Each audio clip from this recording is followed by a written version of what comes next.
and welcome to Territory Sport, and a big welcome to Marara Oval right here in Darwin. A hot and humid afternoon, plenty of rain clouds around and a chance of some heavy rain a little later on in the afternoon. Not enough to dampen the spirits of a big crowd expected here to watch this match. The Indigenous All-Stars to take on the Adelaide Crows. Promises to be one terrific match. Some of the biggest names in Australian rules football running around here tonight, including McLeod, Rutten, Burgoyne and Rioli and the likes. I hope you can stay with us. It promises to be one of those terrific matches. There's been plenty of them in the past. In fact, this is the 5th time that the All-Stars have played here. They've won 3 out of 4. That first game in 1994 against Collingwood launched it with a massive crowd here. The All-Stars winning comfortably. They beat Carlton. They had a good win over the Western Bulldogs, but gee, they got a reminder last time they played here in 2007 against Essendon, and Essendon much too strong in that match. Adelaide come into this game today with plenty of confidence. Neil Craig thinks the team will go out only to win this match, but they've got some hurdles in front of them because there are a number of Adelaide Crows players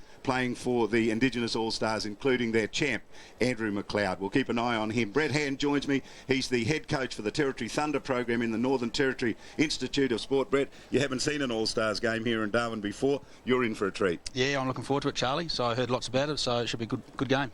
Some great players running around. McLeod I mentioned, but there's plenty of them, isn't it? Yeah, it's good to see the boys coming back home.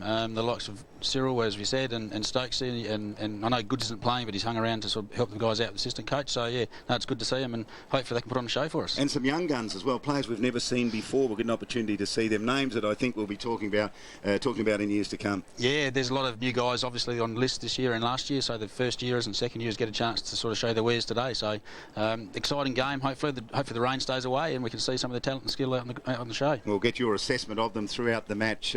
Down there on the ground, went down earlier on, had a look. There's been plenty of rain, as I said. Leon Compton will be roving the boundary for us. Let's go to him now. And you've always hoped that the rain's going to stay away. I certainly hope the rain's going to stay away down on the boundary line today. Been for a bit of a walk out on the ground though, and it is in immaculate condition, even though we've had a stack of weather over the last few days. Just come back over from the gates, watching everyone file in, and you're dead right, Charlie. There is a real buzz around the ground at the moment as people start to come in and settle down. I was a little surprised at the amount of Indigenous people here who aren't going for the All-Stars but are supporting the Adelaide Crows, and I think that tells you how popular Andrew McLeod and the other Indigenous players, Johncock and the others who will be swapping sides tonight, but been stalwarts of the Crow side for a decade plus now. And that tells you how popular they've been over the journey. But really looking forward to it, and as you're saying, expecting, if not a full house, pretty close to one. And hopefully the rain stays away, although even the wet weather challenge will be something worth seeing. Good on you, Leon. We're checking it out with you throughout the night. Good crowd here. They're starting to build up. They've been slow coming in, but in typical Darwin form, a minute before the siren goes, they all come rushing in through the grates. The umpires make their way out onto the ground. Now they get a bit of cheer from the crowd. They treat them pretty well in these sorts of matches, dressed in the lovely lime green. Brett Hand, they look magnificent. Yeah, we have 4 of them tonight too, Charlie. We got Razor Ray Chamberlain with Stuart Wen helping him, Todd Keating and Jacob Mollinson. So a bit of initiative this year to have the 4 umpires, field umpires in the NAB Cup. So looking forward to that.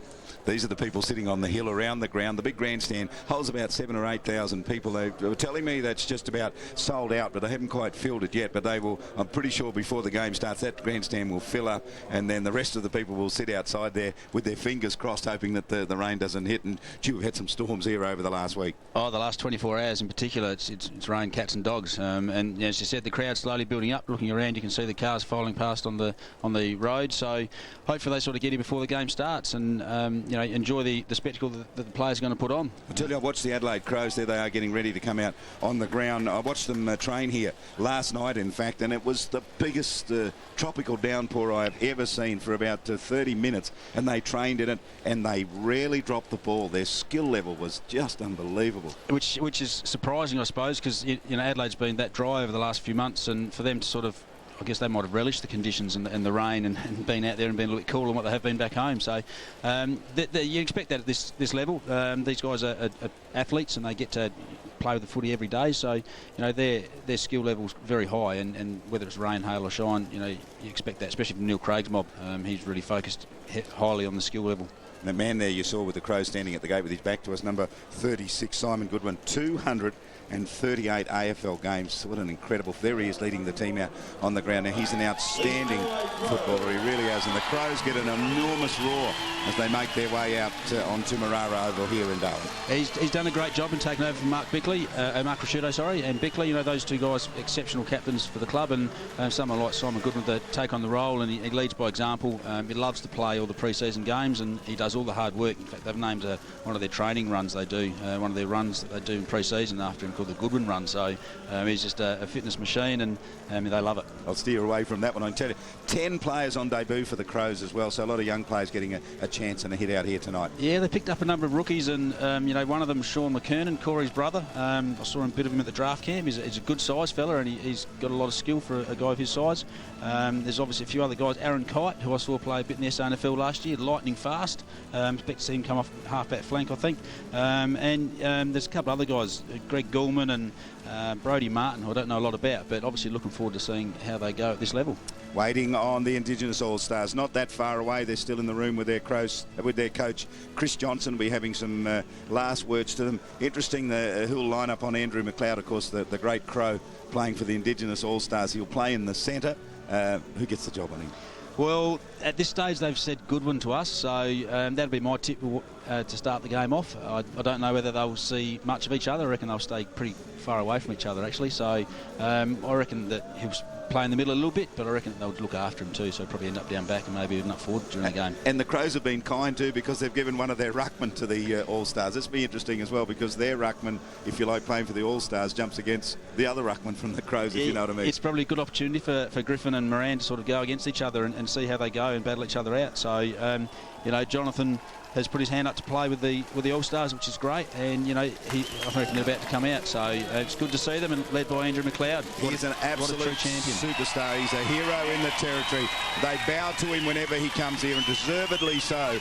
He's been a great territory ambassador. Andrew McLeod leads the Indigenous All-Stars out onto Marara Oval, a game where he played a lot of his junior football with the Darwin Buffaloes. We're going to hear from him and about his road to the AFL a little later on in the coverage of this game. They go to the chairs out there to get a team photo, and I'll tell you, these are hotly sought after. I've got a couple of these from previous matches, and they look just magnificent in the red, yellow and black of the Indigenous All-Stars. There he is. Look at that man there, Andrew McLeod. Very proud young man. It's quite exciting to see these guys, and talking to a few of them during the week, they love it, the chance to come back home and be involved in some of the community stuff they do, but to have all the young fellas up here this week's been exciting for them, so I'm looking forward to it. Comments there from Brett Hand, who's joining me in the coverage of this game here tonight. The assistant coach of the All-Stars is Adam Goods, and Leon Compton got an opportunity to talk to him a short time ago. Adam, there's been a perception that you'll be playing against a side that's had all summer to prepare themselves. Your setups are going to be harder to get organised. What setups do you have to get in place tonight to win the game? I just think that as long as we're getting a sweeper at most stoppages and in our zones, that we're just getting a few outriders and players sitting back to make sure that if we do turn the football over, we'll have a bit of protection. We don't want to stop our players from running or getting used, and we certainly don't want to stop our players from being offensive players in the midfield. So as long as we can get a few defensive players and a little bit of a defensive mindset in the back half, I think it's a bit of a free-for-all all over the ground. Let's talk about the forward line. It looks like super short, super fast for you. Is that how it's going to be? It is, and look, we're backing our crummers and the conditions that, the ball's going to be slippery, and majority of the time it's going to be on the deck, and what better to have Lindsay and Matty Campbell running around that forward line getting the balls off the deck, so it should be great. A lot of players haven't played many, if any, league games that will be running out for you tonight. You've been in the system a long time now. What sort of an opportunity is this for them to show their AFL coaches what they're made of? It's a fantastic opportunity. They've been away for the whole week, away from their own club's preparation. We've been preparing as a group, and it's one of those things that coaches will look at to see how they perform. But this is a pretty big stage tonight. It's going to be a fantastic atmosphere, a lot to play for, and you're going to see a lot of young kids out there giving their best and their all. And I think their coaches are going to be really surprised and really proud of their efforts tonight, because as a coach on the other side of the fence, I'm really proud of the preparation that the boys have had, and the younger guys, the mindset they'll be taking into the game. Adam Goods, he's a good man. Let's have a look at the Stars in position here with Brett Hand. Brett. Yeah, the All-Stars lining up with McGrath and Atkinson and Johncock down back, so a bit of a small line there with Clark and Hill across the half-back line. Matty Campbell and Andy McLeod in the middle, as we said, should be pretty exciting. Looking forward to seeing him have a bit of a run with Aaron Davey on the wing. The forward line, this is what impresses me, Charlie. We've got a really small forward. You've got Sean Burgoyne there at centre-half forward. He's probably only 182, 183 centimetres tall. Going to provide a main focal point for him with Chris Yarran on the wing, and these excitement machines of Matty Stokes and Ozzy Wanamiri alongside Daniel Motlop. If the ball hits the ground, I know he'll be picking it up. Yeah, absolutely. I guess the one thing for them is Jonathon Griffin in the ruck. How's he going to go and who's going to support him? And I just see out there now that young Warren Benjamin's out there practicing some of the ruck taps, so he might be the second ruck choice. To get the tap on the shoulder just before the game, you're going to go in the ruck. Now, the Adelaide Crows, their assistant coaches, David Noble, and Leon Compton spoke to him as well. David, the way that we're seeing this game is that the side you're playing will be quite unstructured and free-flowing, and that you'll be really looking at your structure to see how you've been going over the summer break. Is that a fair assessment? Yeah, I think that's fair, Leon. I think through pre-season, you trial, come up and try to improve where you've been from the previous year. And for us, it's a great chance to see how we can put our structures in place tonight, our game movement, ball movement, all those types of things. But I think what sits above that for us is our real competitive nature as to how we need to go about the game. What are the real structures that we're going to be able to look at as spectators and say, right, they're definitely assessing, this play at this time right now? Oh, look, I think everyone's probably interested to see the movement of the ball out of your back end, particularly to see how you can actually get it into your forward end quickly with even numbers. So that's going to be of paramount importance for us, not only tonight, for the rest of the year. Probably our skill level. Again, the capacity to keep the ball on the body and hit targets becomes a really important focus for you as well. What is the penalty for anyone who tackles Andrew McLeod? Well, we haven't actually come up with that yet, but we don't want to be silly about it. It's competitive, but at the same time, we don't want to be crazy. So from that side of things, we've just got to treat every contest as it comes along. You talked about the movement coming out of the back line. Of course, you're going to be playing against a very small forward line, a very fast forward line. How are you going to set up against that sort of a challenge? Well, I think, Ben Hart will just have to pick up the best mismatches we can. And make sure that the backs rotate to the best areas that they can. There might be a chance to put a Rioli or a Goodwin down back just to have a see how they go down there. So little bit of experimentation for us. But look, a really good challenge in regards to playing a faster type forward line. The Bulldogs did that a few years ago. So good challenge to see if our big guys can actually stop a few of the quick guys. David, have a good night. Thanks, Leon. David Noble, their assistant coach with the Crows, and there they are in position, Brett. Yeah, Charlie, just a couple of guys to sort of take my fancy tonight is a guy named Nick Gill at full forward. He's quite an enigmatic player, I guess. He's uncanny with his kicking style, and he's a bit laconic, so he's really got an opportunity this year to sort of impress. Young Patrick Dangerfield, obviously finished school last year in Victoria and with his VCE, and played a game at the end of or a couple of games towards the end of the season when they were over there. So he's now moved to Adelaide, so looking forward to see how he goes on his second year. And obviously the experience of the on-ballers in Edwards, Thompson and Goodwin. It's a fair start to it's a fair on-ball brigade to start the game, so that should be a bit of a challenge for the All-Stars. And 8 interchange players is well, actually more than 8, isn't it? There's 30 in the team, so that's 12. That's 12 interchange players. Extraordinary, isn't it? Yeah, there's a 30-man squad. I think we've got 8 on our list at the moment, so we'll hopefully Leon's down there to keep us up to date with who's going on and off the ground, because I'm sure they're rotating fairly quickly, especially with the humid conditions that are out there. So Tony Armstrong there in the goal square, having a kick with the Adelaide Crows. Number 32 down there in the foreground, Patrick Dangerfield. There's running into the right of screen. You can see him receiving the ball now. Yep. A number of those players playing for the first time. Yeah, as we said, there are 10 debutants for the Crows tonight, and obviously they're probably a bit excited about it, those guys. So it'll be interesting to see how long they take to adjust to, I guess, the tempo and the style of the play and the speed of it. Obviously the conditions will be slippery as well. As I said, it's been quite dry down in South Australia and Adelaide, so curious to see how they go tonight with these conditions. Big Jonathon Griffin will wear number 6 for the All-Stars. I'm really interested in the growth and development of Richard Tambling. Plays for Richmond. He's played 75 games for the Tigers. He's shown wonderful leadership qualities, and he really, I was speaking to him the other day leading into this match, he just feels a real responsibility for a lot of the things happening around him, and he'll be a key player tonight. Yeah, I think the thing for Richard, he's probably now feels as though he belongs where he is. I reckon it's taken a while for him to get to understanding that he can cope at this level from where I've been sitting back and watching him play. And last year, to see him play some fantastic games toward the end of the season, you could see that he was really a big link and big key part of the Tigers outfit. And so I look forward to a really big year for him this year. And maintains his strong link back to the territory as well. Comes back here whenever he's off season, goes hunting and fishing and doing all of those things as well. Yeah, he loves to come back and visit his family, and as do a lot of the boys. So proud Territorians, and it's great to see him come back. Well, the crowd's still pouring in here. They're left it late as usual. Some of them will be just leaving home now, so we might go down to the footy or something like that. They might miss the first. So that's for the crowd. We said the grandstand would probably fill up. It's starting to do that. There they are at the gate now, just starting to arrive. They're extraordinary, aren't they? It's quite amazing. Yeah, well, what they say about the NT time? Not today, not tomorrow. That's one of the jokes they told me when I first moved up here. But no, I'm sure they'll get in here as soon as the sirens go on, and they'll be in for a really treat. There's some people who think that football's just played in 2 quarters. We've got 2 halves. They never get here till half time.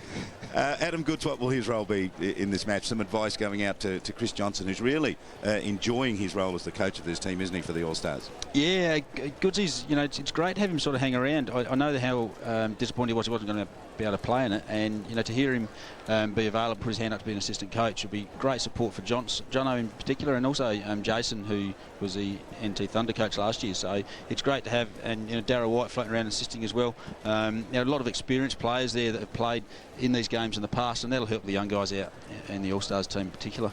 So the players starting to move their way into position. Some formalities to get through here at the start of the game. Crowd still coming in, as we told you a short time ago. If you've just turned on your television and you're looking at this, this is the 5th Indigenous All-Stars match to be played in Darwin. It's tonight, of course. It's that team there, the Adelaide Crows, who accepted the invitation to come to Darwin to play against the best Indigenous players in the country. And the score is 3-1, isn't it, leading into this game, with wins by the All-Stars against Collingwood, Carlton and the Western Bulldogs, and a loss the last time back in 2007 against Essendon. A lot of people telling me that Adelaide will be much too strong tonight, but that team over there on the other side looking at them may have plenty to say about that tonight. I certainly To link arms to show your support for the No More campaign. And ladies and gentlemen, the national anthem tonight is to be performed by Fabian Cantilla from B2M.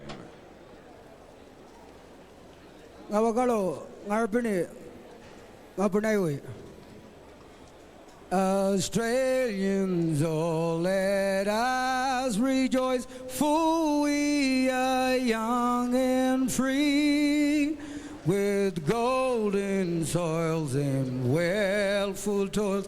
Our home is curved by sea, our land of bounty, nature's gift of beauty, rich and rare.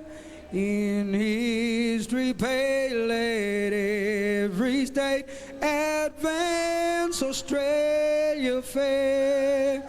In joyful strain, then let us sing, advance, Australia fair. Thank you, Fabian. Well done. Ladies and gentlemen, joining the Honourable Carl Hampton, the Minister for Sport and Recreation, we have the Honourable Brendan O'Connor, Federal Minister for Employment Participation, and these two gentlemen will supervise the tossing of the coin.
Well, they shake hands in the middle, the two warriors, if you like, on the same team, but tonight they are parted.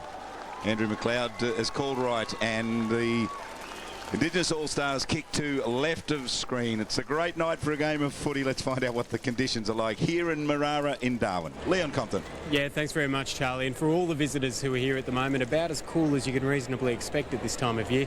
29 degrees down on the boundary line at the moment. Humidity levels up around 80%, so you'll see the sweat start to form as the game rolls on. The wind for this evening will be pretty constant unless a storm comes through, and it will be coming from behind your lounge chair and towards the television, so over to the far side of the ground. Wind strength about 15 knots, could get up a little bit if there's showers and storms, and that is the big question. Will we have showers and storms? Weather Bureau says maybe. A greater chance as the game goes on, and they could be pretty heavy if they come with wind really getting up. But wind to no advantage, dry at this stage and the ground looking good. Thanks, Leon. Andrew McLeod talking to the players there. What is he saying, Brett? Oh, he'd just be having a last little chat to the boys about what tonight means to the Indigenous players, and I guess soak it up early, get a touch early as many as you can, and then just make sure that we put a bit of spectacle on, I reckon. Mathew Stokes, you can see him there, and also Ashley McGrath, number 9. There's Stokes, a premiership player, played all his junior footy here in the territory, and number 39 there, Austin Wanamiri. Great player he is. We'll just call him Aussie tonight. He's from the Tiwi Islands, and of course he's with the Melbourne Football Club. There's McLeod, goes in the middle. This promises to be a terrific game of footy. Good crowd on hand. Hope you can stay with us. It's the Indigenous All-Stars up against the Adelaide Crows. Well, did you work out the rucking there? Of course, we can see number 6 there, Jonathon Griffin for the All-Stars. He'll do that work. Also in the middle for the All-Stars, we can see number 8 in there, Sean Burgoyne. You expect him to get his hands on the footy pretty early as well. McLeod's in there, as you would expect. And might be Harbrow in there, the Western Bulldogs player. Yeah, and for the Crows, I can see Ivan Marek in the middle. And I think we've also got in there Bernie Vince is starting in the middle alongside of Andrew Otten. Looks like Andrew Otten, yeah, the new fella, young fella. Try him out in the middle. Here we go. It's underway. All-Stars versus whoever. Game number 5. First grab by Sean Burgoyne. Didn't get it. Player over the top of the footy. Pack emerges. Umpire will have to ball this up. He does now. Brings it in. He'll have to do it all over again. You know in the first minute of the match how dinkum they are. There was nothing soft in any of that. No, and there were about 25 players around that ball then. So, yeah, interesting to see. McLeod ran away with that, but the Crows get the first free kick out of the middle. They can go long down in the 50-metre line. We'll go through those rules in a minute. Here's the kick. It was intended upfield there for Djerrkura, rather for Knights. He didn't get it. Ball on the ground. Little handball came out in the direction of Tambling, who went to ground. In there looking for the footy as well was Scott Thompson. He didn't get it. All-Stars come away with it now. Davey with the kick upfield was pretty good too. That was Aaron Davey. Kicked it up towards the 50-metre line. Onto the loose ball they go. Matty Campbell, who'll be dangerous, lines up from the boundary line, kicks to the top of the square, and dropping back, Daniel Motlop faded across the face of the goals and took a terrific mark. Certainly did, and it all started back here on the wing, Charlie, where there was a free kick paid to the All-Stars, but the speed of the All-Stars, they played it on, a couple of handballs out, and then found Aaron Davey, then found Matty Campbell, a nice pass to Daniel over in the goal square. Should not miss from there. He's played 50 games at AFL level, Daniel Motlop, and he'll take all the time in the world with this one and get his team first on the scoreboard. He's directly in front and runs in and stabs at it and kicks the first goal of the match, and the All-Stars get it inside a minute, or just over a minute really, off the boot of Daniel Motlop. Yeah, and as we said before the game, the speed of the All-Stars might be a bit of a thorn in the side for the Crows, and it was all the quickness of their feet on the wing here, and the use of the footy. Their skill level obviously is going to be a real treat to watch, and it was a nice pass from Davey first of all, and then by Matty Campbell to Motlop. Might have been Moran's kick out of the middle. Was a pretty ordinary one after the free kick. Yeah, Ivan Marek I think it was who started that off. Yeah, missed the target, and McLeod got in there with a spoil, and they just managed to sweep onto it and then move it forward quickly. And there's Motlop with the perfect stat at the start of a match. 1 mark, 1 kick, 1 goal. Here's the tap out of the middle. Again, the All-Stars try to scramble the kick forward. No clear, easy possessions out of there. Ball is on the ground. Hurried kick come out for the Crows. Down towards their forward line. Ball in front position. They can run hard out. Stokes gets across there. Gets the handball out towards the boundary line. Ball gathered in now as they can run from defence, the All-Stars. Caught in a tackle. He ran himself into trouble. There might have been Petrenko. Petrenko got the handball away, finished up in the hands of Scott Thompson. Back towards the middle. On the charge they go now. Rioli with a long handball across field. Spearing kick up further by Armstrong, who's had a bit of it. Now the Crows have it on the far side of the ground. That's McKay. Kicks to the top of the square. Good mark, good vision. Set it up nicely. Mark taken in there by Robert Shirley. Yeah, you can see what the Crows are going to do there. They managed to wrap up Petrenko here on the wing, and then they switched it to the other side of the ground, and McKay really could have had a shot at goal there, but the discipline from the Crows and Neil Craig, I guess, in the instruction to put it at the top of the goal square, found Shirley unmanned. There's that kick. Yeah. Pretty good. It was measured well, wasn't it? And Shirley, he's been around a while, 140 games at AFL level. He's a good Crow. He's directly out in front. He's a little further than Motlop was a short time ago, but it shouldn't bother him from there. Runs in, kicks at goal, looks pretty good off the boot. And they celebrate the Crows. They get the answering goal instantly off the boot of Shirley. And the actual scoreboard attendant was pretty confident too. Charlie had the goal up before he'd even kicked the goal. So well done by Shirley to get into that position there. And yeah, it was good work from the Crows. Leon Compton, what do you make of it? Yeah, it's interesting, Charlie. Shirley's obviously one of their options off the 50, but they've got some tall timber down in the forward line, sort of running in and out. Nick Gill and Kurt Tippett, number 4, who they've got big hopes for, the Crows, in season 2009. Good crowd behind Leon Compton. He stands in front of the crowd here at Marara Oval. Skies look a little purple, which means we mightn't get any rain, we can hope. Here's the ball up in the middle, a goal apiece here, early stages of this match. And the big jump there by that man for the Griffin for the All-Stars, but he wasn't able to get clear with it. He doesn't protect himself that much. Here he gets in front position now. Leaves himself a little open. Beaten for the tap that time. Knocked away for the Adelaide Crows. Handball comes out. Adelaide Crows with a handball across field was pretty Armstrong. good. It was Armstrong. He's not bad, is he, Armstrong? Here's the run by the Crows now. Down to looking for Van Berlo, who's got himself in space. Takes a good mark there in front of Graham Johncock. Gave him a little bit of space to work into, and he used it pretty well. His kick was intended to go across field. It wasn't that good. Ball on the ground. It was intended there for Scott Thompson. He didn't get it. Free kick given away. No, it wasn't. Yeah, Crows have it into the hands here of Tippett. Tippett with a handball back inside 50. Pressure comes off the boot. Chris Knights drops it to the top of the square. Loose ball here for the Crows. Little handball back. Smothering effort was pretty good. Ball rolls along the ground. Now the All-Stars can come away. Some clever work back down there. Might have been Raf Clark involved in all of that. Player slipped over. Ball on the ground. Gathered in this time. Aaron Davey gets to 50. Tried to link it up with his teammate in Raf Clark. Couldn't get it to him. Gets to Burgoyne. Scrubber kick wasn't good enough. Crows with pressure. Get it off to Vince. Outside 50 Vince. Long raking handball over the top. Here they come, the Crows now. They have to go backwards, though. They can't quite get through. There was an option in the middle with Rioli. They didn't go. They went with a poor kick upfield. Player was grabbed with the footy was Thompson. Went with a handball out a little further. Gathered in out there, Goodwin for another touch. He brings it back into the corridors. Crows on the break now. They run it across the midfield, building from the centre of the ground. Long kick inside 50. Oh, loose checking. There was space created, and Nick Gill was able to run into it. The Crows were a little loose in their checking then, Brett. He's a booming kick, Nick Gill, too. This isn't beyond him. It was just interesting to see then that there's not one All-Stars player behind the centre of the ground. So really clogging up the forward line, and Gill found some space there. Here's Gill. Runs in from 50. Booms it. Kicks it. Long. Starts out to the left. Stays out there. Misses. Gets it behind. So they take the lead, the Adelaide Crows. 6 minutes ticks by in the first quarter. 20-minute quarters, no time on. No time on, that's right. And so we're interested to see here the Crows have set up a 15-man zone, and obviously that's a bit of the flavour of the game these days. So be curious to see how the All-Stars work this out of here. Especially with, they don't have any tall timber to kick to. Graham Johncock, and he's getting the call from Lindsay Thomas, the player plays for the Kangaroos. Goes to the other side of the ground. That was a nice kick from him, and got it out there to Josh Hill. Bulldog player of some 19 games. Played some good footy at the end of last year. Yeah, we saw him here actually playing for the Bulldogs. Goes along the boundary line. Slow build up now.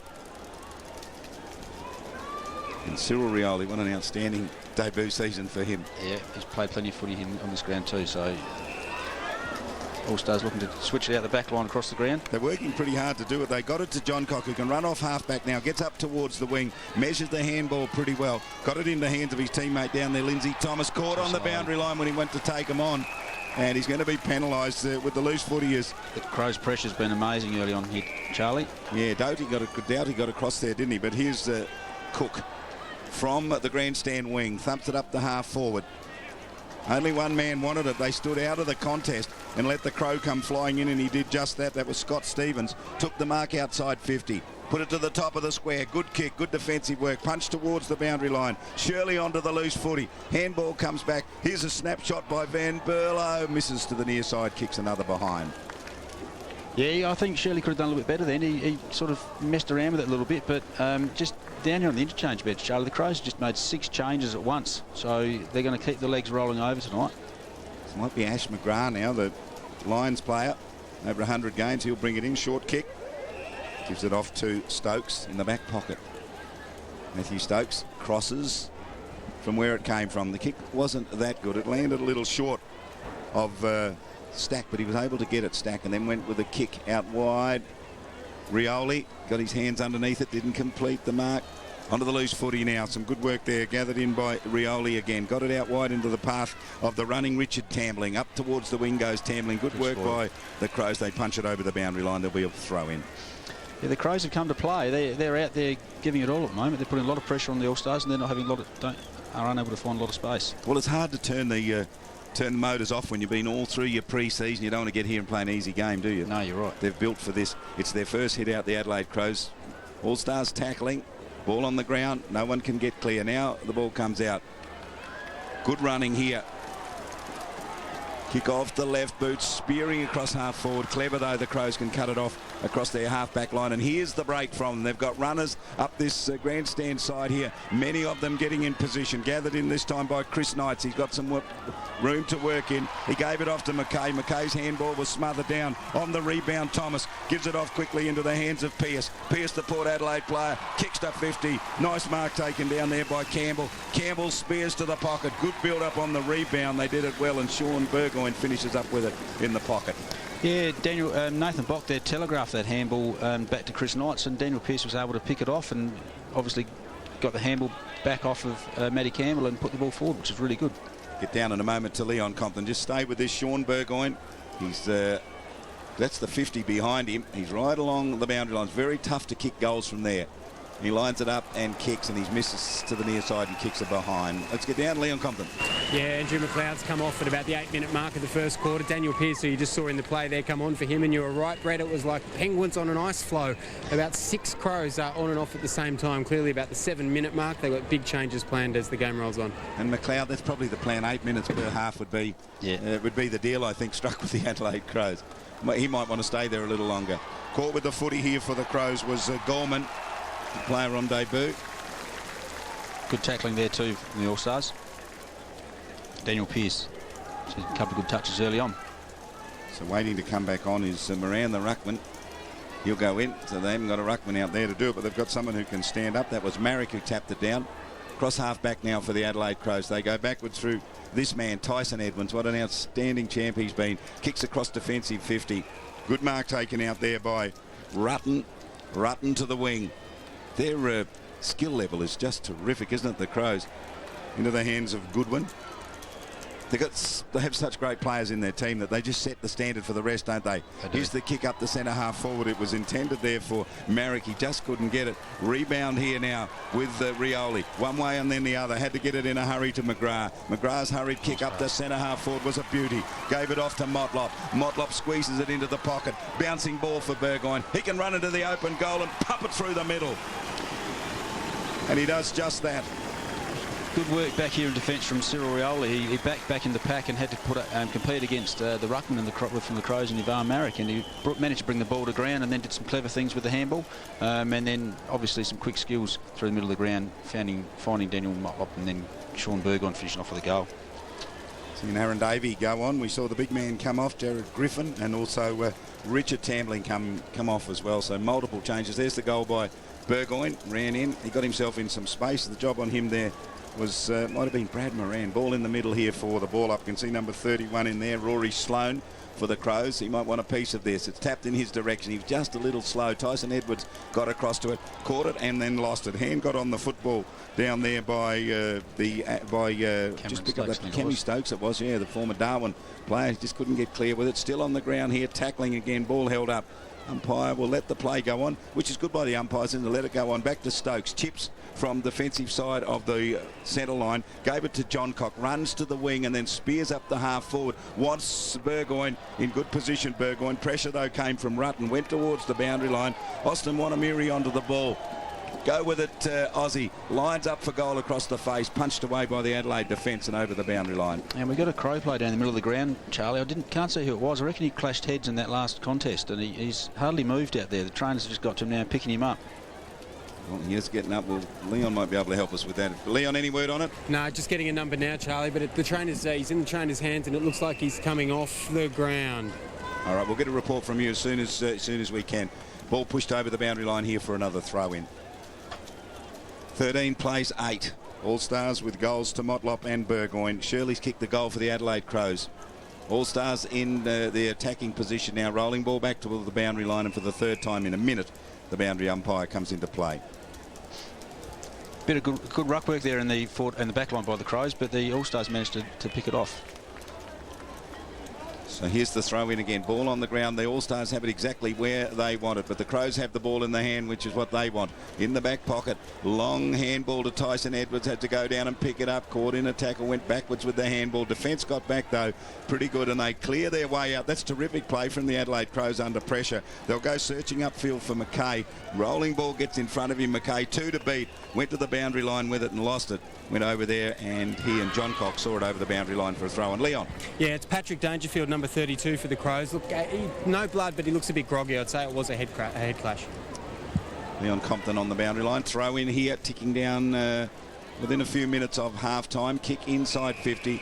Mark taken down there, Wanamiri. He's a hard man to match up on, isn't he? He is, yep. Very slick and very deceptive in the way he moves away from his opponent. He sort of sneaks away quite nicely and very quick in the first few metres. So he's outside 50. He'll kick from inside 50, probably from 40. He's gone back a long way. Looking fit this year too, Ozzy. You spoke to him during the week. He's lost 5 kilos, so he's looking very fit. So he runs in, crosses 50 now. Kicks it goal. Got a good purchase on it. Might have kept it to the near side. He did. He kicked behind. Of course, he's done a lot of work at the Northern Territory Institute of Sport.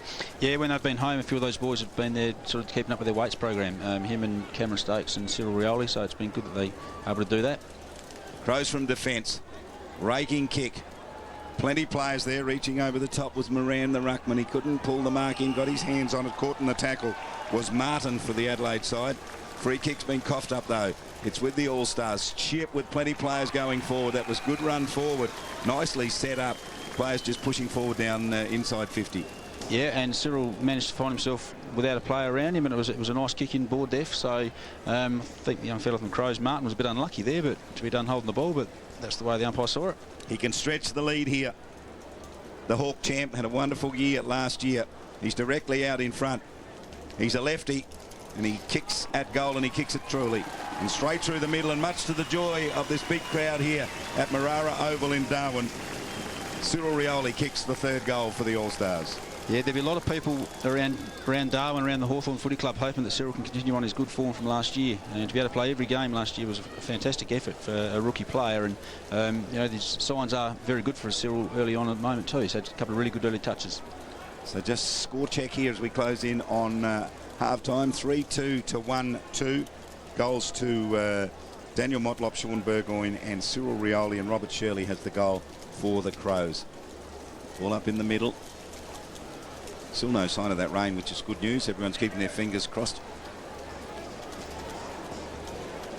Jumping there for the Crows, number 29, James Seller, to do some of the ruck work. Again, the ball goes to the ground. Again, the umpire lets it go forward. And again, the Crows are able to bring it out of there. But some good tackling now by the All-Stars. Lovett, Andrew Lovett, one of them, the Essendon player, holds the ball up there. And underneath all of that was Scott Thompson. Yeah, that's where you always find Scott Thompson. He's always at the bottom of the pack. In fact, I think it might have been Chris Smith instead of Scott. Looks a bit like Scotty. Handball comes out. Here they go with Aaron Davey. Forward, nice kick. Nice mark taken there by Travis Varcoe. Short kick at goal, Wanamiri. I think he's threaded it through the middle. Gee, he's been a danger up there, hasn't he, in his first quarter? Yeah, he's managed to find some space there, and it was really good work there from Varcoe. He took the mark and played on quickly and got the ball forward, and obviously that's what they're going to rely on, the All-Stars, and it was a great effort from Aussie to finish off there. It's a good bump there, strong bump, and read it well and rode it well, didn't he, Travis Varcoe? Rode it very well, yeah. Rode it very well and just bounced off the Crows player and, as I said, managed to find Aussie in the goal, in the forward line by himself. Varcoe, of course, plays for the Cats, 34 games with the Geelong. Yes, he's be hoping for another good year this year too, the young fella. He's in and out last year, but obviously he's hoping for more success at the club this season. Tambling about to come back on. In fact, he's on. Davey came off. Tap out of the middle. You don't have to win the ruck, do you, to be able to win a game of footy? You can still win the ball from the middle when it hits the ground. Some tackling there, some heavy tackling too on number 43, which was Cam Stokes. He gets thrown to ground. Got to be careful with that, slinging a player to ground. You can be penalised here, can't you? Yep, it's a free kick in 50 metres. Oh, that's a super mark. That's a beauty. Good mark taken there by Cruzie from the Kangaroos. Kicks it up forward. Long kick to the top of the square. That's a beauty. Pearce from Port Adelaide kicks the goal. Yeah, it was a clever mark from Cruzie and Pearce on the left is very dangerous, especially when he finds some space. And on this side of the ground, with the breeze in his back there, just allowed Dendrell to finish it off. So another goal, and the Crows are got a challenge ahead of them. The All-Stars are too quick at the moment, too quick around the packs and winning the footy around the ground. So they're going to have to look at themselves, the Crows. Here's Pearce from outside 50. That's a beautiful kick. He really laid back and gave it plenty, and he becomes the 5th individual goal kicker for the All-Stars going to quarter time. He does, and as I said, young Cruzie took that mark, so a great effort from him. So ball up in the middle again, and again they get over the top of it, and the umpire's going to have to re-ball this one up. In the middle, climbing up last there for the Adelaide Crows was James Seller. Surprised to see him doing some rugby, but he looks like a likely type. Yeah, there's been big raps on him, and showed lots of promise in the SANFL with the Glenelg club, and he's more of a forward, I think, from what the Crows think. But here we go. We see that free kick that we just talked about, Charlie. There was a sling tackle afterwards, and a free kick has been paid to looks like Daniel Pearce. Well, most times the Crows have gone, the All-Stars have gone forward. They've kicked goals. Here's McLeod's little chip out wide, and they've found that easy, haven't they? Once they got down the forward line, that's the kick there by Varcoe. And the mark taken out on the far side of the ground. Leon? Yeah, Charlie, in the very first bits of rain starting to fall for the evening. I wonder how much there'll be in the clouds above us at the moment. The Weather Bureau saying on and off for the next couple of hours. Kick inside 50. Looks like a battered Warrior. Yeah, his tape's come undone there. He just need a bit of tape to be addressed at quarter time, I'd say, Travis. But he's got a tough kick from there. He's about 45 metres out by the time he kicks it into a bit of a slight breeze. I reckon he's kicking just about straight into it, looking at the flags, but we'll see how he goes. Varcoe crosses 50, gives it plenty. Good floating kick and misses just to the near side and gets it behind. I reckon with the free kick was paid in the middle of the ground there, Charlie, that the Crows players might have been caught out of position a little bit. I reckon they thought the free kick was going their way, and the All-Stars capitalised on that, managed to find a free man out on the outside of the ground. So just check the score here at quarter time. The All-Stars leading 5 goals, 3-33 to the Adelaide Crows 1 goal 2. Now earlier this week, Leon Compton got the opportunity to speak with the previous All-Stars captain, coach, and now coach of the Northern Territory Football Club, Michael McLean. So let's go back. It's 1994 and the first Indigenous All-Stars game is about to come to pass. Michael McLean, what was happening for you? Talk about the weeks leading up to that game as you remember them. Oh, look, it came on pretty quick. You know, the game was, brought about reasonably quickly, I suppose. I guess I was only a baby back then. I was only 28. So, look, it was, it was a long time ago, and it was something you look back now on and really special memories. So, something that you cherish, forever, I guess, as far as the footy stuff goes. So, what did it mean to you to be together with other Indigenous players playing as a team? Oh, something special, and we all knew that maybe this was a one-off game, and because of the numbers, I think we had, I think a third of the side were AFL players at the time, or VFL players, and the rest we had to scour the countryside, and we call it an all-star side. We had players from all over the place, right across Australia. Describe the feeling, this untried concept, maybe a one-off. You run out at Marara. What happened then? Oh, look, I led the side out, and when you're in the change rooms prior to a game, you get around the ground and soak the atmosphere up, and it was okay prior to the game, but we didn't realise until we ran out. I had my back turned and looked at the boys and said, "Here it is, boys, well, here we go." And I turned around and it was just a massive Indigenous colours. And I think at the end of end of the game we found out there was 16,000, 17,000 people there, so it was pretty special. You coached the next 3 sides to play, 03, 05, 07. What do you think it means to the guys who have now come up here, not just for one training session and playing, but for a week of camp and beyond? What do you think it means to them now? Oh, look, I think it's it's probably the unknown. A lot of those guys probably weren't even born when I was around, probably 3 or 4 years of age. So, and the history will tell you that, as we went on with the 03, 05, 07 sides, that even the 94 side, that I can recall there's 5 or 6 guys, territory boys, sitting in the crowd or involved in the game as water boys, water carriers for the game, and they're now the current day players, and the 2 Motlops at that time, and the 2 Clark brothers, Peter Burgoyne, they were sitting in the crowd. So they've gone on to great, bigger and better things, and I guess it's an opportunity for those young kids growing up to say, hey, they're the heroes of our people and of the game itself, and the dream that I've got now can become a reality. Who's the best player? You can't name yourself. Who's the best player who's ever taken to the field in the Indigenous All-Stars concept, you think? Oh, in the concept itself? I think Andrew McLeod is a standout. I think Andrew he'd been captain 3 times, I think. So he's captain again as we speak. He was captain twice, I think, when I coached as well. So he's just a phenomenal player. I know he holds this high. Just a great opportunity for guys to play alongside, Andrew McLeod and Shawnee Burgoynes, these sort of players, Cruzie Johnson in the past, Darryl Whites, and the list goes on. They're the heroes for them. Is it as much about the opportunity for these young players coming into the system to play with their heroes, or is it about what the crowd gets out of seeing the All-Stars team run around you? I think it's a combination of all.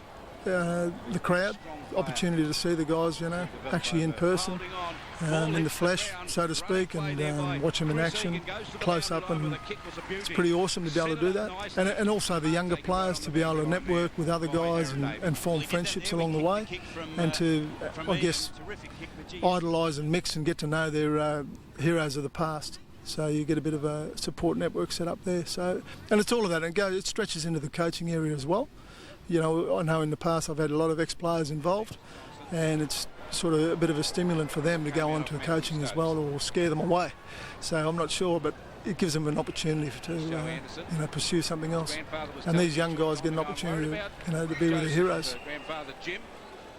Well, the teams out there with their respective coaches, you can see Neil Craig there talking to the Adelaide Crows and the Indigenous All-Stars out there as well. Leon Compton has managed to get hold of Adam Goods. Let's go to you, Leon. Yeah, Adam, right, I don't know which way we're pointing. Maybe we'll point this way. Adam, what did the coach have to say to the players at quarter time? Oh, just really impressed with our start. I think our intensity was up there and our hardness was there as well.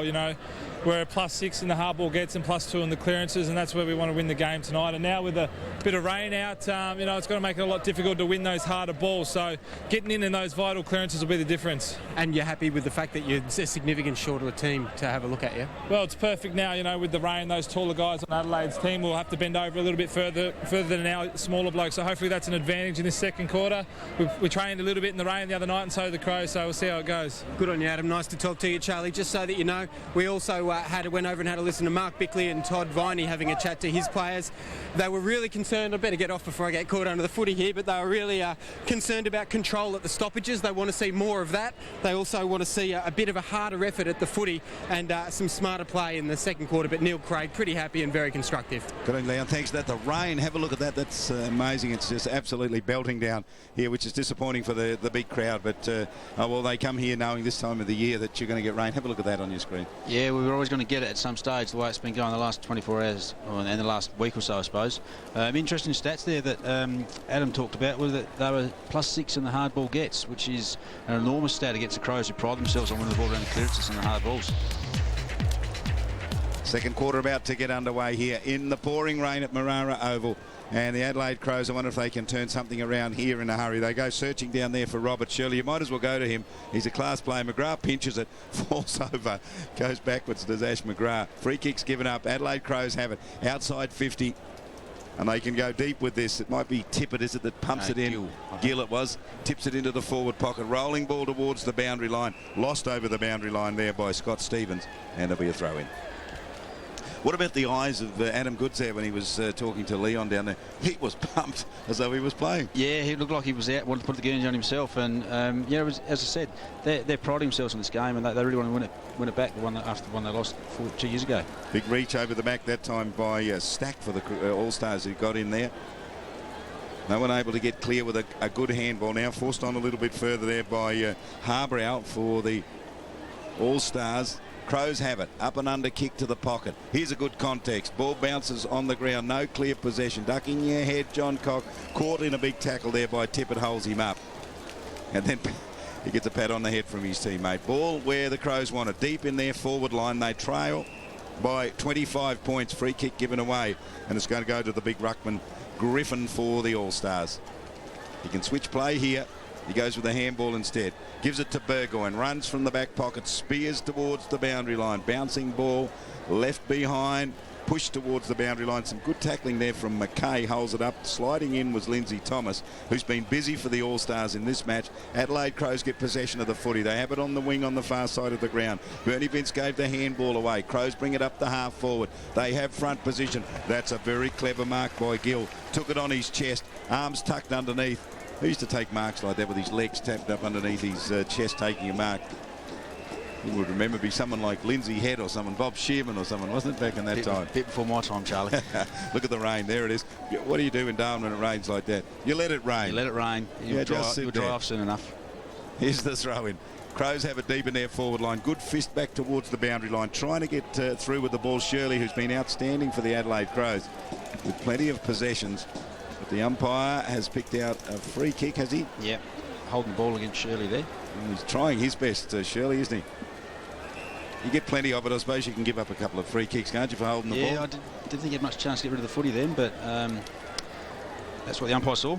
Harbrow with a handball, gets it back again. Harbrow with the old 1-2. Comes off the wing on the scoreboard side. Went upfield. Little push out was cleverly done there by Lindsay Thomas, who I'm very, very impressed with. Handball here got to Moss. Down towards their half forward line. Gathered in this time by Nathan Bock, who's had a little bit of it. Losing the ball with Bernie Vince. Gets to the centre of the ground. Slick handball came out from Otten. To the centre of the ground now. The Adelaide Crows have it. Whistle gone as that thumping kick went forward. Crows player on the ground. I think this is a free kick downfield plus 50, isn't it? Yeah, it looks that way. I'm not sure what happened there. Look like Otten must have got tackled after he got rid of the footy. And I reckon it was Burgoyne that might have done that. Now so it's a free kick and then 50 metres, I think. So he was slung back in the middle of the ground. So it's free kick paid there and 50 metres downfield. Now we must explain here the 9-point goal as well. We'll wait for this kick though. It's lined up by Bernie Vince. 30-odd games for the Crows. Kicks at goal. Nice looking kick. And he slotted it through the middle, and he gets the first goal of the second quarter. The only goal of the second quarter. Bernie Vince kicks it. Now the 9-point goal counts in this, doesn't it? Because we're playing those pre-season matches. Now we can't show that on our screen here. So what we're going to do is show the goal plus 3 points. Right. No that worries. makes sense, doesn't it? Yeah. And to me, you happy with that? I am absolutely. And to me, I think that becomes a super goal because the free kick was outside the 50. We'll need to get our technicians to check that because the free kick was outside the 50 and he kicked the goal. So to me, that should be a super goal. Okay. All right. Well, we'll put down a little mark next to that. And we might have to go up to the video umpire to find out. It's not showing as a super goal, though. We've been told it's not showing as a super goal, so maybe it wasn't. Here's the handball back. Slick got quickly to Tippett. Tippett went forward with it. Rolling kick for the Crows up inside 50. They're starting to work their game a little better now. Shirley onto the footy, knocked out of the contest. Handball came back to Van Berlo. Gave it away outside, inside 50. Snapshot at goal, gets out to the left, through for a behind. It was Knights there. Had a bit more time than what he thought he did, didn't he? Could have steadied a bit more and capitalised on the opportunity. McGrath. Nick Gill on the mark. Goes back to the square. Some safety there. In the way, Robert Shirley. So the Crows are setting up a zone here at the moment. Raph Clark. Drop ball at the half-back line. The runner came around. They made it a little handy. McLeod's good to see him in the game. Gathered in this time by Harbrow. Here's a bit of it. Tamling caught towards the boundary line. Had to get the handball away under pressure. Did it pretty well, though, and then continued to run himself. McLeod got his hands on it, couldn't get it. Gill got it, rolled it forward. Rolling ball towards the goal line. Sits up, though, for the running player in Stack. Stack went backwards. Now the All-Stars can get out of trouble, and they kick it along the boundary line and find Graham Johncock, the former... Well, I say he's not a former Crow. He's still a Crow, isn't he? He's still a Crow. Except tonight. Graham Johncock. Plenty... expecting plenty from him, Neil Craig, this year. Rates him as a very good player, and so do we. Here's the kick to the wing. Got into the hands of Cyril Rioli. Left foot kick. Wants the big ruckman, Griffin. Yeah, lazy kick there from Cyril, just off one step. Needed to get his body behind it a bit more and make sure he picked the big fella off. And the big fella thought was going to pick it up, and he saw Ben Rutten emerging, and he decided the boundary looks okay. Here's the throw in. He holds front position. Griffin got his hand up, did pretty well to tap it though. Slick handball came out by Harbrow. You're impressed with him, aren't you? Gave it off quickly to Davey. Yeah, I like the look of him. He was good last year towards the end of the season with the Bulldogs. They were talking about the games he'd been playing there in their twos in particular, and he has been very productive early on tonight. McLeod went looking for Burgoyne after getting it from Griffin, and then it beat him and rolled over the boundary line in the forward pocket. There's Sean Burgoyne. Got a goal in that first quarter. Big things expected of him this year from Port Adelaide. Big tip to be the captain, I think. Okay, 5-3 to 2-3. Here's Burgoyne around his body, couldn't bring it around far enough. Kicked behind. Yes, he did. Leon Compton. Yeah, once again, Charlie, 7-minute mark of the quarter, and there are swirls of players coming on and off the ground. Andrew McLeod coming off for a rest as well as Aaron Davey. And Leon, the rain, as if by magic, has disappeared, hasn't it? Charlie, it's a beautiful thing. It's dried up. The ground will start to dry up as well in the not-too-distant future, and we could be right for the rest of this quarter. Running forward, the Crows. Here they go. Deep penetrating kick. One-on-one at the top of the goal square. Good position there by the Crows, so he couldn't take the mark. Was Seller. Little chip kick around the corner. Under pressure now, the All-Stars. Couldn't get the ball clear. Forced out that time by... might have been Wanamiri down there, was it? Ball knocked across the ground, gathered in by the Crows, and gathered in by Marlon Motlop, went backwards, gave it off to his teammate. Now he can spear towards the boundary line, far side of the ground. Just couldn't get it to Garlett down there, and Garlett plays for Carlton this year. We'll see more of him. You'd like to hope so, yeah. Just a young fella at this stage, just sort of getting used to the pace of the game. Crows ruckman down there is Marrick. Scramble kick, rolling ball. It's incredible when the rain goes. It's almost a quietness descends over the ground, doesn't it, when the rain goes away. You get used to hearing the sound of rain. That's a very good mark there to Chris Knight's. Pretty good. Onto the left boot. Lines up, goes for goal, misses to the near side, result of behind. One area of his game, I think that Chris, I know he has worked on it, or probably has worked on it a fair bit, but opportunities like that, it's two this quarter that he's had that he really should have nailed them. He knows it too. And see the disappointment in his face. Here's Graham Johncock. Let's bring it back into play. How many games has Johncock played? It's Johncock's played almost 147 or something, I think. Yeah, nearly 150. Run out of defence here by Cyril Rioli. Gets another stat. Bouncing ball, caught under pressure, Chris Yarran. Crow goes to ground. Ball in the centre. Handball comes out searching for Van Berlo. Gets onto the right boot. Here's a good looking kick.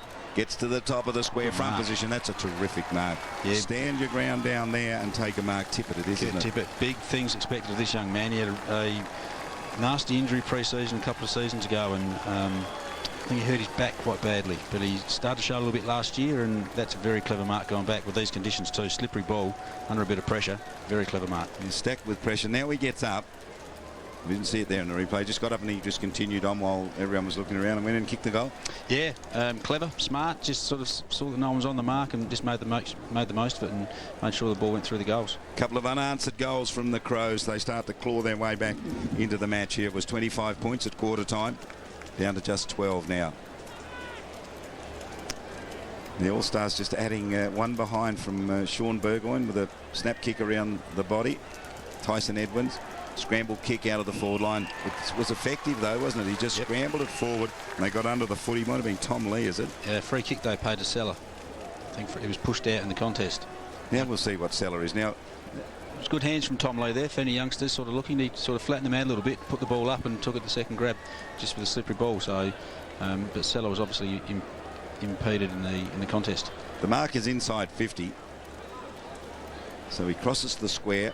And he runs to 50 now, and from the 50-metre line, so it's a long kick, and he stretched everything to get that there, and it went off to the right through for a behind, and running back to get it there was Raph Clark, who'll bring the ball back into play for the All-Stars. Leon. Yeah, Charlie, Josh Hill's about to come on for the All-Stars, and I've sat and spent a lot of the finals last year watching him with his cousin, and he was just raving about him. He had a great final, so keep an eye on him in the call, please. We will indeed. Ball fisted over the boundary line there for a throw-in at the 50. Graham Johncock, you can see him there. Yeah, Johncock's had a fair bit of the ball too tonight, so the All-Stars are looking forward to him using the ball a bit better coming over the fence and giving the forwards a chance. Sean Burgoyne got it out, squeezed it out to Pearce, who kicked that terrific goal in the first quarter, up towards the wing, off hands, gathered in quickly by Kite, did it pretty well too, couldn't get clear with it, onto the loose ball went to Cameron Stokes, lost his footing though, handball squeezed out here for the Adelaide Crows. They can go forward, caught in the tackle, Doughty couldn't get rid of it, finishes up in the hands here of the running player in Daniel Motlop, goes into an open goal and thumps it through the middle.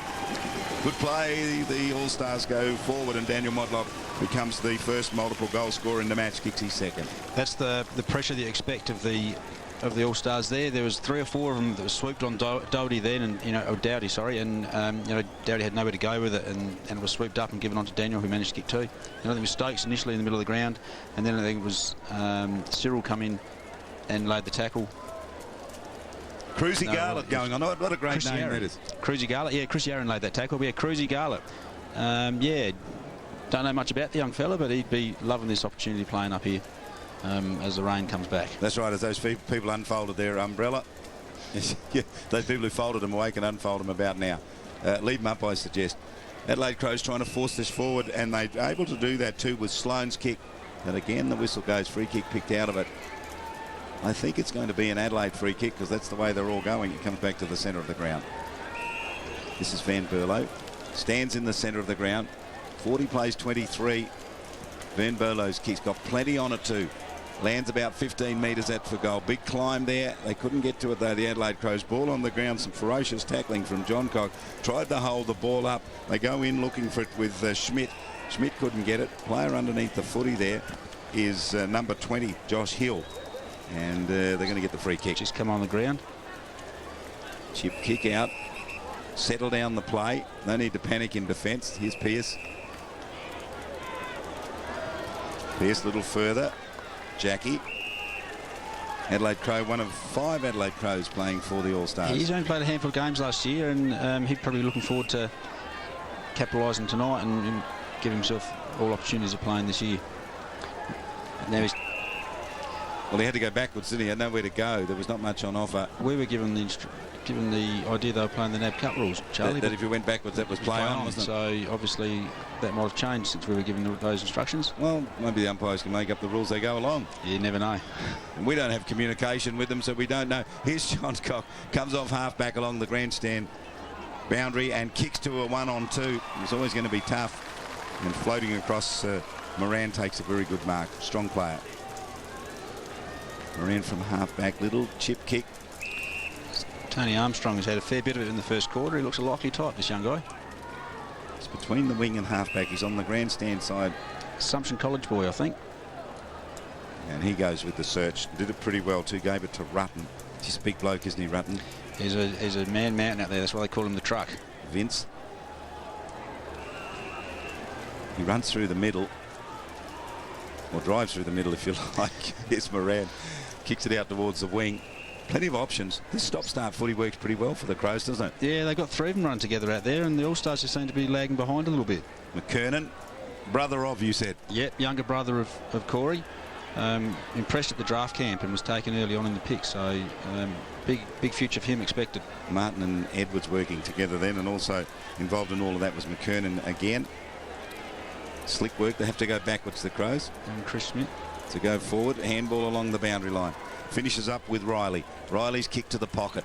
Once a teammate had front position, then gave it up just a little too early. Handball came out to Shirley. And back the other way through the hands here of Cook. And losing the footy there under pressure was Seller. Here's a snapshot at goal off to the left again, and another behind. 15-minute mark, closing in on half-time, 20-minute quarters here. It's been a real emphasis from the All-Stars to push the numbers back in behind defence, just to clog up the Crows' forward lines too this first half. Skidding ball out of defence makes it pretty hard there for Stack. Western Bulldogs player. Hasn't played a game, Stack, has he, at AFL level yet? No, big future expected of him though. They rave about him at the Bulldogs, so he'll be looking forward to making the most of opportunities when he gets them this year. All-Star was finding it hard to get out of defence. They gave it to Raf Clark. He's short of the wing. He's on the grandstand side. He's got a player in short there in Daniel Pearce, who kicked the goal in the first quarter. Gave it to McLeod. McLeod went over the top. He'll get it back again, Andrew McLeod. Left foot kick. Stand and deliver. Had about 40 metres on. Big climb from the back. Not able to complete the mark, though. The ball does land on the ground. It was a pretty good effort there from Chris Yarran.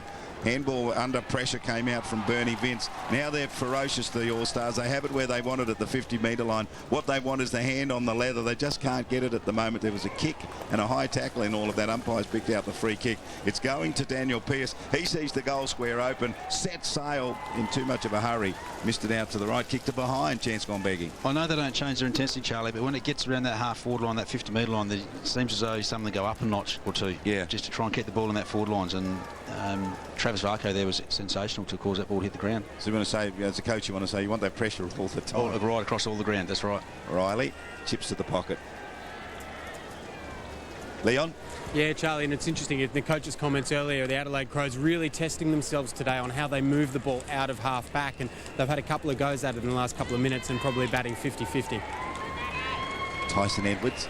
I saw them train in the rain. Their skill level was just, as I said earlier on, just sensational. And even then when the rain came, it didn't bother them at all, did it? It's the sign of a very good side, isn't it? It is, but you'd expect that of all clubs these days. They do so much work on their skills, training, and it doesn't matter the conditions. So it's what you come to expect of professional footballers. Here's a running shot at goal. That looks pretty good. That might have been Varcoe again. On the charge through the middle, got the handball, put his ears back, banged at goal, and Varcoe kicks a beauty. The Cat kicks a goal for the All-Stars. He's been lively around the ground, Travis, and as I said earlier, just across the half-forward line, but then he took the ball running through the half-forward line and finished off with a nice goal, so obviously got the skill to do so. Davey and Cyril Rioli involved in that passage, weren't they? Yeah, Cyril's had a fair bit of the footy this game, and Aaron's been a little bit quiet, but it's good to see him find the footy. Almost half-time here. And a big goal for the All-Stars. This is going to be tough for Adelaide to get back in this. The All-Stars seem to be able to kick those goals when they want them. 7-5 now to 3-6. Close to half-time. And young Warren Benjamin in the ruck there. Obviously Griffin off the ground. Benjamin having a chance to have a jump. There was a high tackle then on Tyson Edwards, which you don't want to see. It's unintentional, of course, but a free kick comes out to Scott Thompson.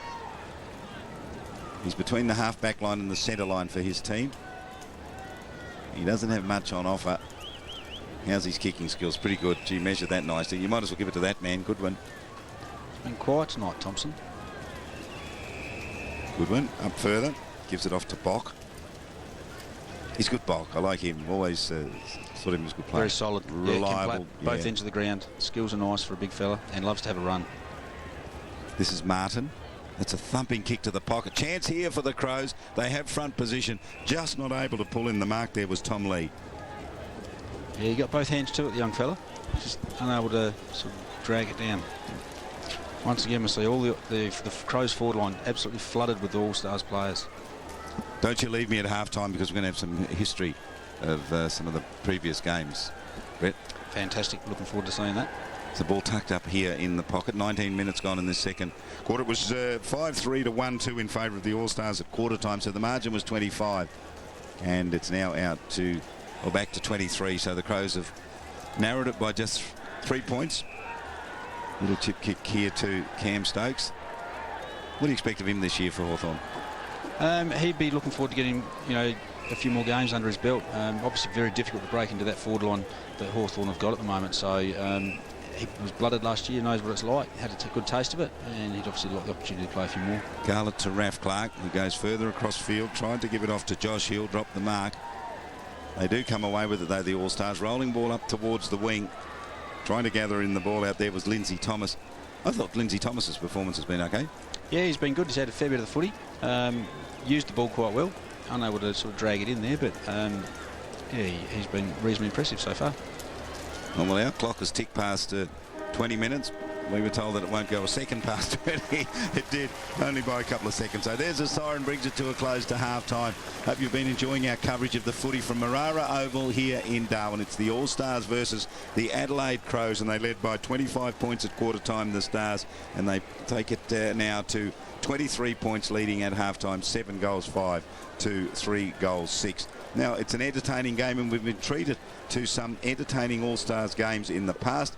Here's a chance now for you to enjoy a look back at some of those wonderful, magical moments.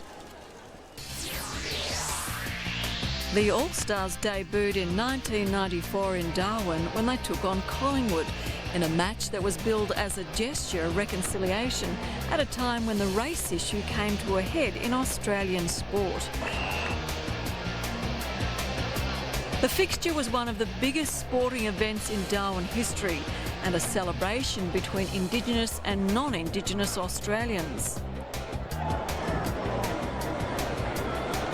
Football legends Bill Dempsey, Sid Jackson, Barry Cable and Maurice Rioli were given the task of assembling an AFL standard all-Indigenous football team to take on the might of Collingwood, who had won the premiership 2 years earlier. The team comprised footballers from all states and territories, including Chris Lewis and Troy Ugle from the West Coast Eagles, Dale Kickett from Essendon, Jamie Lawson from the Sydney Swans, and Derek Kickett, who played for the Swans and the Bombers.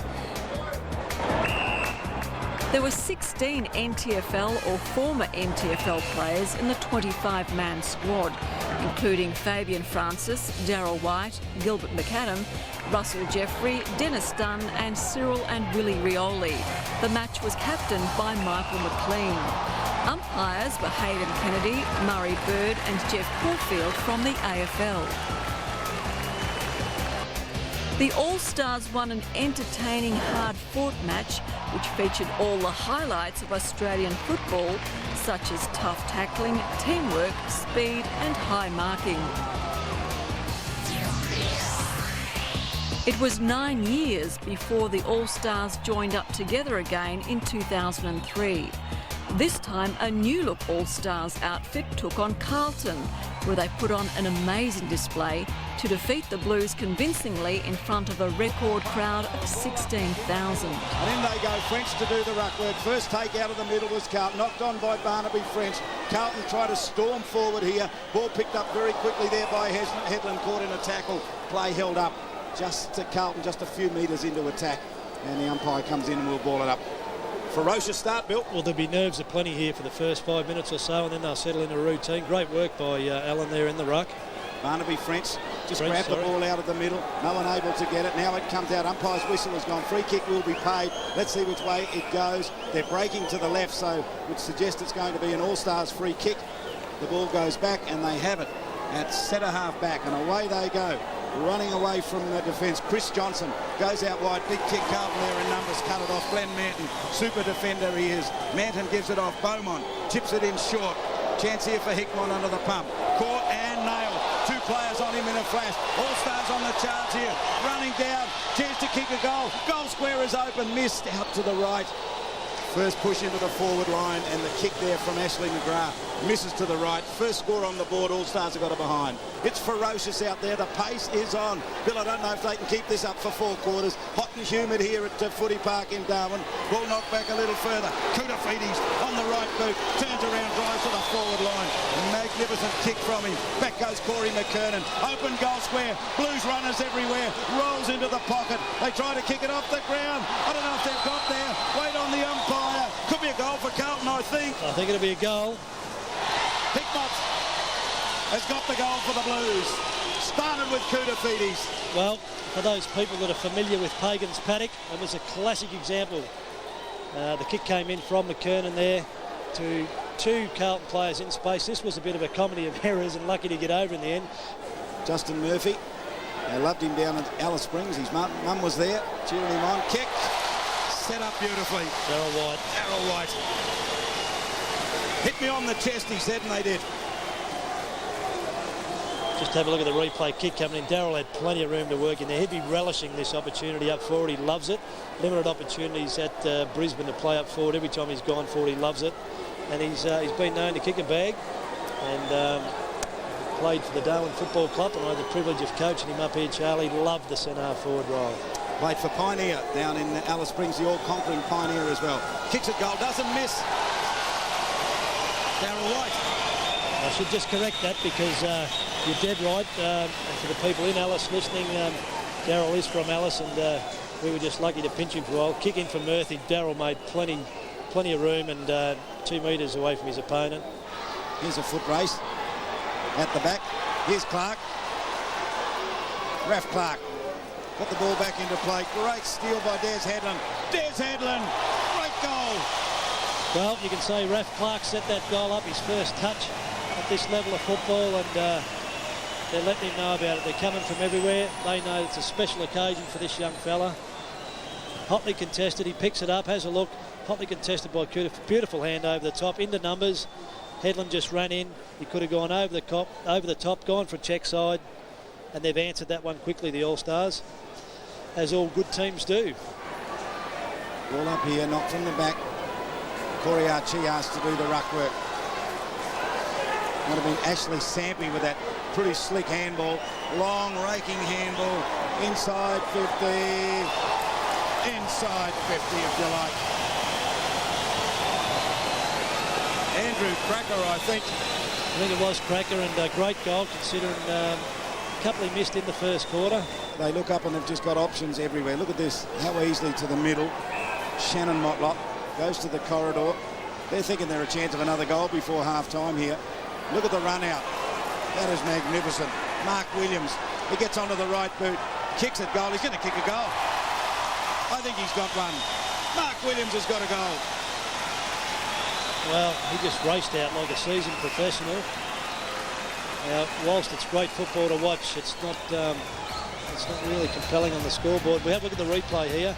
Bit of a wrestle there. He just came out, he backed himself, went one way, went the other.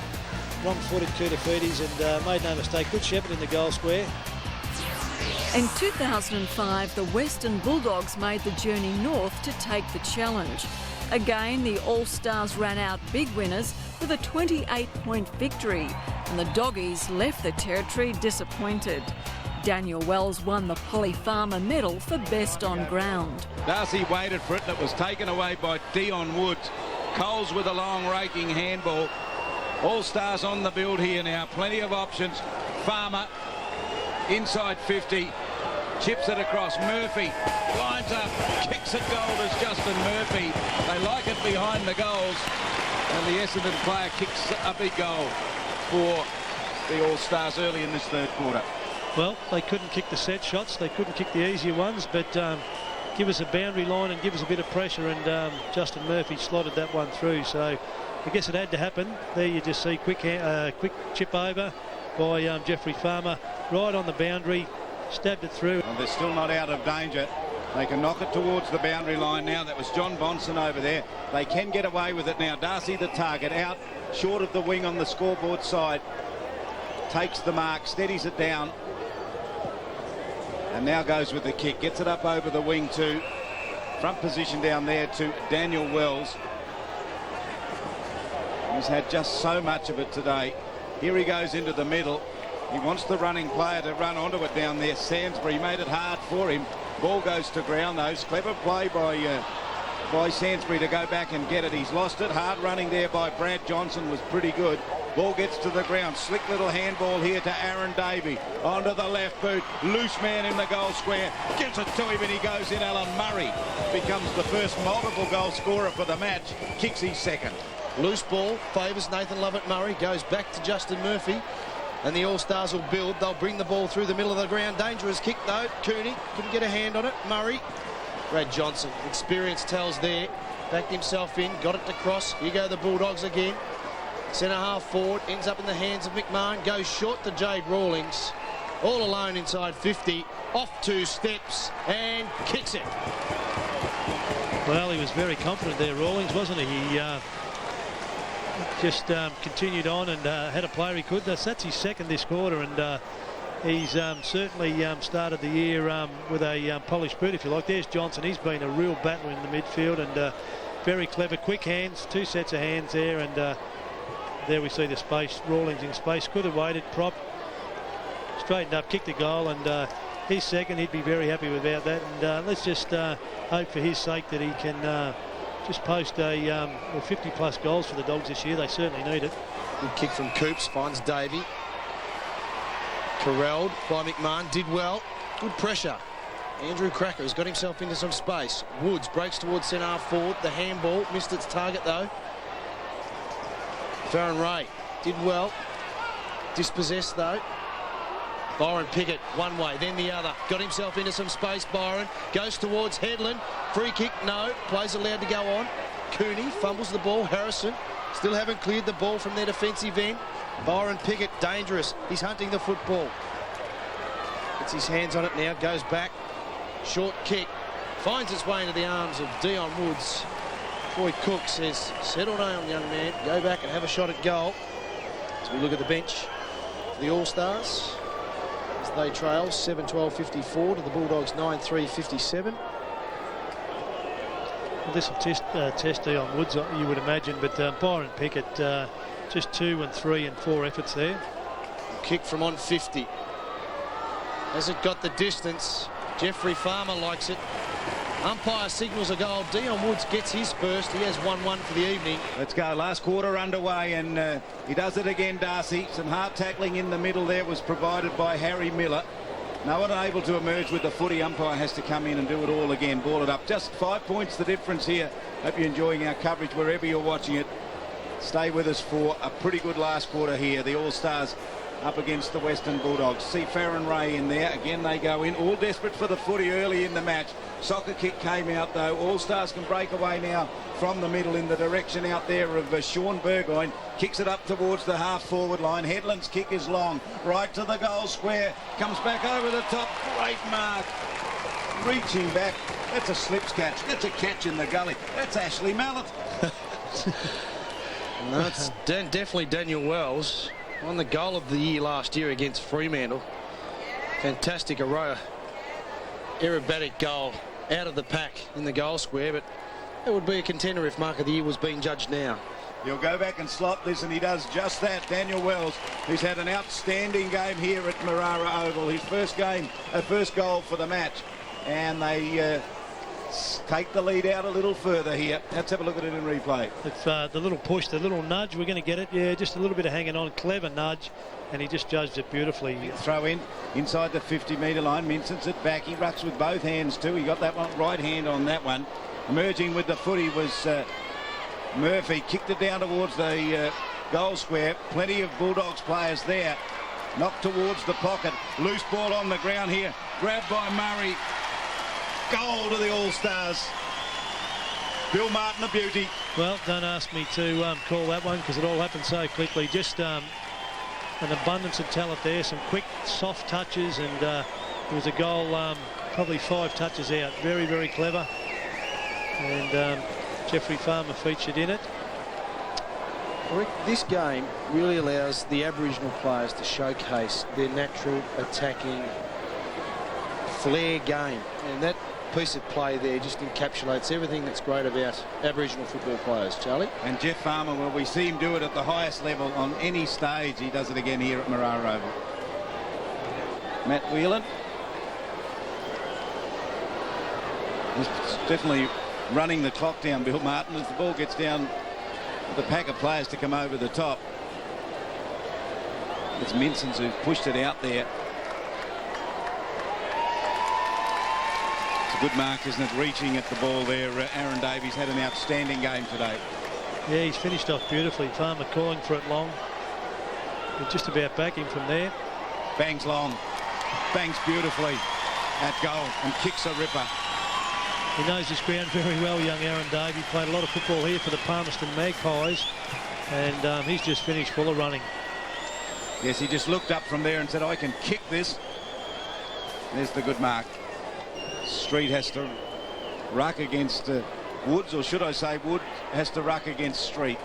Here comes the kick off the boot of Richard Tamling. Down to the forward line. Siren will beat the Jeff Farmer kick off the goal. It's still bellowing, the siren, as the ball rolls through and hit the goalpost. So that'll add a behind to the score. There's Richard Tambling. And the All-Stars, Bill Martin, make it 3 from 3. They do, and they'll be very, very rapt because it hasn't been the big name All-Stars that we've perhaps seen in the past, in so much as the McLeods and the Whites out of the side. But that passion, that ferocity, that intent to win, and just the celebration of the Indigenous footballers, great to see, and take nothing away from the effort from the Bulldogs and their supporters. 2 years ago, the All-Stars took to Marara with the intention of adding to their imposing record with another win. However, the visiting Essendon Bombers were just too strong for the All-Stars, and for the first time since the game's inception, the All-Stars were defeated. Andrew McLeod was awarded the Polly Farmer Medal for best on ground. Here we are, ball up in the middle, and White gets the first tap down. Essendon there, though, into the hands of Stanton. Thumps it up forward, and running back there, taking a very clever mark in front position, Jason Johnson. Super player outside 50. Deep in attack go the Bombers. A little bit of loose checking.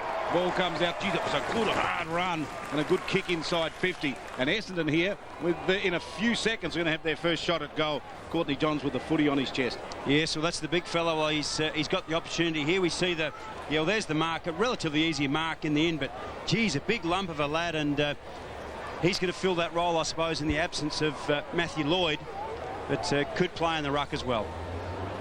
Heard Kevin Sheedy say at a function in Darwin last night, this is no Mickey Mouse game. We haven't come here to lose. He said, watch out for us tomorrow night. Here it is, first shot of the match at goal, and it's in the hands of the Bombers. Courtney Johns inside 50, lines up, kicked. And the first score on the match. The Bombers get the first goal. Maybe both teams just feeling the effects of the heat in the top end up here. Rolling quick. Where's that gone? Where's that gone? That's gone through for a goal. A low kick, McLeod just got it and kicked it along the ground, didn't he? Daisy cutters. They used to call them daisy cutters. We were all the way along the ground, rolled through for a goal. Clever play, Andrew McLeod. Well, he meant that. He kicked that along the ground so as you don't get the deviation through the air. It's just a ruck contest. There is the ball. The ball comes out from... I'm not sure who the ball came out from there, but McLeod was quick to get on it. There he is there. He meant that along the ground, no deviation. 7-4, plays 5-3. They're within striking distance. You just get the feeling if the All-Stars can get their nose in front, they will charge away from this match. We'll get down to Murray. Sylvie in just a moment. We'll go down now, Murray. What's the latest? Charlie, I've just spoken to the All-Stars doctor. Aaron Davey has a slight tweak of his ankle. They're going to do a little fitness test to see if he's okay to come back on. Oh, well, that's good news. They're considering bringing him back. Here's Hurd. James Hurd onto the right boot. Look at that. That's a thumping kick down towards the forward line. Oh, they've got a goal out of this, Essendon. Why? Because Hurd thumped it long. Lucas has kicked his third. Well, just superior body strength there. We see Scotty Lucas. He stood up last year for Essendon, and his direct opponent then was Chris Egan, and just not enough. You can see a bit of wrestling there. Egan's quite a tall man, but just doesn't have the body size and the bulk that Lucas has. Pushed him out. Terrific kick, as you called it, Charlie, from James Hurd. In long there. Egan just couldn't get front spot, but Essendon will clean up again. Here they run along the boundary line at the wing now, in the hands of Hocking. Winderley. Hurd gets this at 50. Looks at goal. Look at that. That's a classy kick. Oh, he is a superstar, isn't he? That he measured that from the right forward pocket here at Marara Stadium. There's the crowd. They love that. And James Hurd, isn't it fantastic that he didn't retire, and he's got a year or two left in him yet. Terrific goal. We're right behind that there. There's the handball there from Winderlich. Another one there finds Hurd. They just run for each other, Essendon, which is fantastic. Just inside 50, and look at that, threaded the needle. He didn't dob it, he dabbed it. Yeah, well, he certainly did that. So check that score here, close to full time in this match. 13-8 to 5-7. Comprehensive win for the Essendon Bombers. They won't be unhappy with that, this crowd here. They've got plenty of supporters here. Essendon team. They've been to Darwin many, many times. I think someone told me they've been here about 7 times. Here's Davey with a shot for goal. He's kicked it. Well, Davey. Isn't that fantastic to see one of the products of the territory, and Alwyn Froggy Davey kick a goal here for his new club. Up to 50. Gee, that's a good tackle. You'd caught, can't you? Well, it is, and I think it might have been McVeigh. Just had maybe no voice around him, but played so well tonight. Bolton. And just on that occasion gave the ball away. Yes, Tim, you're right about Essendon. They're going every which way to get themselves forward. And the last touch of the day finished up with Hocking, and the ball is in his hand. He holds it aloft. The signal that the Bombers have had a wonderful victory here over the Indigenous All-Stars at Marara Stadium here in Darwin. 14-9 to 6-7. Essendon by 50 points. Out of the ABC archive, seen some of the great players of recent times. Here's the team of the century. Brett Ham, what do you make of that, the Indigenous team of the century? Yeah, having a look at a bit earlier, Charlie, some great names there. Some obviously some well-respected and well-renowned names from the past and also the current day age. Obviously with Andrew McLeod, the captain of the All-Stars today, headlining the on-board brigade there. And obviously Michael McLean, the new Northern Territory Football Club coach, starting on the interchange bench, but gets a berth.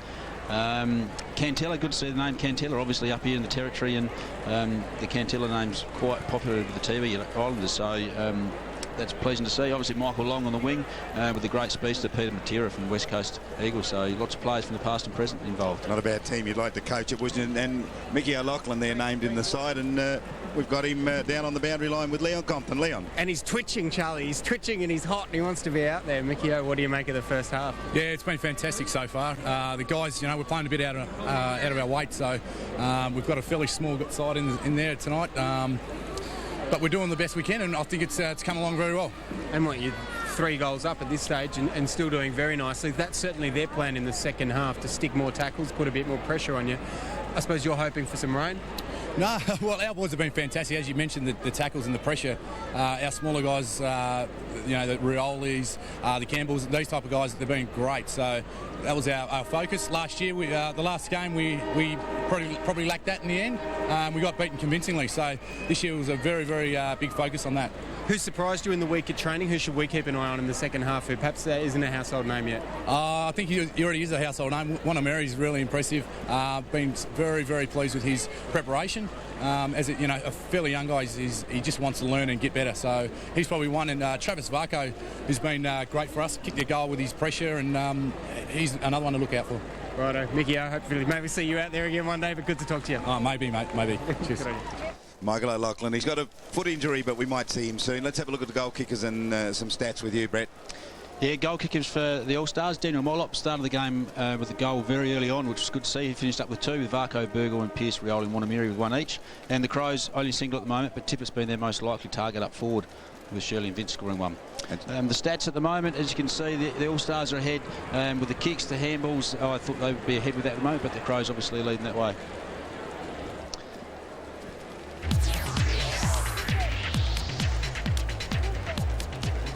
Second half about to get underway. Can the Crows win it, Brett Hand? What do you think? Yeah, I don't think you ever bet against Crows, so I reckon they can still a big chance. Down by 23 points, 25 at quarter time. They've narrowed it by 2. And it's one from the middle by the All-Stars. An early goal for them might be very, very handy to them here. They can run this ball forward. They give it to McLeod, and why not? What a superstar he is. Kicks it out wide to the half-forward line. Mark taken out there by Austin Wonaeamirri. Michael O'Loughlin mentioned him. He's got to be considered for best on ground. He's had plenty of the foot. He goes to the pocket. Gee, that's a nice kick from him. Measured it nicely. Gave it to Jeffrey Garlett. And Garlett away in that pocket. Sleight of build. He belongs to the Carlton Footy Club. Nothing wrong with that. No, pretty glad he wasn't down there yesterday with the incidents going on down at Carlton. Rain starts to fall again. We get down to Leon Compton in a minute. Garlett kicks and misses to the near side. Missed everything. Kicked it out of bounds on the full. Leon. Yeah, Charlie, it was very interesting. Neil Craig and Brett, here's one for you to try with the coaching. He asks the players questions and then gets them to answer those as part of his motivation. They just want to tackle harder in this half of the game and get that switch going a little bit faster. That was the key message to his players. Thanks, Leon. I used to do that when I was coaching. I'd say to the team, does anyone know my name? Yeah, it doesn't surprise me that Craig is innovative with all he does, and he just would have been asking about the team rules they would have put in, they've had in play, and whether they're sort of sticking to them or not. So, but obviously a bad kick out of defence there, just sort of mopped up by the All-Stars, and Aussie gets another chance to have a shot at goal. Well, gee, McLeod was right on the ball, wasn't he? He mentioned him, and he's a couple of touches already at the top of this second half, and he's a chance here to stretch the lead. I've said it a bit earlier, Charlie, he looks magnificent at the moment, Aussie. I've known him for the last couple of years, and he's fit. He's doing extremely well in their fitness testing down there, but he looks very fit and enjoying being home here in Darwin at the moment. And here's his kick and goal. Looked pretty good in the wet, came off the boot nicely, went between the big ones, and Austin Wanamiri kicks his second goal of the match, and he stretches the lead for the All-Stars early in this third term. Yeah, I reckon it might have been Varcoe on the outer side there that intercepted that and kicked it in. No, it wasn't. It was that young fellow that we talked about then, Jeffrey Garlett, I reckon. So a good interception there and finding Aussie in the goal square. So yeah, the Crows, as I said, if they're going to win this game, they've got to sort of start to nail those passes coming out of defence and find more of the footy. And McLeod instrumental in winning it out of the middle and setting it up as well. Yep.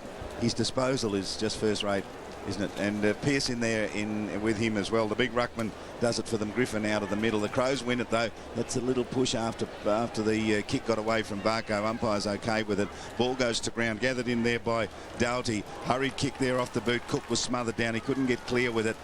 Adelaide Crows under pressure. Goes back to Cook. He's at 50. Couldn't get clear with the footy though. Spillage comes out wide here for the All-Stars. Under pressure going backwards that time was Johncock. He was able to get it away somehow, but now the chance here. Just a big palm off came from Tippett. Get out of my way, he says. Kick landed just a little short, and the All-Stars can clear it. They go and look out here for Pearce. He's in the pocket. He has a runner going around. Will he use him? No, he won't. Dummies with one hand. McLeod's there in assistance as well. They don't go to McLeod. They go backwards instead and back to Pearce. Pearce has got a player calling for it, and Campbell didn't go to Campbell, went further upfield and gave it to Raf Clark. And the defender, the stout defender for the All-Stars, the St Kilda player, has it across half-back. Just started to find his feet at the end of last season, Raf. Got a bit of confidence amongst himself. Just hopefully he can stay injury-free and really make a name for himself this year at the Saints. Comes out wide again here to Pearce. Pearce skirts along the boundary line, measures nicely, gives it off to Campbell. Campbell, who started terrifically well in the first quarter. Little push-off was an absolute beauty from Thomas. Thomas goes to goal. He should have got it to his teammate and having a shot, and his teammates told him all about it as well. He really should have given it off, and he didn't. He did all the hard work there, Lindsay. He did a fantastic sort of block off the ball, had Bock well and truly out of position, and then all he had to do was find Austin in the goal square, and it would be another goal to him. Get down to Leon Compton on the boundary line in just a moment. Here's the throw in the pocket. Little handball by the Crows. They work it out through Doughty. Doughty gives it off a little further to McKay. McKay emerges from the back pocket. Goes to the wing with the kick. Getting in the way though, the All-Stars can get clear to the middle now. Handball back to the ruckman, Griffin. Griffin chips across field. Gives it to Johncock. He's in the centre of the ground. Goes with a nice kick. Gets it out towards the 50-metre line. They gave it off to Lindsay Thomas again. Thomas this time looks for a teammate inside 50. Didn't quite get to him on the full as he wanted. Adelaide Crows with the ball, tried to get clear with it. Varcoe with the intercept, just muscles his way clear. Did very, very well down there, Travis Varcoe. He's picking up nods all the time. Handball comes out to Aaron Davey. Davey to the pocket, gathered in by Thomas. Flying shot for goal, floats. And don't tell me he doesn't. He misses, kicks it behind. Let's get down to Leon Compton. Leon. Yeah, Charlie, just been over to find out what's happening with Patrick Dangerfield. He came off after a knock in the first quarter. They're still assessing him at the moment. We might see him a little bit later on in the game. Also, showers starting to abate. The Weather Bureau says they could get a bit heavier and a bit more persistent as the game rolls on. Well, they're all soaked now, so it doesn't matter, does it? Yeah, I reckon young Moss found the ball a bit slippery. Then he went to give a left-hand handball and it slipped right out of his hand, and the Crows should have been running out of defence, and instead it's thrown in the forward pocket for the All-Stars. There's some Darwin people over there. They bring the shower curtain along. Here's the throw in along the boundary line. Ball punched down. Good work there by Doughty. He's been okay as well. They're under pressure in defence, but the kick is nice. Measured out beautifully. That was well done. You like him, don't you? I do like the look of him early on. It's kicked to the boundary line. A little push out McLeod from the back. Tried to put some pressure there on Gorman. That's David and Goliath, isn't it? Yeah, really? The newcomer against the man who's played over 300. Ball to the boundary line. Knocked out the way of Mike Cook. I'm pretty happy with Cook as well. Here's Mathew Stokes with the handball and caught underneath all of that. And going to ground down there was that McGrath? No, it wasn't McGrath. In fact, that's Petrenko, Jarrahn Petrenko from the Adelaide Crows. fist towards the boundary line, over the boundary line for a throw. Yeah, big Ivan Marek. I reckon Jonathon Griffin's had the better of him so far tonight. Been quite impressed with the way Griffin's gone up in the ruck and been able to get the ball down to the ground. Just making a contest and allow the All-Stars midfielders to take it away. Here's that moment again that we talked about a short time ago. Once that rain goes, everything just goes silent for a little while, even the crowd. Ball forced back over the boundary line. Again seen over there by Mathew. Stokes, who kicked that behind a short time ago. The cat, small forward. Yep, and with the rain, this ground just holds the water beautifully. You look out there at the moment, you wouldn't know that it's rained as much as it has so far. Tap down into the path there of Shirley. Big fan of his. But Shirley held up. Area of the game, the All-Stars, as Mickey O said at half-time, that they've worked on about the hard ball gets, and the stats at the moment, they're leading that way. And generally, if you lead the hard ball gets, you're going to win more games than what you lose. Thompson knocks it on a little further. They've cut it off, those Stokes, with a sweeping handball. And Lovett's kick out towards the wing was a beauty. The running player, Varcoe, picks up another stat. How's his kick? It's a beauty. Diving mark down there, just didn't quite come off from Thomas. Thomas playing with some purpose now. I think he believes he owes his team a goal, and probably he does. Yeah, maybe two. But it was a great effort there, and a shot on goal. Unlucky to sort of miss out, and that was from Jarrahn Jacky. Obviously, a Crow player too. Off hands, gathered in at the back there, McKay. He's getting quite a bit of it as well. Bok comes from the pocket, gives it off to Van Berlo. Further upfield, mark taken, Knights at 50. Yeah. Left the footy behind when the pressure came. Good tackling, Johncock. Good hard body work from him was terrific, wasn't it? Yeah, just a handball to the feet of Rory Sloane there from Chris Knights, and just made it difficult for him. Handball's in the right spot. He's running to an open goal. Edwards under pressure from Yarran. Handball came out from Marek. On the ground, All-Stars pick it up as the whistle goes. Marlon Motlop plays with North Adelaide, I think. Marlon, does he, in the SANFL? Yes, he does. Yes.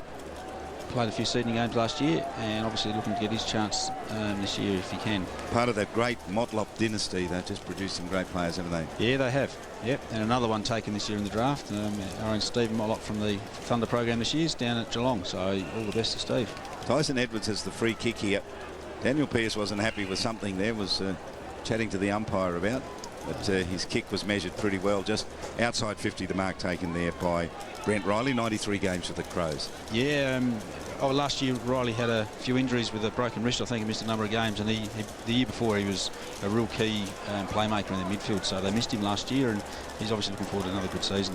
Mathew Stokes on the mark at about the 48-metre mark, not beyond Rioli, although it's a little wet underfoot. Runs in from outside 50, gives it plenty. Good hoik, drifts to the face of goal, drops just a little bit short. Good defensive work. The All-Stars there see it over the boundary line alongside the behind post. Will be another throw-in. Yeah, I thought he was always going to struggle with the distance there with these sort of conditions. And obviously, good opportunity for the Crows now. Obviously better than being a point, I think, so they got a chance to set up and set something out of this. Gill is in the clear, some metres away from where the play is. And there it is. They can get it then as a free kick comes out of it. Tip it. So, well played by Rioli.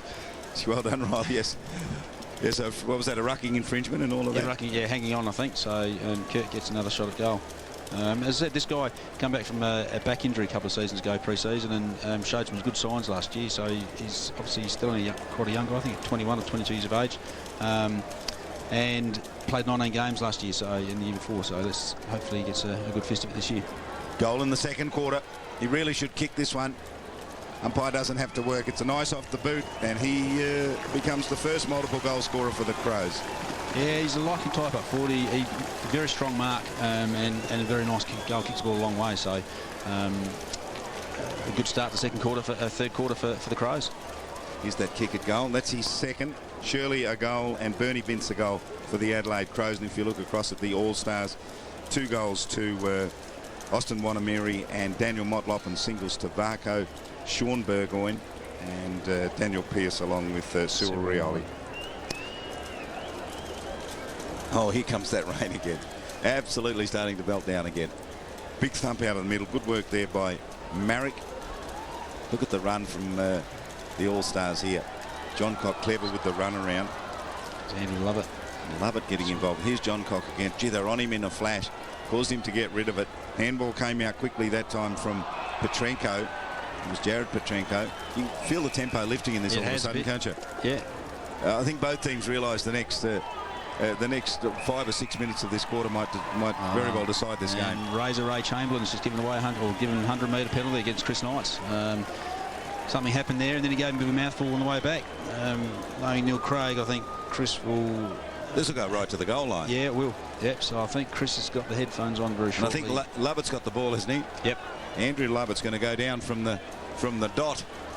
And the half-back flank all the way to the goal line. So not sure what happened there, but didn't agree with what Ray Chamberlain said. Well, with these conditions, this might just put the game behind Adelaide. I know we're calling it a little early, but he's gone in, Lovett, and done exactly what you want from a good bomber who's played 66 games in the AFL. Just pops it through the middle and stretches that lead out. The biggest lead in the match. Yes, they're looking very good at the moment, the All-Stars. They, as I said, their hard ball gets are amazing, and they're sort of mopping up some of the work that Marriott is doing in the middle. And you just can't afford at this day and age to give away 50-metre penalties, let alone 100. It's just too dangerous, and obviously their Lovett was never going to miss that shot at goal. But it's, instead of giving his team a chance to set up a defence from a free kick on the half-back flank, it's just a certain goal. So yeah, undisciplined act there from Chris Knights.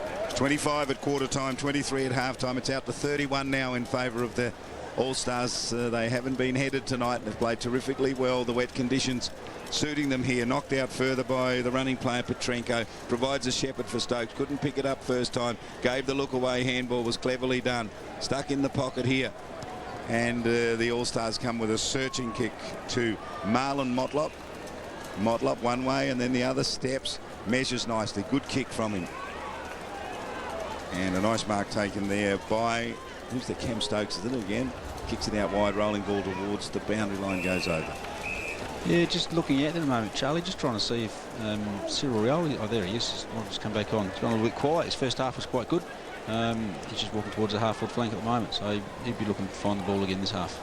Here's Benjamin, reaches up, gets to it, does pretty well too, does Benjamin, Warren Benjamin, for the All-Stars. Another free kick against the Crows. The All-Stars getting to the ball first and winning these hard balls and earning their free kicks. And the Crows are just being shown up a bit here at the moment. Aaron Davey gets it to 50. Ball hits the ground, running hard at it there was Stack. Tyson Edwards looking for the footy whistle. Free kick was thrown, said the umpire. Free kick to the Crows in defence. The wraparound comes from Kite. Kicked out further there by Ben Rutten to the other pocket. I don't know whether these conditions would suit Rutten. Here's McKay to the wing. Moran has it. A little further up to Rioli. Well, they've handled this pretty well, the Crows, haven't they, after that thrust forward? A lot of chipping around at the moment, just allowing the All-Stars to drop back in the hole then and block it off again. They've done that 3 or 4 times when the Crows have chipped the ball. Doesn't seem to be that effective so far. McLeod's kick rolls towards 50. Just reminds me of the old Mosquito Fleet teams. Carlton used to have similar, didn't they, back in the 70s or something? Get half a dozen running players. I think they did. Look at the crowd there. They're absolutely saturated, but enjoying high-quality footy. Good to see top-level footy played in territory. Boys come out and support them. Leon Compton. Yeah, Charlie, it's a bit going on out there at the moment. Mathew Stokes from the Geelong Cats are involved in just a bit of a discussion with Chris Schmidt. They've broken up now and gone their separate ways, but it was getting interesting there for a moment or two. Well, Mathew's a premiership player. Remember, he got heavily felled, didn't he, in that grand final win by Geelong a couple of years ago, and then came back with such determination to play such an important part in that great win for the Cats. Michael Dowdy caught in 2 minds then, had nowhere to go, and just coughed up another free kick to the All-Stars. The pressure they're putting on the Crows at the moment is just amazing, and they're not coping with it too well, the Crows. We were talking just a short time ago as this ball gets knocked towards the boundary line. Will it stay in play here? It might just stay in play. Cleverly done, but too many All-Stars players there. Almost running over the boundary line was Stack. And it's alongside the boundary line. Diving out it was Doughty, picked up this time by Richard Tambling. Tambling works himself into space, curls around his body, top of the square, good chance for the mark. Loose ball gathered in here, running in and kick a goal. Was that McLeod? No, it wasn't. But it was a goal for the Crows, for the All-Stars. There were too many players down there. Was it Campbell? It was Matty Campbell. It was Campbell who ran and got the goal. It was fantastic work there from Richard Tambling. He was the only player there to keep his feet. The other 3 guys all went to ground, and he managed to keep it, and he got hold of the footy and put it to the hot spot, the top of the goal square. Ball hit the ground, and a great crumbing effort. There he is, Richard swings the ball back in front of the goal square. Matty Campbell in good position there, and just crumbs it up and finishes off with a nice goal. I want to put this question to you. I put it to Neil Craig at a press conference the other day, and Chris Johnson as well. These All-Star matches get played every couple of years. They play them in Darwin.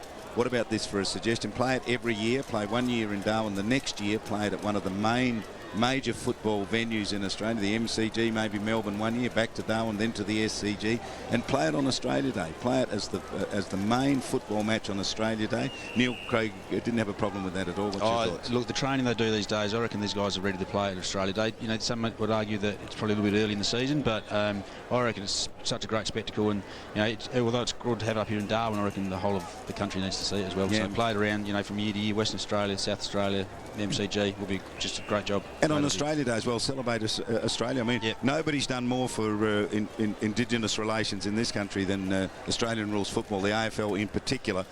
Play these two teams together. Yep. Whoever wants to play the premiership side or something. It's their native game, you know, the Indigenous folk say that, and as you can see tonight, the skills of the teams are great. So Brett and I support it. Maybe it'll happen. Maybe not. Davey with the handball away, gives it to Sean Burgoyne, comes off the half-back flank, kicks up, tries to give it to Daniel Motlop. He was interfered with, surely umpire, wasn't he? It doesn't matter, he gets it anyway. The kick's a beauty, puts it to Thomas. Can Thomas pick it up on the run? He's got a player in field if he can get it across to him in Lovett. Goes for goal, knocked over the line for a behind. And the build-up was just breathtaking. The end result was a behind. It was. And Daniel Motlop having a bit of a push and shove there with Nathan Bock there on the wing. In his second effort, he moved up the goal square, but it was a nice kick forward. Tippett. Look, Tippett again. A couple of goals, quite a few possessions. Yeah, moved into the ruck, just come on from Marek before. Backed himself too, played on there and kicked it forward to Van Berlo. Van Berlo. He's tried to give it to Vince. I think it might have gone over the boundary line as Vince tried to escape with it. Says bring it back. Closing in on three-quarter time. We're going to hear from Andrew McLeod. Had an opportunity to have a chat with the champ. We'll play that for you at three-quarter time. Don't miss it, will you? Here it is at the 50-metre line in defence for the All-Stars. They hold it up. Players dive over the top. Look at that for a pack of players. Somehow it comes out. Umpire says bring it back. I'll ball it up. Hasn't been a lot of ball-ups, has there, really? Not as many as you'd think with these sort of conditions. The ball's sort of been knocked out and put forward a fair bit, so it's been quite a free-flowing game, considering the conditions. But that's good for footy, isn't it? Just because they will get it out, won't they, eventually? Oh, the ball spills out. Yeah. Definitely. Because you don't want to be lying on the thing. You'll give away a free kick. Holding the ball these days. Big, strong tackle there by Garlett. Cruzie Garlett. He could be a cult figure here with a name like that. There he is, number 29. For the All-Stars. Little knockdown. Sean Burgoyne along the boundary line, pursued there by Schmidt. Brought it in, missed kick, came off the chest there of Doughty. Davey gets it, runs to the middle, gave the handball off to Lovett. Lovett just couldn't get it quite on the rebound. Martin gets it for the Adelaide Crows. He's held up in the centre of the ground. Now the game comes to a bit of a standstill. Too many players in there for that to come out, surely. Someone goes in looking for an umpire, lets it go on. And still they can't get it out. Now we might have to blow the whistle and ball it up now eventually. Free kick out of that? No. Umpire says give it to me. The man in green will throw it up. 10-9 to 4-6 in favour of the Indigenous All-Stars. They look to be able to record their fourth win in 5 outings, and they're going to do it at the expense of the Adelaide Crows, it would seem. Kick up to the 50-metre line. Here's the guy you talked about a little earlier on, doing some more work back there in defence. Yeah, and there's another free kick in the middle of the ground there. The All-Stars are just putting the pressure on the Crows at the moment, and they just can't seem to get it past that half-forward flank. So the pressure that the All-Stars are putting on is really being rewarded for today. Three-quarter time here. One more quarter to go in this match. Let's check the score at three-quarter time. 25 points at quarter time, 23 at half time, and now out to 39 points. The All-Stars leading 10 goals 9 to 4 goals 6. The champ amongst the All-Stars and the Adelaide Crows as well is the Territory's favourite football son, of course. I talk of Andrew McLeod, and I got an opportunity to have quite an in-depth chat with the champ just a short time ago. Andrew, tell us about your young days playing football in Darwin. Oh, young days for me, Charlie. It's just, back at Gardens Oval, running around with the mighty Darwin Buffaloes. Started out there when I was about 11, and yeah, it's just exciting times playing out there on number 2 oval, and just having fun and enjoying it, and playing with a lot of your schoolmates and your cousins, and all your just all your family is. I don't think it's probably the most enjoyable time of your football career is when you're starting out and just playing for the pure love of it. Was the turning point really that game at Victoria Park against the VFA all those years ago, when I think we saw you for the first time playing and thinking, wait a minute, this guy's got a lot of potential? Yeah, I'm not sure if that was the turning point. It's just, I suppose, as one of those steps in your development that sort of took place. But playing certainly in that game probably gave me a springboard into senior, like real senior footy. Especially, I left there and went and played in the SANFL for Port. So. Yeah, it probably gave me a lot of confidence to actually play, as a young kid, that I could play against men. I ended up staying there for about 5 months, and was lucky to play in a premiership with the seniors there, and then that ended in I suppose me getting drafted at the end of the year. So it was from that time that I played in that game against the VFA. For the territory, it sort of just went really quick, and I was sort of pretty lucky that I was in the right place at the right time. Was it a pinch myself sort of experience when all of a sudden you're playing AFL football? Definitely. You obviously grow up with all your idols, and you aspire to. Hopefully one day you might get a chance to do it, but. Actually, within a space of leaving Darwin, and within 6 months, I was on an AFL list, and I often had to kick myself, and like what's going on, my dream, telling myself I'm dreaming, but but then the reality sort of kicks in, and there's a lot of hard work that goes with it. So I was very fortunate back in those days to get that opportunity. What stands out as the one greatest highlight for you? I find it really hard to nail it down to one. Certainly the premierships, playing in a grand final is probably the ultimate for success for us. But I hold a lot of things right up there, and playing for the All-Stars is probably one of the greatest highlights of my career. To represent my people and play in front of my hometown and my family is. You just can't. It's hard to describe how much it means to me. But that, and being able to play for my country, and is they're right up there as well amongst some of my accolades. You wear that All-Stars Guernsey with such pride. Is there a message that you want to send when you run out on the ground and wearing it?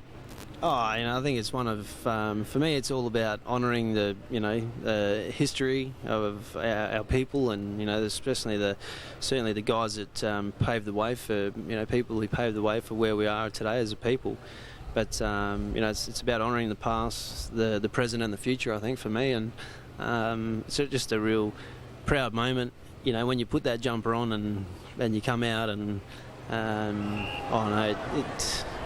I feel like I'm 6'4" and bulletproof. It's just an amazing feeling, and something that a few guys are going to experience this today, and it's just such a special event, and something that it's a celebration for our people. Andrew, many young kids will be watching this. Have you got a message for them? I suppose for one thing I always like to tell kids is that everyone has dreams and aspirations, and the key to that is if you have a dream and that's what you want to do, don't let anything stand in the way, because we all face different situations or adversity at times, but it's how you face those challenges and come through the other side that makes you the person that you are. So if you've got something that you want to achieve, don't let nothing stop you. You just get the feeling that, Brett, Andrew McLeod, football is just one chapter in what's going to be an extraordinary life. Yeah, he's an amazing man, isn't he? He truly loves the game of football and what he's done up here in the Territory to be very proud to represent us. There he is there. Let's go down to Leon Compton. I think he's got Ben Hart with him. Leon.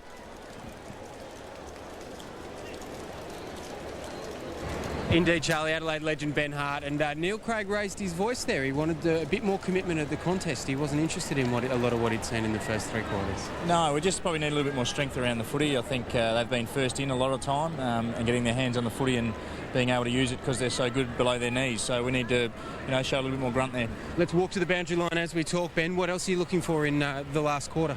I think it's just continue to work on our ball movement. We've got our hands on it a few times, but we need to get that a little bit better and get some open plays and hopefully get into the forward line a little bit quicker than what we have. Is this the match-up and the hit-out that you hoped for in the first part of the season? It's great because the things we've been working on, we come up against a side who will take you on and test you out with a lot of speed, so it's great for our preparation. Okay, good to talk to you. Cheers, thanks. Ben Hart joining us here. Final quarter about to get underway.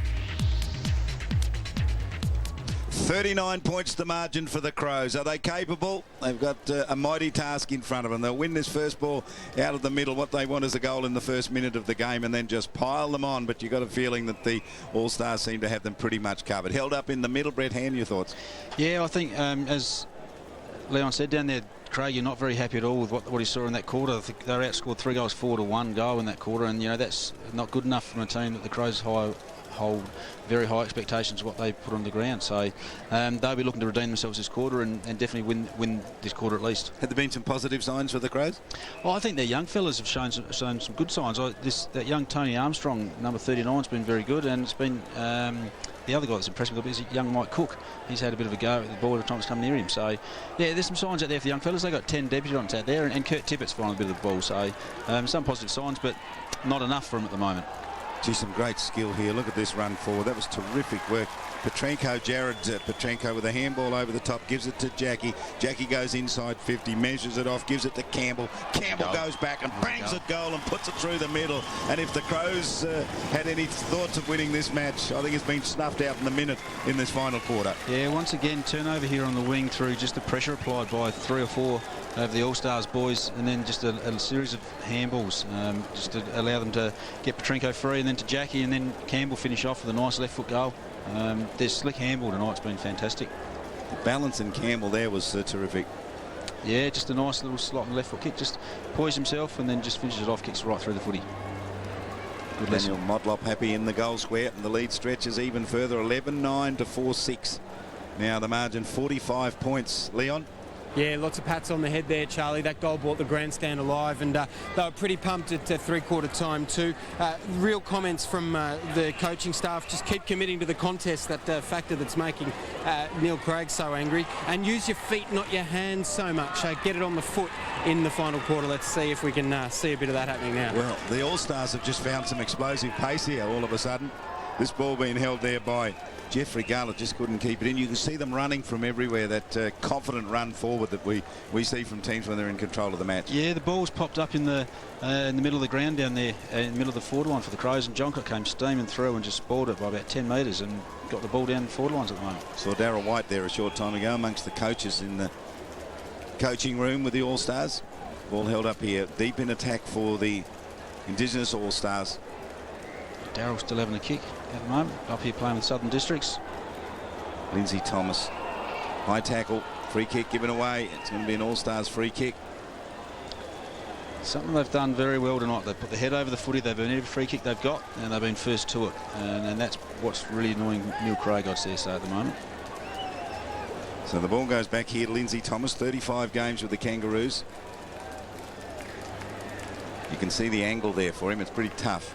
Yeah, he's got a bit of a breeze behind him though, so it's sort of favouring to that pocket. So he's not without a chance here. He disappeared amongst some Indigenous All-Stars players along the boundary line there. There are many of them, but he lines up Thomas, improves the angle a little bit, goes with the goal, hits the goal post and through from behind. Incidentally, we've been told that 9 points doesn't count in this game, so I took that information along with all the other information I got and threw it all in the bin.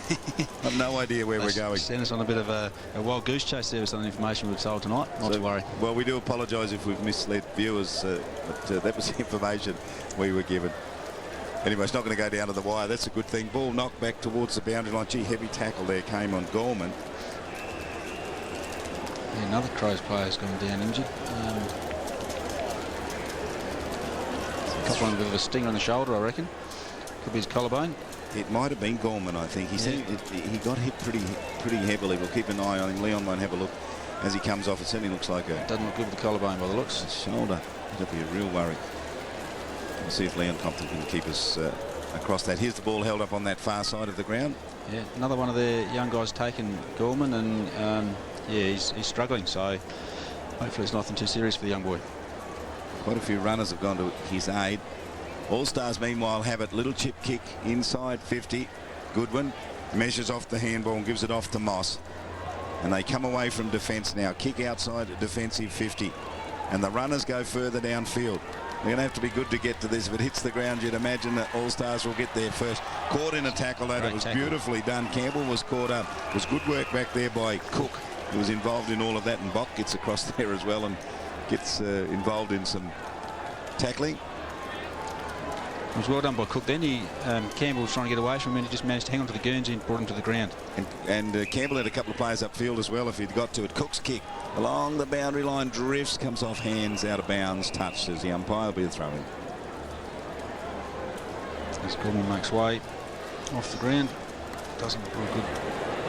Leon, let's go to him. Yeah, look, he's coming past me now, Charlie, and it looks like every bit the collarbone. He's not a very happy camper, although obviously, as you can see, still on his feet, but it looks like there might be some ongoing problems with that left shoulder. Thanks, Ian. That's Greg Gorman for the Crows leaving the field in some distress. Yes. Scott Stevens taking the marks. First time I've called Scott tonight. I haven't seen much of him. He's been very quiet down forward. He did get a couple of touches at the very start of the game, I think, but since then, not too many. 77 games he's played at AFL level. Probably needs to really stand up this year to be a target for the Crows to kick to up forward if they're going to have some success. As I say that, he's kicked a goal, which is good for him. He'll need a few more of them, though. Got some assistance in the goal square. Wasn't the greatest kick. Didn't look like it was going to make it, but a little bit of shepherding in the goal square. That's not a bad mark, though. Held front position and did it well, didn't he? He did, yeah. He just good body positioning there. Just kept Ralph Clark out the way and get the ball to his advantage and took a good mark. Then finished off with a nice shot at goal. That's where you want to kick him from, about 35, 40 metres out, directly in front. And experience from Scotty Stevens, who shouldn't miss those ones. So there he is, number 27, Petrenko on him. Early stages of this last quarter, and the Crows get one back. They need a few more. Just their game just hasn't quite clicked here. Here's Doughty, comes away. Nice kick to Vince. Vince also been busy. They've had a spread of players, no one outstanding, but players like Vince and Van Berlo and Marrick have all been contributors, haven't they? Yeah, and then they've got this guy up forward who's taken another good chest mark. But yeah, you're right. They haven't had any but real standouts. This guy's getting touches, and I suppose they've rotated off the bench a fair bit as well. But they played a lot of stop-start footy in the first half, the Crows, and they just seem a bit better when they get the ball moving quickly into their forward lines like that. Brett, what about the All-Stars? We were looking at better players. Varcoe, certainly. Johncock, Thomas. Cyril Rioli's gone a bit quiet. Austin Wanamiri earlier on. Matt Campbell's come into it a bit, hasn't he, after about half-time? Yeah, certainly. And the big fella on the ruck, as I said, Jonathon Griffin had a big effort tonight, and I've been pretty impressed with what he's been doing out there. But it's good to see. Varcoe was exceptional in the first half. He was really good, and he's probably my pick of the players at the moment. Did he pick up a few touches in this last quarter? You'd expect he would. Here's the kick along the boundary line. Might have gone out of bounds on the full. No, it didn't. Thomas. No, it didn't. Thomas again with another touch. Let's hope he's in for a good season this year. Another touch. Kick along the boundary line, just got over the top too. Was cleverly done. Crows get back there in defence though, working with Michael Doughty back there. He's been solid in defence. Ball towards the wing on the scoreboard side. Rushed over the boundary line there by McKay. He's had a fair bit of it, Doughty, but he's turned it over too. And there's another one there who's just missed the target with his kick, and unfortunately Crows are unable to take it away. Darwin people having a quiet drink to celebrate the fact that the rain's stopped falling. If an excuse is needed. There's no excuse needed. Up here. Here we go again. The All-Stars getting it out of the pack. Cyril Rioli involved with that. Driving kick forward. That's a great mark. Front position down there. Varcoe takes a terrific mark. Attendance have just told us 9,500, which is pretty good in these wet conditions. We thought 10,000 would be about what they got. Here's this kick. Look, that's nice, isn't it? Lovely pass. Just was a full forward or a forward pocket just coming out off the lead. Had one of those hit on the chest. He looks like a tattered and battered man. Runs in.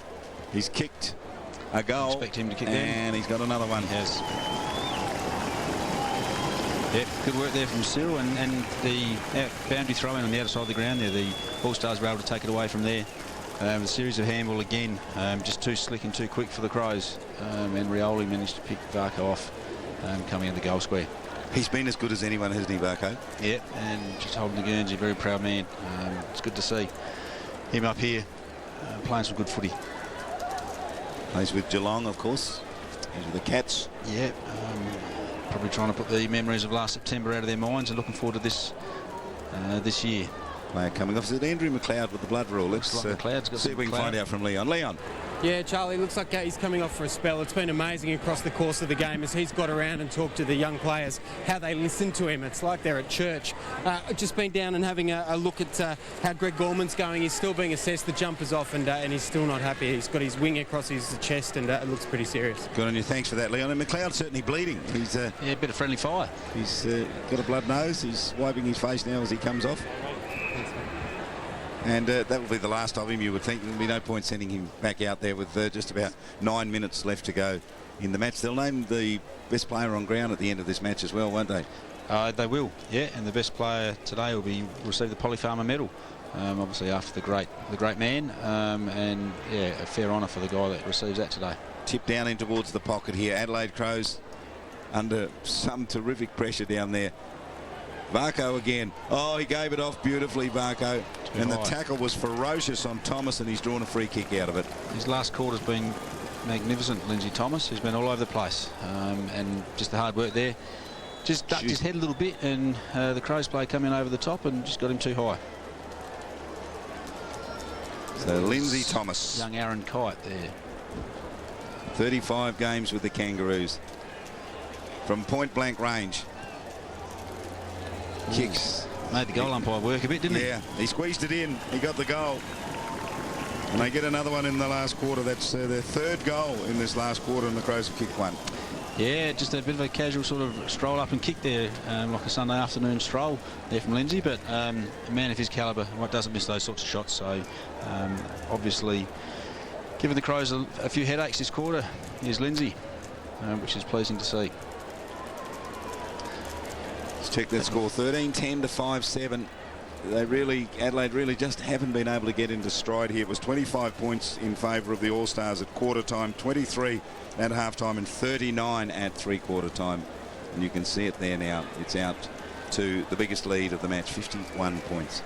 Yeah, I don't think Neil Craig, this is what he was asking for at three-quarter time. Well, you don't need a fade, do you? I think that's what coaches look for. You want players to be able to respond when they're being challenged. It is the first real serious hit out for the Crows, haven't it? Oh, absolutely. Yeah, there would have been things that they would have put in play, wanted to see in this game, and that's probably what he's more disappointed with, I would say. They haven't probably adapted to what he wanted to get out of it. But the pressure from the All-Stars is just amazing. Here it goes again, another turnover. Rioli, off to young Garlett, Jeffrey Garlett there. It looked like he looked like a hamstring, didn't it? Just he kicked it. He's okay after. He kicked it as though he had a hamstring problem. Yeah, he kicked it like he was trying to step on that foot as well. But just the pressure again in the middle of the ground just forced that turnover and allowed the All-Stars to go forward.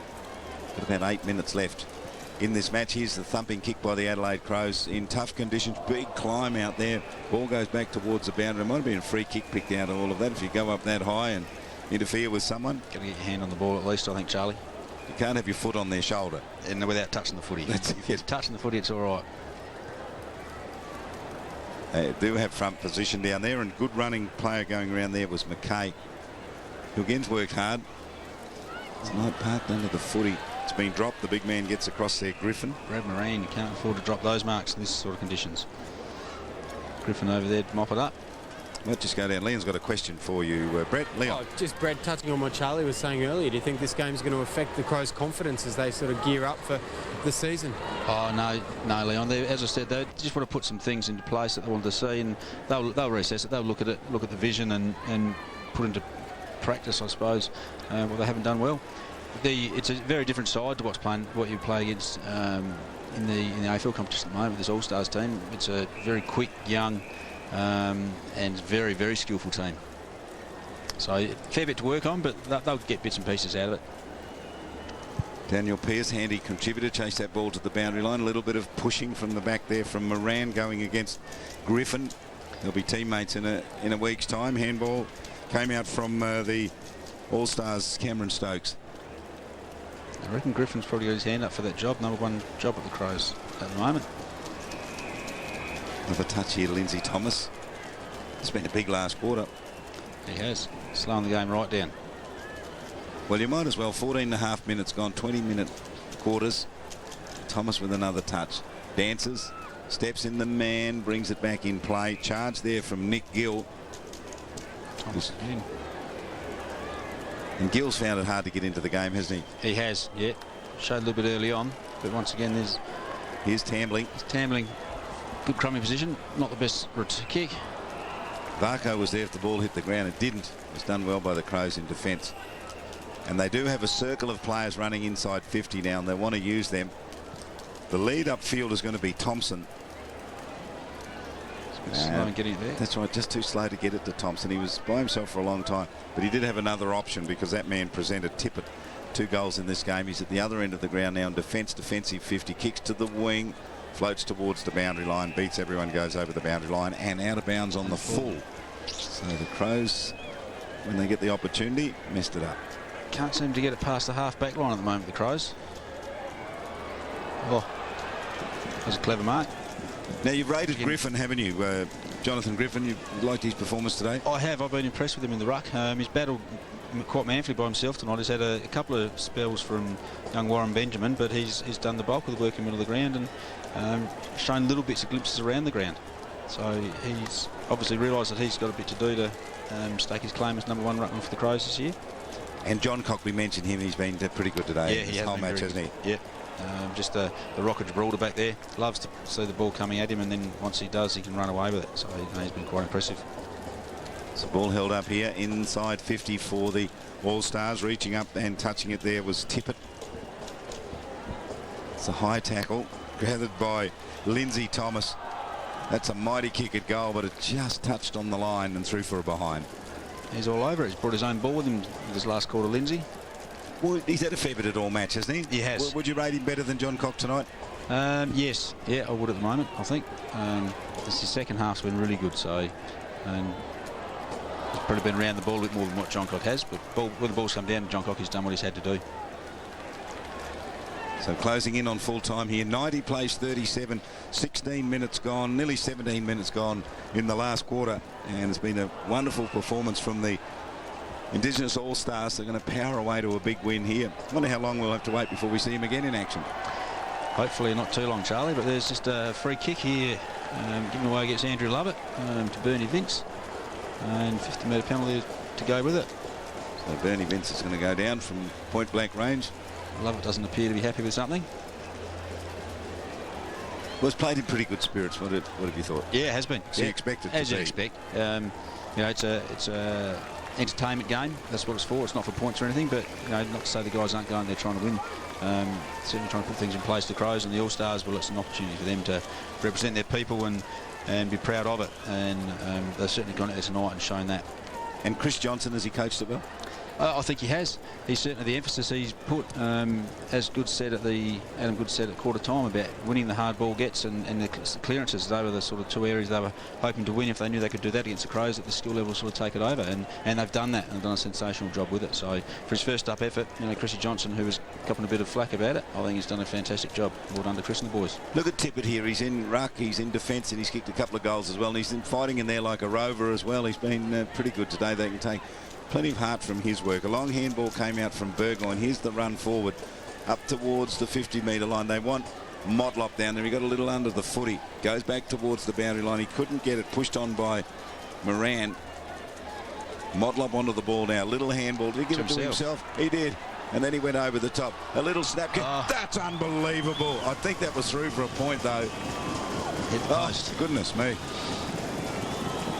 Well, I think that's worth seeing again. I reckon the umpire should miss that one. I reckon it went through. Here's Daniel to himself. Oh, no. Lindsay. Oh. That's a goal, isn't it? Oh, from here, Charlie, looks like it, but the umpire's there, so he must have seen it flip the post. I didn't see it go anywhere near the post, I must say. Marlon Motlop put the boot on it. Here's a high up and under. Only an all-star standing there by himself, and it's Daniel Motlop. Once again, the pressure of half-back flank from the kick in there from the Crows was turned over, and just the ball going forward, and Daniel's going to go back and kick his third for the game. No one on the mark. Just goes in and punts it straight through the middle. No one on the mark. Now, that's something that I know Neil Craig would not be happy with. Just small little things like that. Discipline acts where you need to make sure you're disciplined for the whole game, and there was no one there standing the mark, and Daniel just rolls in for an easy goal. He becomes the leading goal kicker in the match with 3. He kicked 1 in the first, 1 in the second, and 1 in the final quarter. And he joins Travis Varcoe as multiple goal kickers for the All-Stars, along with Matt Campbell and Austin Wanamiri. Have a look at that. 14-13 to 6-7.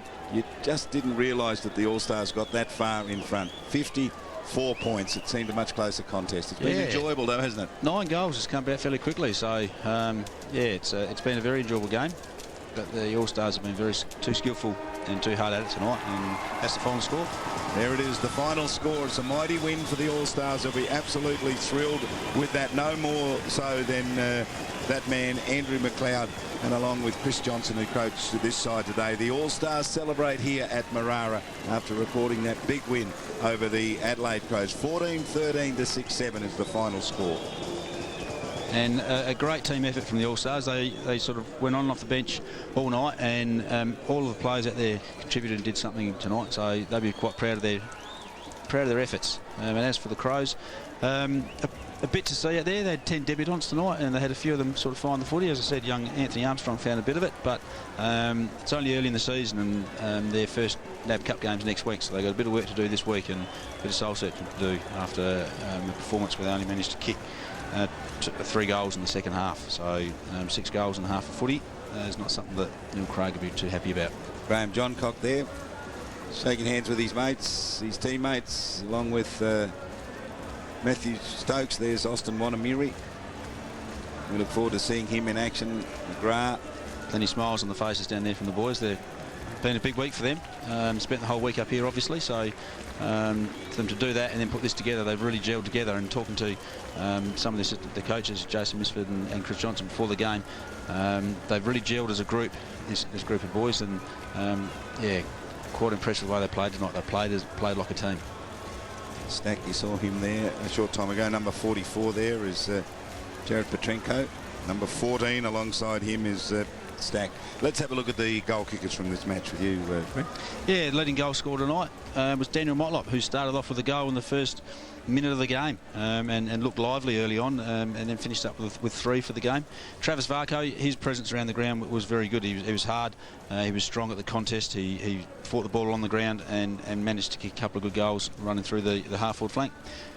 Matty Campbell did a good job. A bit too quick there for me, Charlie. Sorry about that. And the Crows, we had Kurt Tippett obviously kicking 2 goals up forward. Strong mark, and then we also had Robert Shirley and Bernie Vince kicking 1 goal for them. What about those stats? They dominated on the stat sheet, didn't they? Yeah, you can see in certain areas that you think the Crows would win, which would be the centre breaks, 10-6 to the All-Stars. Obviously, a lot more possessions of the footy from the All-Stars tonight, and inside 50, 7 more to them, and the Crows had 5 more turnovers than what the All-Stars did. Look at the hit-outs. That's amazing, 44-14. Yeah, and, I said that Griffin impressed me. He did, but the stats there sort of show that the Crows had more of the hit-outs, but the way the All-Stars managed to sort of mop it up around there was certainly quite telling tonight. And Griffin worked hard. Around the field as well. Thought his performance was pretty good. Crows move away towards the presentation area here at Marara Oval. The All-Stars still in the middle. The big crowd still stays on hand here to watch this. It's always the enjoyable part at the end of the day. And all of the Indigenous All-Stars support group, Jason Mifsud and all of those, you can see them down there. They're having part of this as well. They want to be part of this celebration. Chris Johnson makes his way out to meet his team. That's his team working towards him now. Yeah, we've just got one of the flying boomerangs there, just doing a couple of backflips. The Indigenous boomerangs, the under-15 team here, and just saw one of the boys doing a couple of backflips, which entertained the crowd, which is good. But Adam Goods and Michael O'Loughlin and Jock McLeod there, the father of Andrew McLeod. Yeah. Was a footballer of some note himself for the Darwin Buffaloes. I saw his name on the team sheet earlier on, and I thought hadn't seen him out there, but there he is. He'd be quite proud of today to see his son represent and captain the team that he has tonight. So, and Cruzie Johnson, yeah, well done to the young man. As I said, under a bit of pressure tonight for this. Obviously, some people sort of didn't think he was the man for the job, but he's certainly shown that he can do it. And you know, good luck to him this year with his coaching role with Brisbane. And you know, it was a fantastic effort to bring the boys together like he has and to get the result they have tonight. That's right. And if they don't believe he's done a good job, all he has to do is show them the score sheet, which will tell them that the team that he coached won by 54 points here. The All Stars 14-13, 97 beat the Adelaide Crows. 6 goals, 7-43. The margin was 25 points at quarter time, 23 at half time, 39 points at three-quarter time, and they kicked 4 goals to 2 in the last quarter to record a very impressive 54-point win. Good victory here to the All-Stars. They've got the presentations in front of them. We've enjoyed bringing you this coverage from Marara Oval here in Darwin. I hope you've enjoyed our coverage of the AFL Indigenous All-Stars against the Adelaide Crows. I want to thank Brett Hand for your comments tonight. Brett, we look forward to working some more with you. Leon Compton on the boundary line as well. Hope you've enjoyed Leon's comments, and we hope you've enjoyed our coverage of this match. Congratulations to the All-Stars with their big win over the Adelaide Crows.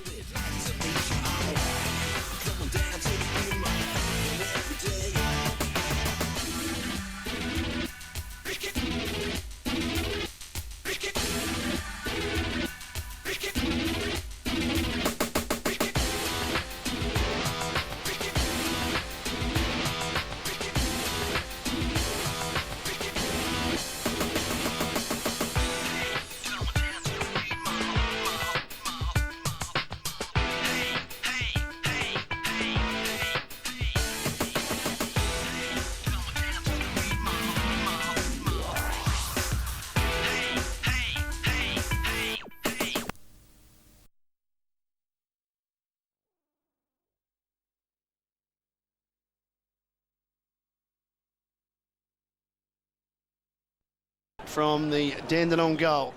They're down by 61. No chance of winning the game, so it's a question of just finishing off individually and as a team, and as perhaps winning the quarter. And we'll have another throw in. Savage, we mentioned earlier, as we talked about a couple of times. It's big Josh Hamilton. You'd hardly say he'd be a shy and retiring type. You wouldn't think. You wouldn't think so. The lad. Rockcliffe now. We've got so much confidence in each other at the moment. Here he is again. Big Hamilton did well on the left foot. One-on-one contest. Good defensive spoil by the forward. Over the back. Good mark. They're away here. Again, Mangan inside to Marnie. Looking for over the top it went. Zebel was there as well. Right, was involved. Oh, here we go. Another one for the Bushies. Another one for the Bushies. Jurrah's kicked another one. This is going to get horribly ugly. So you think in the last quarter. They just did that with ease. Too many numbers. The Dandenong boys have just got to pick their chins up. But that was a really good finish on the left foot. Jurrah, who's been dangerous all afternoon. The squaring kick was good. Thought Wright might have really did enough to mark this. Well, he done enough, I should say. And Zebel's second effort was terrific. And then look at the effort of Wright. Forced a spillage and another goal. So Jurrah the goal, and breaking that run of goals by Sidebottom and Tiller, who kicked all of the 7 goals for the third term. For Murray. Back in the middle, Casbolt winning the knock. Coming in quickly was Smith. Tackle over the top, but it was on his opponent who didn't have the ball. It was Marnie underneath all that. And we'll go again with another bounce. Hamilton won the knock. Bastanek just couldn't quite get the hands out. And off they go. They're running hard and they've got support. Jurrah again got it from McNeil. Kick off the side of the boot though. Right. Read well by him. It wasn't going anywhere. Now it's got to be a free kick one way or the other. It's holding the ball. And the free kick will go to Hibbert, who just sized up the option and said, no, do you go left or right? I've got you. It's a good decision, because he could have quite easily given a push in the back, but he gave the right decision to finish the umpire. Casbolt's his target. Couldn't quite take it. Might have got one in the back. or too high. Chopping the arms. Playing on quickly. Purves back through the middle. Delago his target. Got it. Not sure what to do with it though. Just in the end, one step. It couldn't have been any worse because standing there waiting was Hamilton. Didn't take the mark though. Going back Milne. McNeil off a step. Around the corner. Rockcliffe. Been very good this afternoon. Rockcliffe kicked 4. 20 of the footies up to 25 now. Now the overlap again. This is McNeil. He kicked to some space. What a great kick in the finish. Hands in the back. Hands in the back. And don't put your hands in the back to this man. Steele sidebottom has attracted the free kick. He's pretending he's going to pass there, but I think when you've got 8, that's only just one of those ones where you sort of slip over. You can see that. The hands in the back. Well, it's the rule, unfortunately. Steele sidebottom. 8-0 on the board. Yeah, 8 straight. You just want him to keep going, don't you? You just don't block the coffee book. Well, let's see if he kicks number 9. I want the record books out too, Kevin. At some stage, Steele side, but has it looked like missing today? That's 9 and gives a salute to his fans, the crowd that's come down from the Murray. 9 goals to Steele side bottom. There's a few of his mates. Yes, you're on telly, boys. Well done. And the old Rockcliffe salute there to his mate, I think, and that Steele side bottom. What a fantastic game. 9 goals. Brilliant performance this afternoon. 27 touches as well. Doesn't look like missing. And he's put Congupna on the map. It has. On the national map because Congupna Footy Club, I think they'll be roaring up around that way. They've helped develop, nurture this young fella that has then pushed his way through to play for the Murray Bushrangers, play for Vic Country at the National Championships. He's a star there. He made All-Australian in those championships, and has he then continued it on? That's going to be paid a throw, and Clark was away, but it's going to come back. It'll be a free kick to Murray. It's going to go to McNeil, who's just... He's going to run this game out and get lots of possessions this last quarter. He's up to 21. Inside 50. Bastanak first back for the Stingrays. Handball out the back. Coming through Baroli. He of the orange boot. And he just got enough on it to give it over to Martin Yellow. Kicks towards goal. Is this another goal for Murray? It is. And you're right, Liam. It is ugly when it comes to the scoreboard for the Dandenong Stingrays, because that's a goal to Martin Yellow. And the margin now, 79 points. And we've still got plenty of time left because we've only played 8 minutes in this last quarter. Oh, it's a procession, all right. It's the pressure I've loved about him all day. Look at that tackling pressure, putting in the effort there, and he ended up getting rewarded in this game. That was a tackle originally by Martinello, and then look, the follow-up gets the goal. Yeah. I love their team orientation the whole game. We've seen it earlier with Rockcliffe, sharing the ball unselfishly across to give away goals. They've done it the whole game, played for each other. Sometimes you can see, if the side's not working together, you can see some selfish efforts, but not today for the Murray Bushrangers. Really worked beautifully for each other. And a real procession out of the middle. Another free kick to Murray. And an empty forward line. I like the way he's pushed forward here, the big fella Hamilton. He gets swings on the left. Now, that's a good option because side bottom will be somewhere around. Zeebel's there as well, but Dandenong will concede. They do now. Well, it was only 12 months ago, Kev, you and I did the game with Johnny Casey, and Murray came to town, grand final day, and were pretty ordinary. Yeah, and I suppose I remember big Ben McAvoy that was then taken as at number 10, and certainly in the top choices, the big ruckman and captain. He's going to be a terrific player, I think, for the Saints. But yes, they didn't have a memorable day, but they turned it all around, and the boys got it again. There he is. He got it from Rockcliffe, his partner in crime, who just cramps up a little bit. There's a bit of a grin from him, say thanks very much, because he knows he's on 9, he's not going to pass off. We know that if it was Rockcliffe kicking from here, that's a certain goal. He just slid straight through, yeah. What can he do? Can he make it 10 goals? 10 straight? Oh. Hits the post. Take him off. He's done nothing. An anticlimax for Steele side bottom. 9 goals won. There's still plenty of time to go. I think he's got a dozen in him. I reckon he's got a dozen in him. Well, they're going to give him the ball. You can see that. They will. They're trying to get it. Rockcliffe honoured the lead then because he saw it was side bottom. Yep. He was entitled to have a shot then, Rockcliffe. Yeah. Dylan McNeil is just getting disposals at will at the moment. Back to Brown. The big man gets a little bit confused, decides to just kick it long in the side bottom direction. Got to beat 3. He's not going to. They're too tall for him there.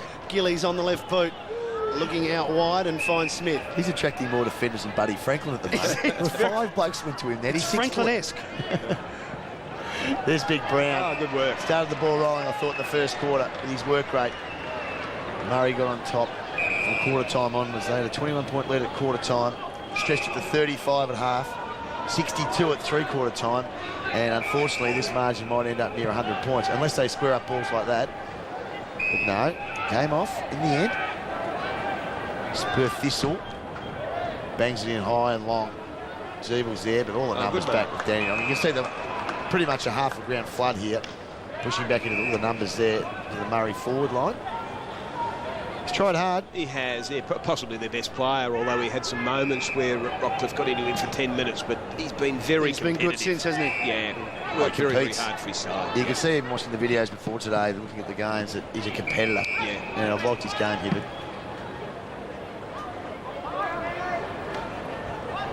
Smith's long kick, but it's going to come straight back, or is it? It's not going to get that far. Where's he going to kick it though? Rogash in two minds, hands over the top.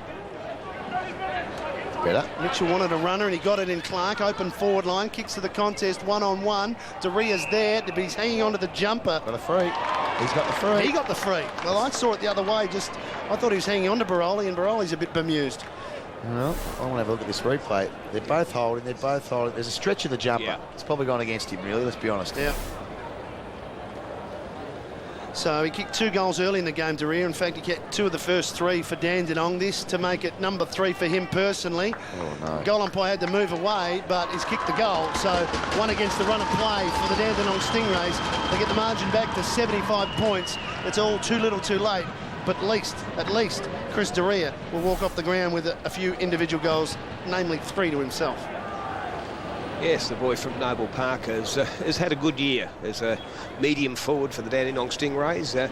We mentioned Noble Park. These boys come from Roval, Red Hill, Berwick, Narre Warren, these areas right around the Dandenong Frankston area of metropolitan Melbourne. Do I ask you how many, did you say earlier that how many Dandenong players are going to the draft camp? 1. And which Smith. is? A minute is Smith, yeah. So Gartner didn't get enough nominations? No, he'll be what's called the state screening testing, which is a half-day screening effort. Was there last year. There's plenty of information on his physical abilities. Okay. It's funny how it works. He's been impressive. Here he is again. He gives the ball off to Clark. He was kicking a half away, so he did the team thing. Got it to Pervs around the corner. Off 1 step, that's 2 in a row to Dandenong. Well done. He gets on the score sheet. He's on the scoreboard. We've wanted plenty from him all afternoon. Hasn't had a big day. And there's that little sneaky look. Can't blame him. And 2 goals in a row here to Dandenong. Well done. It's a good kick in the end. Little spot up. He could have blazed away, Clark.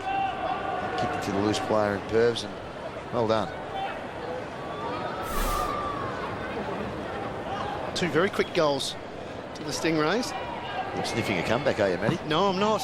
But it's just getting away from the side bottom show. Well, they're getting a couple of clearances. Getting in there quickly to him. Heddles, high ball, and Johnson had to stand and wait. Terrific. Did it well. A little bit of Ben Johnson in him as well. Even though it's a Liam Johnson. He looks a bit like Ben Johnson. You're right. He's a bit taller than Benny. Here's McNeil. Some hard running from him in his last term. Kick around the corner. Oh, it's a player down behind Tiller. play.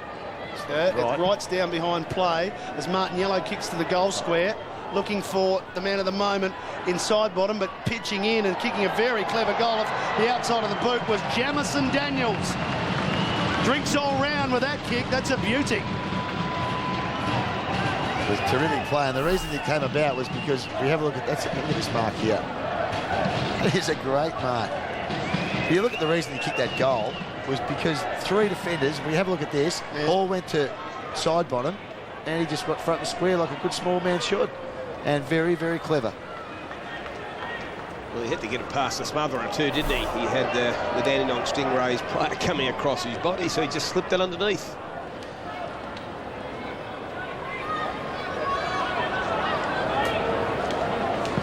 Back in the middle.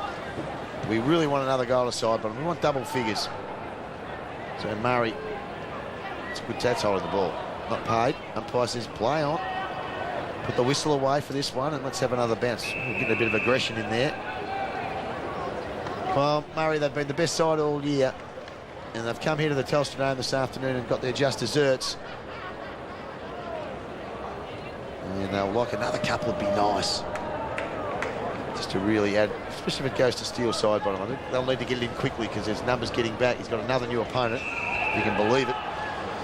Sikowicz has gone to him now. In the opposite goal square. Half forward here for Dandenong. Well done. Good attack on the footy. To pick up that player. It might have been Savage. It wasn't. In fact, it was Tom Scully. Now it's Murray with all the numbers. Rioli out to the centre wing. They've won the one-on-ones all day. He's your man. I don't even like calling him. I know you like to call him, Matty. What's his name? Jamison Daniels. It's just Jamison Daniels. fantastic. His father's Jack. Oh, his father could be Glenn Fiddick. Who knows? Well, he's contributed as well today. Haven't had a bad player, really, Murray. Everyone's done something at some stage today. As you'd expect when you lead by over 70 points.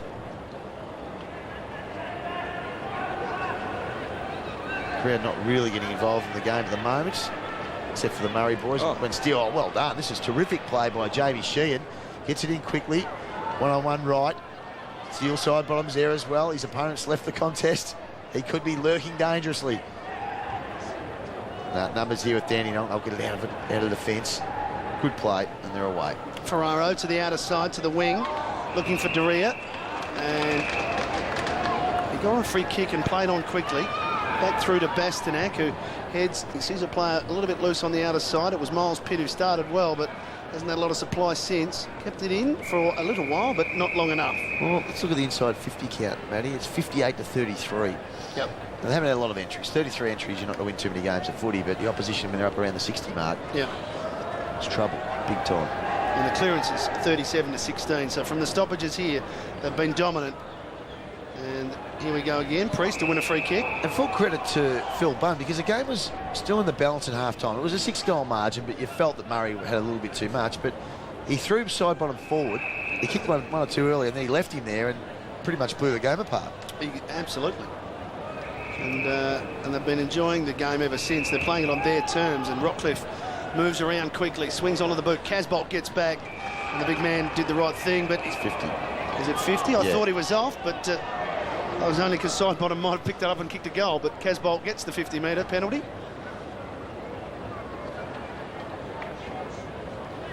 Nice size of it, led to. Levi Casbolt from Beaconsfield, and he's got to wait till the umpire blows the whistle for game to restart. Now it does. Sure about that handball. And eventually Del Lago gets it. Spins around, gets around the tackle, kicks it into the pocket. Leading out for it is Big Gartner. We've seen him step all afternoon. He goes back with the handball, just misses the target, puts his teammate Savage under pressure, equal to it for now. Over the top, Andrews wants Purvis. Going through Heddles. Purvis is there.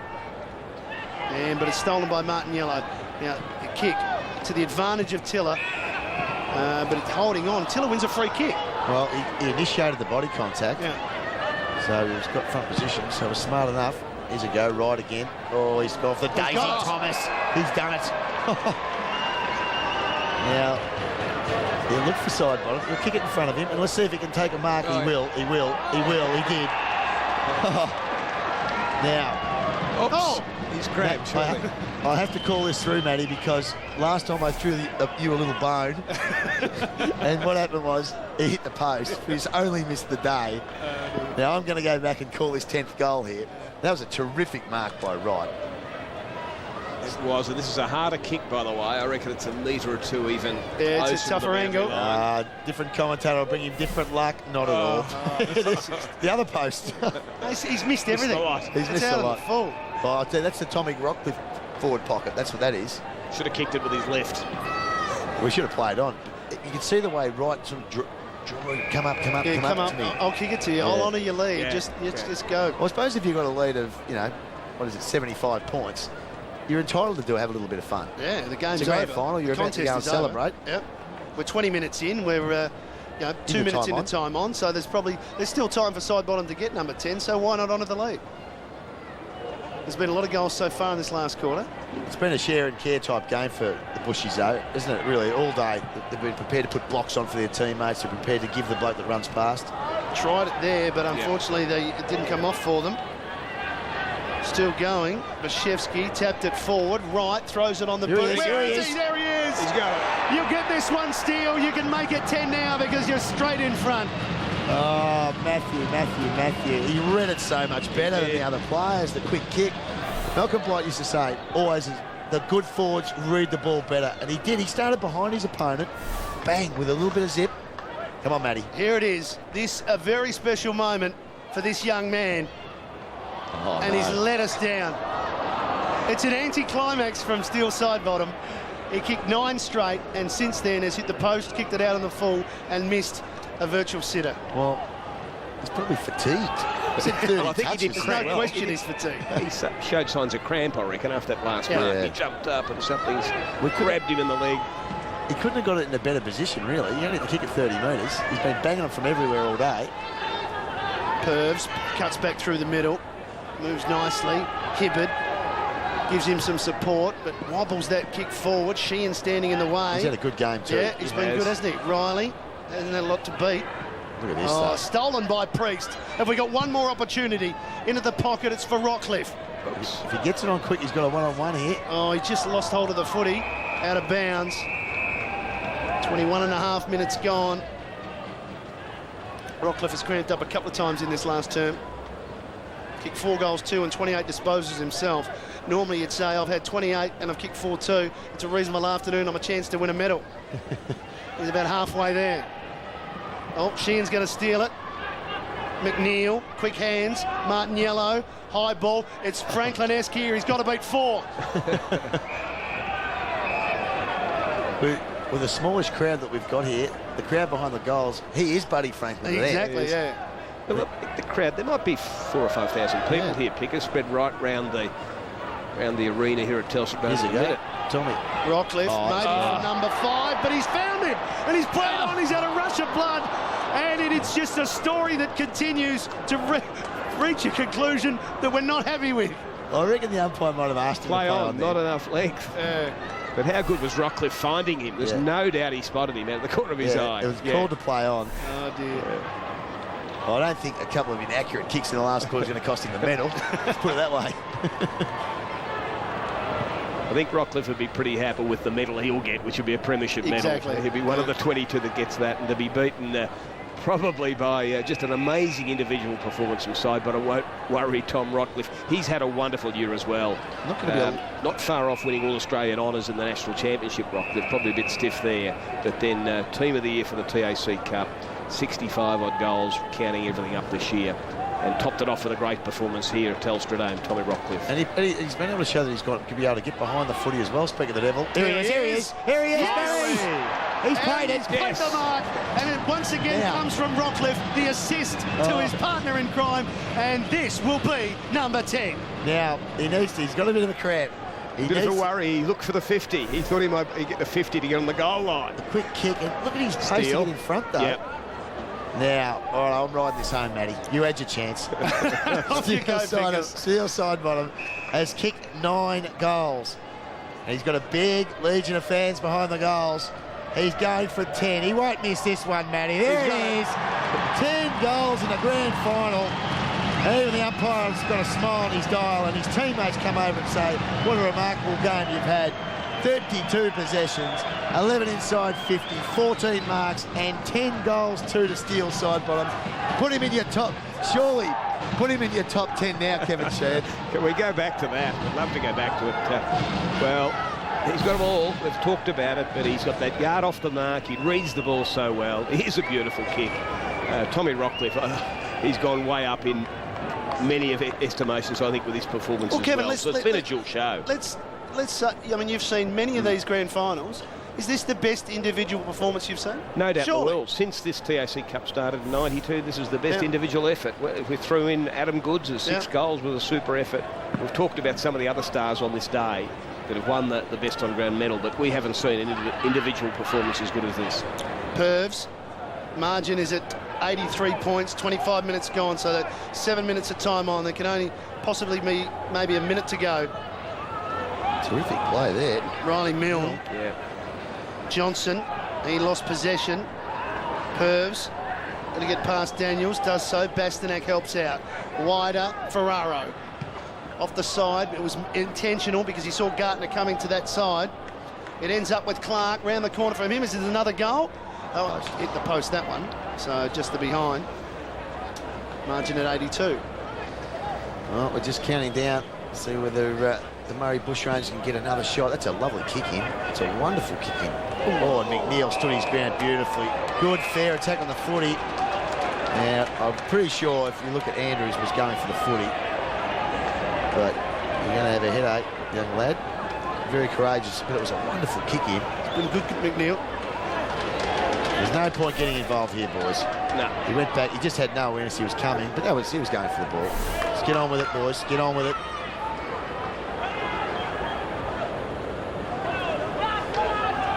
And we're hoping for one more here for Steele side, but he's got an empty forward 50. If they can win it at the ground level, they can't. Here's Scully. It's like Lee Matthews. Just get everyone out, just playing one-on-one. You kick it, you get it out in front of me, I'll do the rest. I'll do the rest.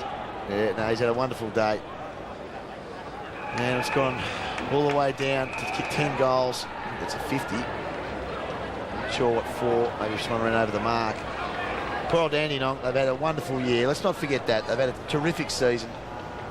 Hasn't been a good day today, but they've had a good season, no doubt about that. And Graham Yates would be pretty happy with his boys' efforts throughout the course of the year with a pretty young squad, Kev. Yeah, we mentioned that quite a number were 17 years of age, so the Bastonacks and the Andrewses and Heddles, these sorts of boys, Rag, Savage, Ully, Scully, they'll all be back next year, and Pitt's another one that strongly built forward, so those boys will have learnt from the experience. Some are up for the draft this year, but if not selected as 17-year-olds, they've got a chance to really learn in this competition next year. Jurrah throws it on his boot. All day it's been a struggle to get goals for Dandenong. Missing targets like that. All the numbers here with the Bushies. Here comes your man, Daniels. Can't take the mark. And he's out there. No, fumble. Peter says Sting's gone out of the game, but not for the Murray Bushrangers. It's party time for the Bushies. And there's the man of the moment, Steele side bottom. And the margin in the end was a cracker. 81 points. Steele side bottom, take a bow. He's kicked 10 goals in a grand final, boys. What a wonderful performance. Yes, 10 goals, 3. Kicked 9 straight first up, and then in that last quarter, got the wobbles a little bit in front of goal, kicked 3 behinds, and one out of bounds on the full. But the best individual performance in an under-18 grand final since this competition has begun, and he is one of the main reasons, if not the main reason, that the Bushrangers will celebrate their premiership by that whopping margin of 81 points. Comprehensive and brilliant, and Phil Bunn, 1 year in charge, 1 premiership. Well, it's a wonderful effort, and Kev, you look at some of these boys, and you know they should be happy too, because you mentioned how much they travel. It's a fantastic effort. A wonderful team effort overall. We talked about the distances they travelled to get to training, but look, we've mentioned side bottom, the Rockcliffe, great games, but McNeil was terrific, Sheehan was terrific, Marfinello for his efforts, Tiller through the midfield, Sam Wright pushed himself up with a very impressive performance across half forward, and Riley Milne, his dash from defence again prominent there today. Zeeble, another strong performance from him. Big Andrew Brown was great in the ruck too. It all starts there with the way you attack the ball at the clearances in the centre bounce, and he was terrific. So a wonderful team performance by the Murray Bushrangers. Well done to the Bushrangers. Thanks for your efforts this afternoon, Kevin. And we look at the score there, 81 points in a grand final. Fantastic effort. Let's not forget Steele side bottom, the star of the show this afternoon. 32 disposals, 10 goals, and whilst we're heading off now to before the bounce, I can assure you Steele side bottom would have been the player of the day today. It was the Bushies by 81 points.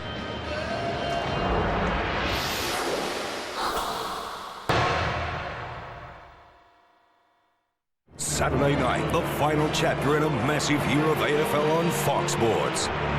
The top 2 teams stand face to face on the biggest stage in footy. Can the mighty Fighting Hawks wash away a 17-year drought? That is a miracle goal! Or will the Cats keep their claws on footy's ultimate prize? Unbelievable, Bobby! The AFL Grand Final. Geelong v Hawthorn, 7:30 Saturday night, Fox Sports 1. Slam Ball, Monday night on Fuel TV. Fox Sports Travel, your ticket to sporting events around the world.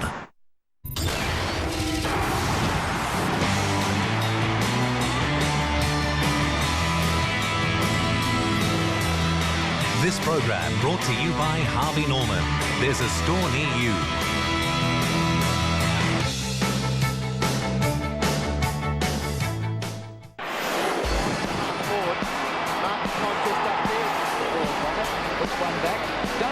Beautiful strength, and back he comes. Can he finish it off with a goal? Billy, you are king of Geelong.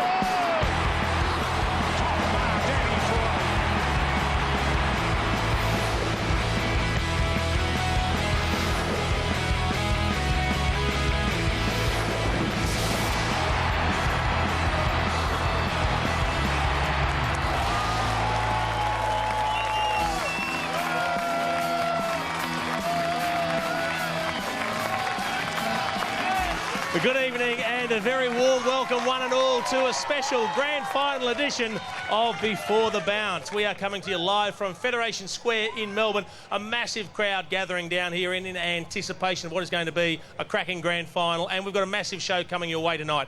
Our special guest tonight is the Brownlow medalist Adam Cooney coming in to have a chat with us. On top of that, one lucky punter here tonight is going to walk away with 2 tickets to the 2008 AFL Grand Final.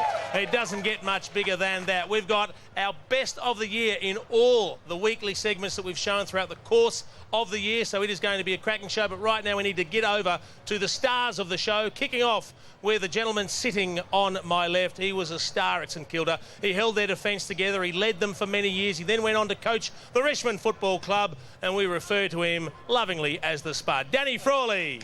Oh, it's fantastic to be here, Jace. The crowd are absolutely magnificent. I think they're looking forward to tonight's show more than the grand final, but I'm really looking forward to the clash tomorrow. Yeah, wishful thinking if you think they're looking forward to this more than the grand final. Next to Danny Frawley is the man that has been the number one football journalist in the country for about 114 years. He is a legend, and he is with us here tonight, Mike Sheehan. Welcome to you, Mike. Hi, Jace. Nice to be here. Thanks, boys. Easy, and I tell you what, easy. the bloke at the end, he can hold his own against anyone. One of the most popular characters in the game. He was a star with the Geelong Football Club, and he's hoping they go back to back tomorrow. So much so, he's already draped in the club's colours. Billy Brownless.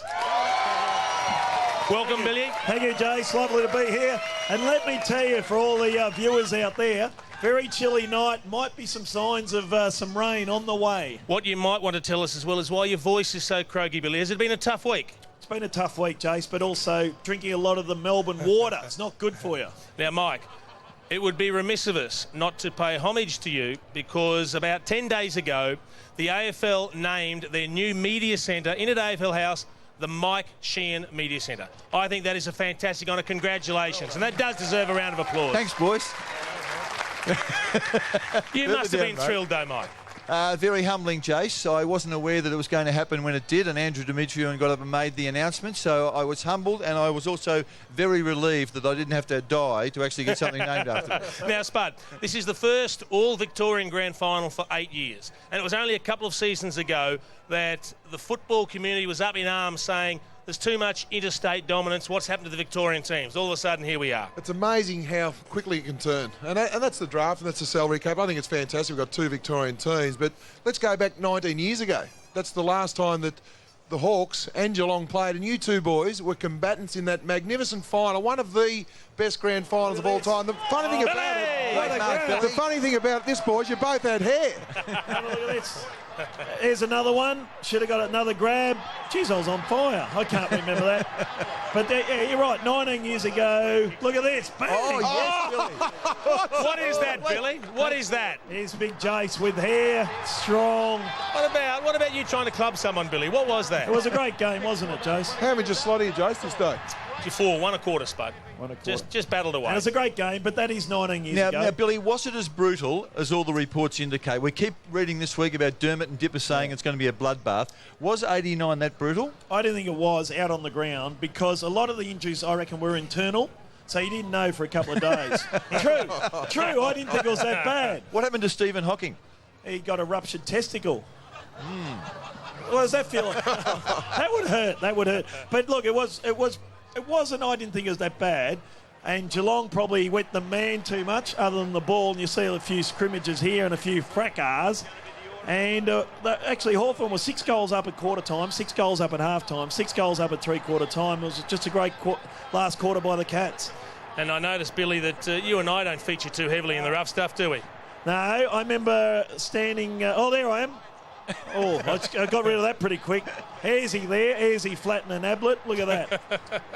And here's Dipper, of course. Oh. There's Buddha. Well, that was after he knocked out Johnny Platt and he then went after someone bigger. Oh, that's where he broke his ribs there, Dipper. Punctured lung. Punctured lung, unbelievable. Yeah. And what about before the first bounce? The famous Graham Yates, Dermot Brereton off the screen. Mark Yates, sorry. Yeah. Mark Yates. Here it is here. And Dermot, have a look at this. Bang. Actually, that wasn't it. Now, Jace, a lot's been made of that, but wasn't Dermot doing the same thing for the previous 18 months? Yeah, look, Dermot used to come off the back of the square, run in and clean up someone in the midfield. And he was lining up someone at that particular point in time, Mike. He hit Dean Jarrahn one day at Waverley. Knocked him in the next month. Is still rattling. Yeah. I mean, he actually almost ended his career, I reckon. Absolutely, absolutely. And he was owed one, by the way. He was owed one that'd because... That'd be a month now. It would be at least. You're right. He was owed one because Dermot ran through Yatesy during the home and away and hurting. Now, I read during the week the age there, Jake Niles' story on you, Jason, and there's a typo in this here. All hail for Jason Dunstall. You said, I think you're supposed to be a star, and it's actually tar. What is it? T-S-A-R. What's that? We call it in English, Billy, Tsar. It's Tsar, Bill. It's the correct spelling. What's that? Tsar's a big supremo. You know, like Chief, Tsar, Führer. You know what Jason is? The king. So you're a Russian ruler. No, I'm not, Billy. But even in a complimentary article, Jake still found a way to give me a slap. He said my greatest asset is my almost total lack of sentiment. Yeah, which is true. Now, let's talk about the Hawks. There's a bit going around today. We know there's some injuries there. You cannot go into a grand final, Jason, with injured players. We are not carrying injured players, Billy. You know as well as I do that there would probably be 10 players from each team that will go in carrying sore spots, but it doesn't stop them performing. How is Luke Hodge and his ribs? Very good. Looking forward to doing battle on the weekend. He is one of the toughest guys I've ever seen play the game, and he is an inspirational leader out in the field. What about Trent Crode and his broken bone in his foot? Well, he's giving it a really hard test out there, isn't he? Well, he's not doing anything, and he's got runners on, Jason. Now, Jason, I've got one more name for you. What's that? The biggest name in town, Lance Buddy Franklin. Well, you saw him go off. He got a bit of treatment on his thumb last week. No, don't worry about his thumb, Jace. Don't worry about his thumb. What about his hamstring? What about the hamstring? Oh. A little birdie suggested to me, Jason, that in the last 36 hours, Buddy may have had a scan on a hamstring. Where'd you get that from, Mike? Does it matter? Well, OK, I'll look down the barrel and I'll be honest here. Yes, there was a scan. There was a scan. But it was not the hamstring.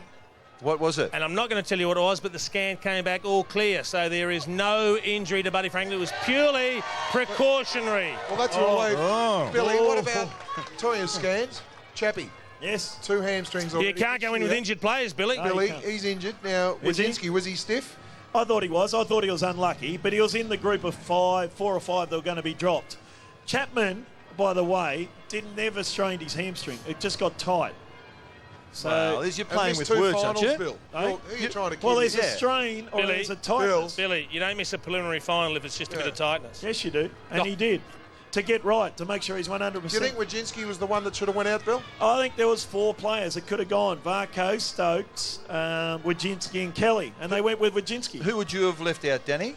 Well, if Chapman came in, I would go for a like, either Varcoe or Stokes. But Mark Thompson, the coaching staff, know best. But I would go in half-forward flanker, out of half-forward flanker. But he hasn't played 1 game since round 15. He played 2 in the VFL. Yeah, but 1 He's had 3 games of footy. He's the quickest player in their I know side, Bill. I reckon you would be. I reckon you, Jason, as the Tsar of Hawthorn, would be very pleased that Wazinski's not there.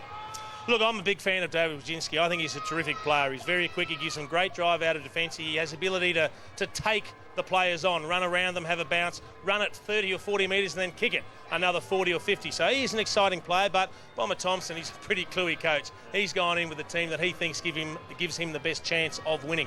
Now, as you'd expect, grand final week, come Friday, the big event is the grand final parade, and it was massive today. They lined the streets of Melbourne. Tens of thousands. They reckon in the vicinity of 100,000 people. 100.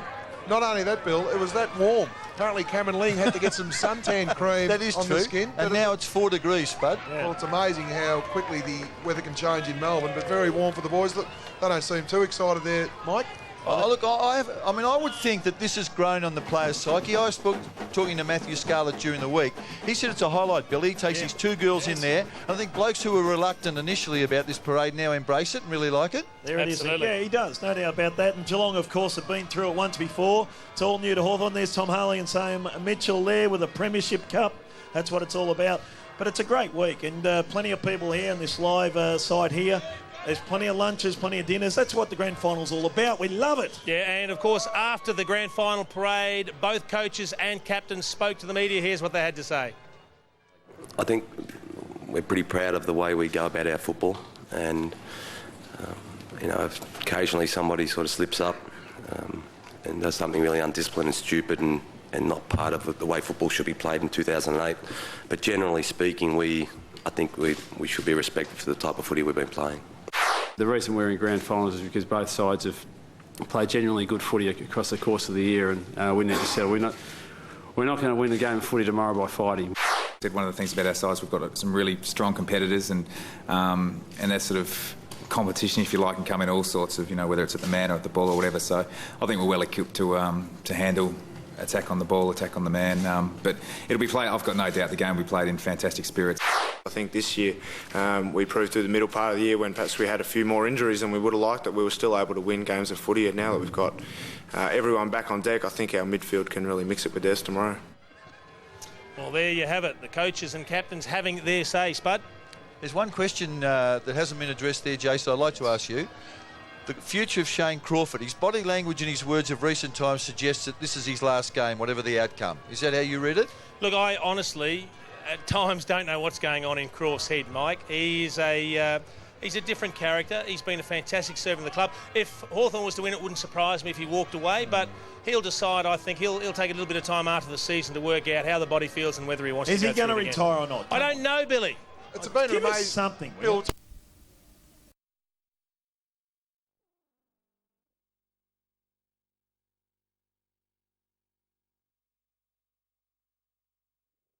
Disappointed after turning up to events with smaller than expected crowds.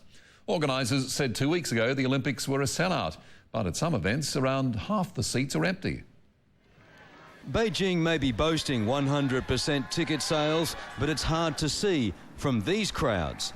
2 days into the games and attendance figures are anything but encouraging. At Australia's beach volleyball match yesterday, at least 80% of seats were empty. It's disappointing for the athletes, I think. Every Olympic event like the beach volleyball yesterday deserves a full house. A third of the audience was missing for Australia's judo champion Stephen Brown. I know yesterday it wasn't completely full, but I think the tickets were sold, just people just aren't there. We're very disappointed that we thought they'd be chock-a-block. The parents of hockey's Mark Knowles spoke for many athletes' families. They've waited so long. They want the stands to be full and they want to perform. They want to perform for everybody, don't they? In Sydney, total attendance was an average 95%. In Athens, it slumped to 56%. In total, they sold 6.8 million tickets, more than any other Olympics, and the first complete sellout in Games history. But from early indications, it doesn't look like they'll be breaking the attendance records. Officials are blaming corporate no-shows, but these Visa card guests say, give us some credit. The crowd will come along with us, there's no doubt about it. In Beijing, Chris Reason, 7 News.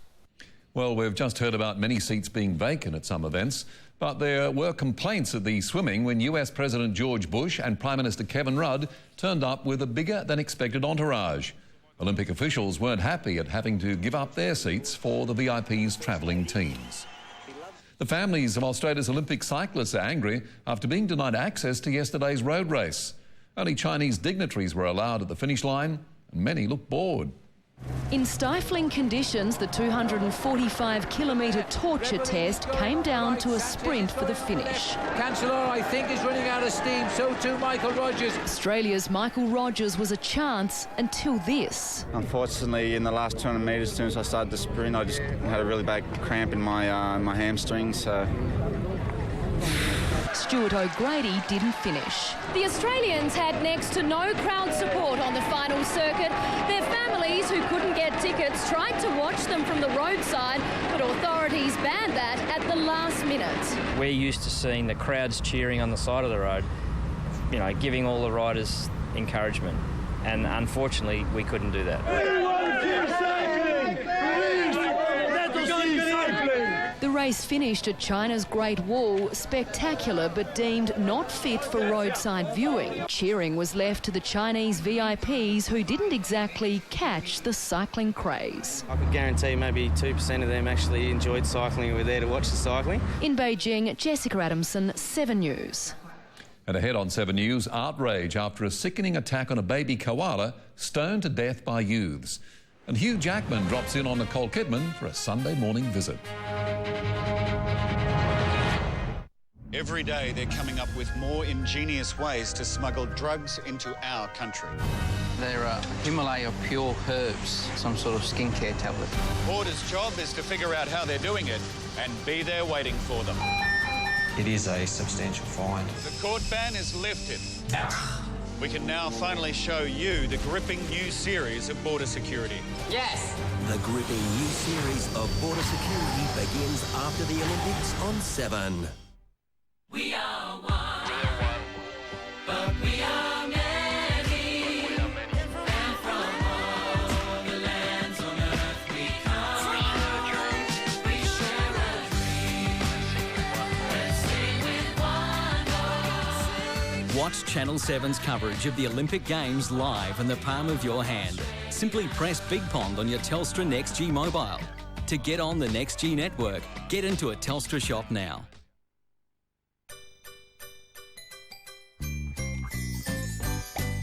Bring on summer. Until Wednesday, get into Target for 20% off kids' tops and denim clothing. Excludes underwear. Plus, don't forget our no deposit lay-by.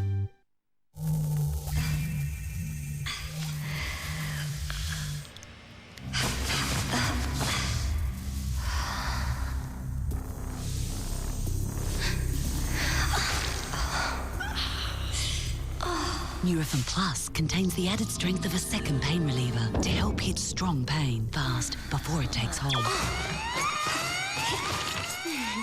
Nurofen Plus. Targeted relief from strong pain.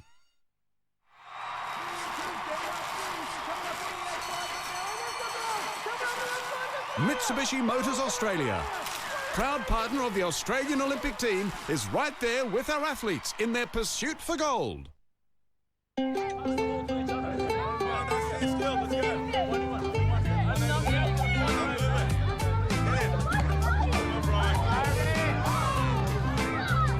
Through the Woolworths Fresh Food Kids Community Grants, we received $2,000 to buy new sets of goals. They'll be here next week, thankfully. To help kids be active and healthy, Woolworths awards funding to local community groups across Australia. 7's coverage of this news sport report brought to you by our 2008 Beijing Olympic partner, Qantas, bringing you the spirit of Australia. A baby koala has been stoned to death by a gang of youths in a park north of Brisbane. The second koala and her joey were injured in the callous attack, outraging local residents and animal welfare groups. Cute, cuddly, defenceless. The joey that died was the same age as this one, attacked by a group armed with rocks and sticks on Friday. Severe trauma, crushed skull, broken right arm and an eye injury as well. The 8-month-old was found dead in Jimacca's Park at Kalanga, one of Brisbane's last remaining koala colonies. No, I just can't understand it, you know, that Australia is the only place you find koalas and nobody seems to care about them. This koala was also stoned. She and her joey were rescued. The dead baby's mother is still missing. Residents here have vowed to protect the rest of the Kalanga koala population. They're keeping watch, hoping to catch the killers. Everybody's watching and the police have assured us that they will respond to a telephone call. Anyone caught faces 2 years in jail or a $75,000 fine. Bianca Stone, 7 News. Calls by the international community, including Australia, for an end to the escalating conflict between Russia and Georgia appear to have been heeded. Within the last hour, Georgia announced it's withdrawn its troops from the capital of the disputed province. Russian bombs fall deep inside Georgia. The targets were military. The victims were civilian. Russia is fighting Georgia's attempt to reassert control over rebels in the breakaway province of South Ossetia. The Georgian thinks this is his land. I think it is my land. Let him think.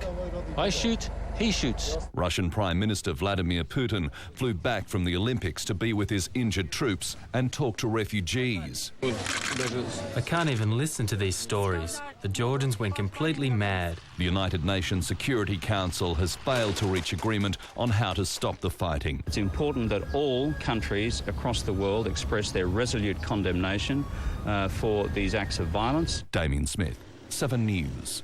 The star of the Ocean's 11 series, US comedian Bernie Mac, has died at the age of pneumonia at the age of 50. Mac, who also appeared in Transformers and Charlie's Angels Full Throttle, was being treated in a hospital in Chicago. His Ocean's 11 co-star George Clooney says the world just got a little less funnier. Hugh Jackman has paid a Sunday visit to Nicole Kidman to meet her baby daughter. Hello, mate. How are you? Very good, sir. Very good. Yourself? The actor arrived with his own daughter, Ava. Jackman's wife, Deborah Lee Furness, was not far behind with son Oscar. The actors are in Sydney finishing work on the Baz Luhrmann film Australia. Time for sport now, and Mark, the action's hotting up in Beijing. It sure is. Great to see Stephanie Rice live up to the hype, as you mentioned earlier. So plenty of more medals coming our way, we hope, and we'll have all the highlights from Beijing after the break. Plus the day's AFL action as North Melbourne makes a statement against the Bulldogs, and milestone man Andrew McLeod celebrates his 300th in style. I'm going to grab a hold of the flavours, the colours and the shapes that put together this spectacular country and show you how to bring them to life at your place. Thank you so much. No way. Looks like we're in Mexico. It's the show I've always wanted to do. The new show that brings the world into your backyard. The Outdoor Room is coming to 7 after the Olympics.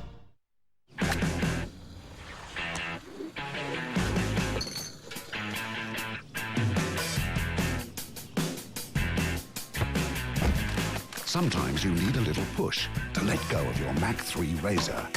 Until you discover Gillette Fusion Power. It has 5 blades placed closer together to reduce pressure with more comfort. Switch to Gillette Fusion Power, Gillette's most comfortable shave.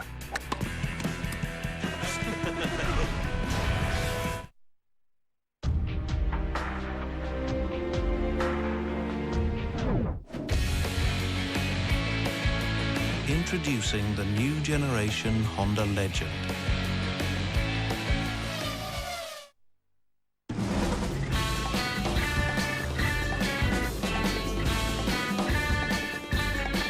She's so beautiful now. She's a frozen fire. She's my one desire. Spring arrivals. Let's go. It's from where? Where good times start. Kmart. At Flight Centre, escape to Hawaii with these great deals. Return airfare to Honolulu flying Hawaiian Airlines and 3 nights from $1,815. Add a Hawaii's Big Island package with return airfare from Honolulu and 3 nights from an extra $515. Or add a Maui package with return airfare from Honolulu and 3 nights from an extra $399. Cruise the Hawaiian Islands for 7 nights on the Pride of America from $1,279. Call now, 131 600. In my work, my car's vital. It's my livelihood. I need a car. Insurance is very important to me because if I didn't have a car, I wouldn't be able to get to work. I heard about Allianz. I rang around and Allianz gave me the best deal. And the cover was exactly what I wanted and the price was great. Dealing with Allianz has been so easy. I've got great professional advice, policy options are excellent, and the people have been so friendly and easy to talk with.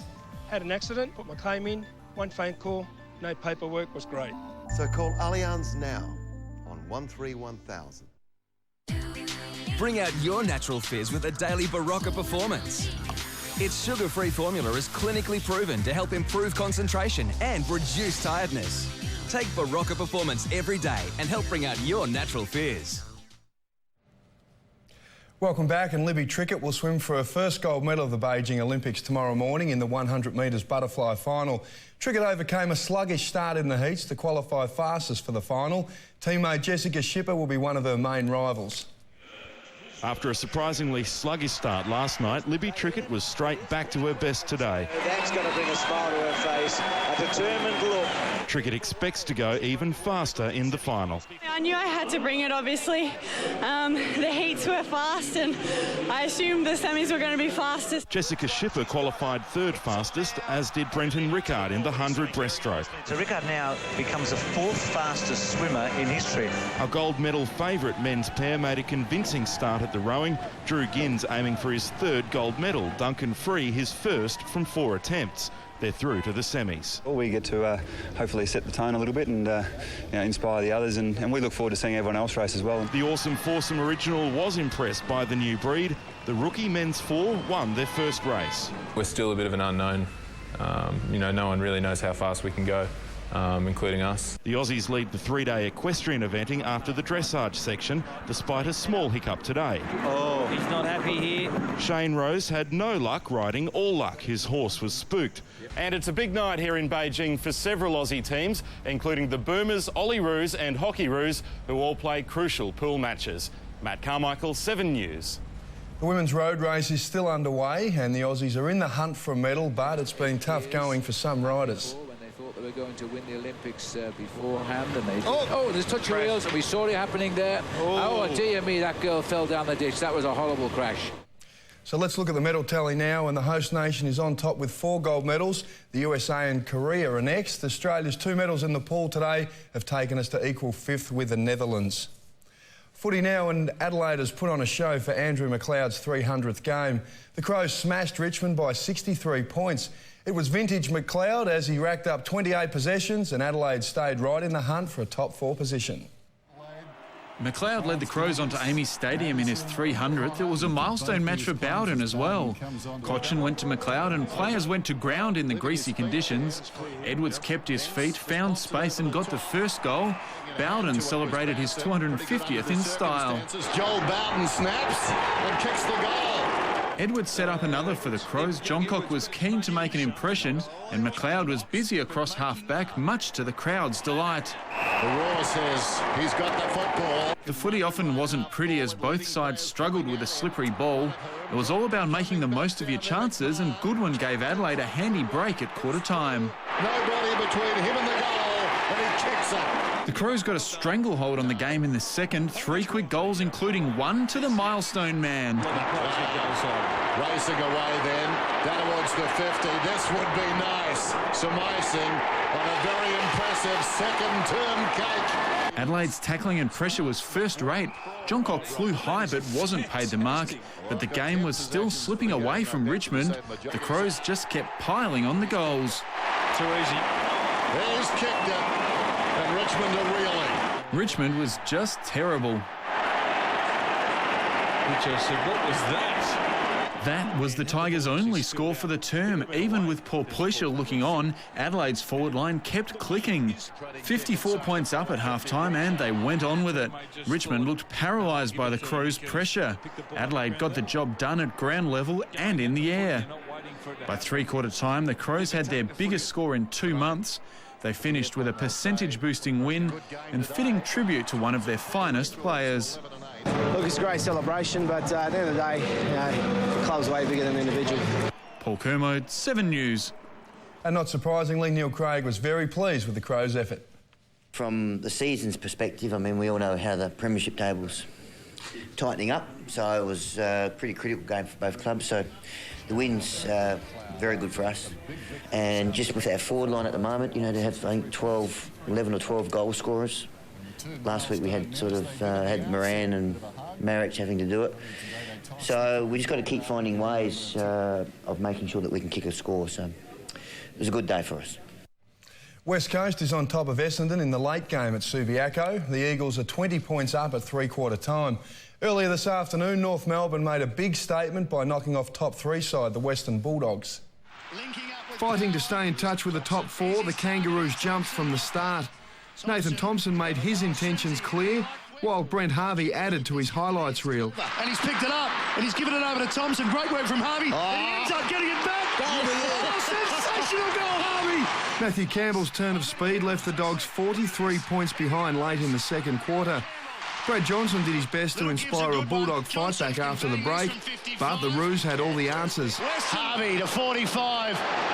You are a superstar, Boomer. They got home by a comfortable 20 points. Last night, Barry Hall cast aside his dramas to kick the winning goal against Fremantle. Barry Hall, he can tie the scores. Oh, gives them the lead even better. Unbelievable. Sydney come from the clouds to win a thriller and keep their season alive. And Collingwood pulled off the upset of the round with a backs-to-the-wall win over St Kilda at the MCG.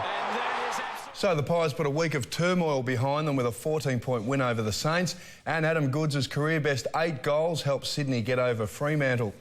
That win keeps the Swans in the top 4. The Kangaroos and Crows are still well in the hunt for 4th. St Kilda's still just in the 8.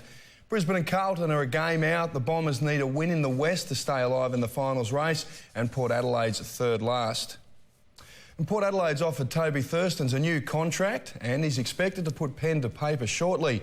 And after yesterday's debacle against the Blues, the Power are looking ahead to playing Collingwood. Pretty big game Friday night. It's the first Friday night for the year, and Wilbur's farewell game, so the boys were pretty pumped for this week. The players had a light walk around Alberton this morning until it started raining, and they bolted indoors. You can't blame them for that, can you? Not at all. Now, Graham, Beijing tonight, plenty going on. We've got the Boomers in action and also the Olyroos. So if you love your basketball or your soccer, you are in business tonight. Freezing cold night, good night to rug up, stay in and watch the footy. Fantastic. No, we've seen the footy. The soccer. That's a basketball. Can't wait. Thanks for that, Mark. Look, stay with us. I'll have all the weekday weather details next.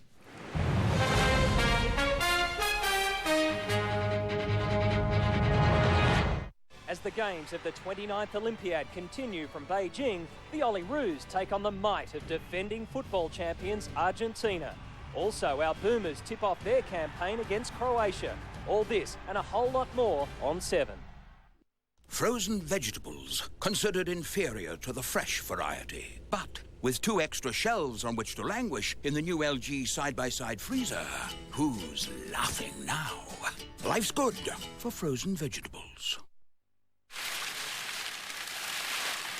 So would you like a bag with this receipt? You just can't get enough of Super Cheap Auto. $2.50 kilo hand trolling, 1980, save 10.15. 5 litre XLD premium engine oil, 16.95, save 15%. When I get a strong headache or tough pain, I want effective relief fast. That's why I trust the strength of Advil.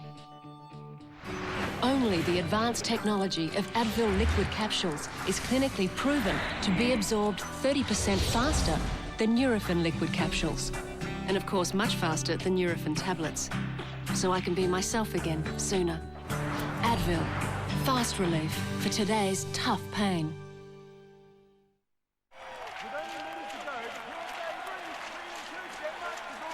Mitsubishi Motors Australia, proud partner of the Australian Olympic team, is right there with our athletes as they row for gold.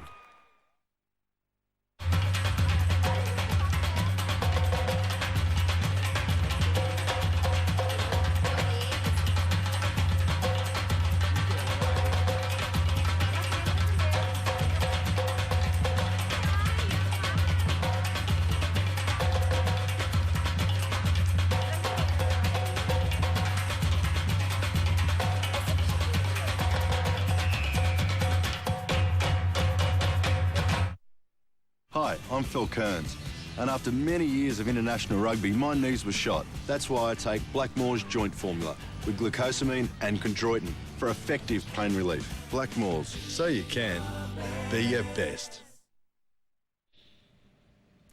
Now to this week's real estate wrap, and the auction clearance rate in Adelaide was 50%. The cheapest buy was a 2-bedroom unit at Collinswood, while a 3-bedroom house at St Peters fetched $550,000. To the weather, after a wet start, we had some long sunny breaks, but I don't need to tell you, it was still very cold. In the city, we reached a top of just 11.7 degrees after a very cold overnight low of 4.7. Right now, just 8 degrees. A light dusting of snow was reported this morning over parts of the Mount Lofty Ranges, with showers today across southern agricultural areas and the pastoral districts. Tops range from 7 at Mount Crawford to 16 at Maree. Scattered cloud across the southern parts of South Australia is generating showers. A high southwest of Perth will move into the Bight tomorrow, causing showers to contract southwards, and they'll persist over the Mount Lofty ranges and in the southeast district. Around the country tomorrow, showers in Hobart and Melbourne, mostly fine in the other capitals. Closer to home, showers are forecast for the southern major centres tomorrow, but it should remain dry in the far north. It'll be cool to cold with widespread early morning frosts inland.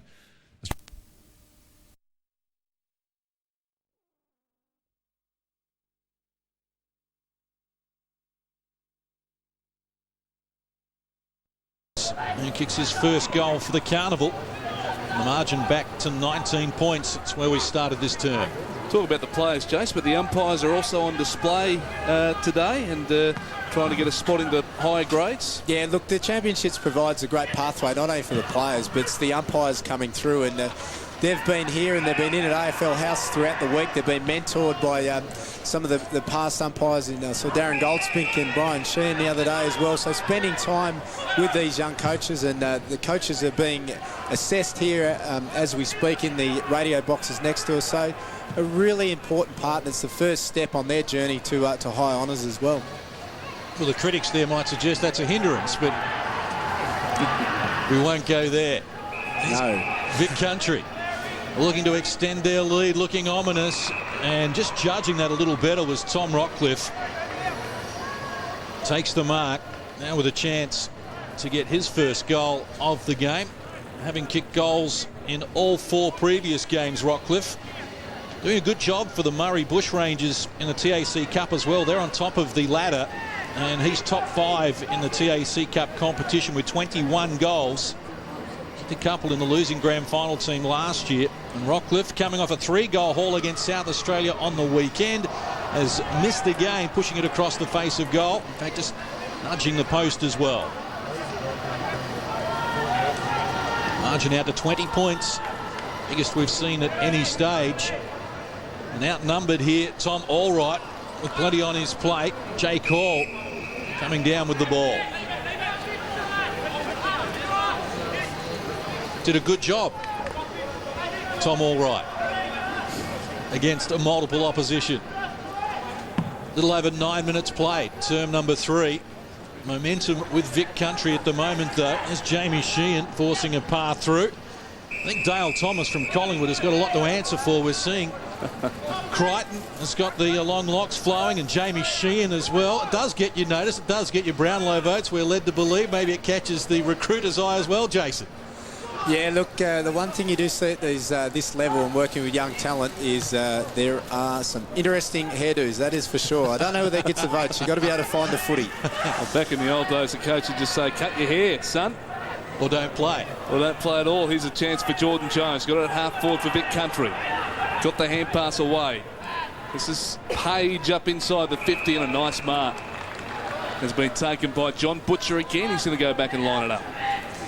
Yeah, when they get the football in there quickly and Butcher's one out, he's got a great ability, he fights for front position and a good set of hands. So should kick this, John. Generally a very accurate kick at goal. So Butcher coming in. He's on a bit of an angle, but he'll kick this one from 40 metres. And the umpire runs to his right. It always works, doesn't it? It does. Give a bloke a rap. Well, he is top 10 in the TAC Cup goal kickers this season so far with 18 goals, Butcher. This is dangerous across the face of goal, but Brenton Milverton was equal to the challenge with Sheehan bearing down on him, although the disposal straight to Steele's side bottom. He hands over Nick Subin with the left foot going high. Vic Country with numbers at the back. Rockcliffe overdue, shares it around as well, and another goal for Victoria Country coming from Andrew Hooper. It's really important in this day and age of football. If the switcher plays on and you use it, it's got to be then the next kick. There needs to be something on, and Tasmania switched the ball very dangerously across the back half there, but the next kick really left no one to go to and rebounded quickly from Victoria, and some good shared footy, quick hands in close, and Hooper finishes with a goal. Little chunky player, isn't he, Hooper? He got a bit of just down the radio box, but a big short Staniel Harford about him. Big short Staniel Harford. Well, he'll be wrapped with that. There's a knockdown. Coming through hard that time for Vic Country was Simpkin.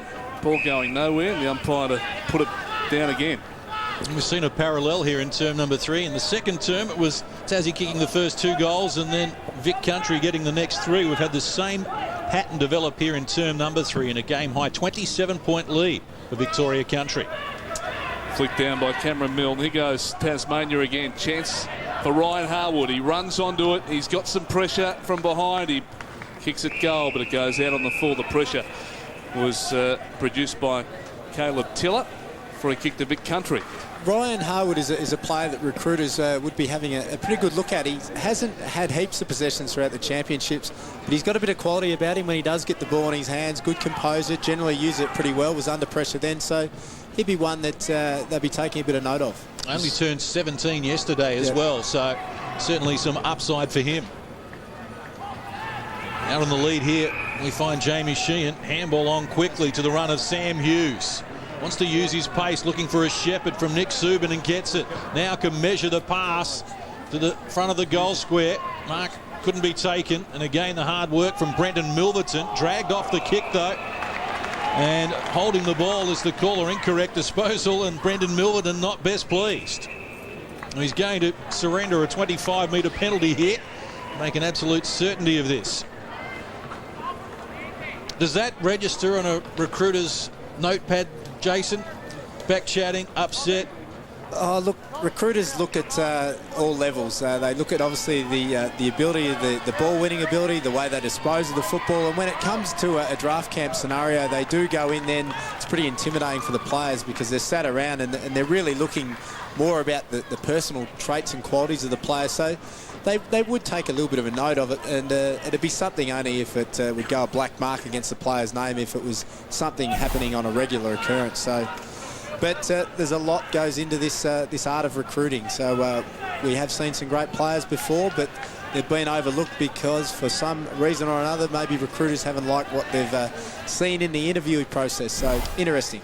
Certainly a good patch in the game for Vic Country at the moment. They've kicked 4 goals in 9 minutes and opened up a game-high 33-point lead and are threatening to run away with this.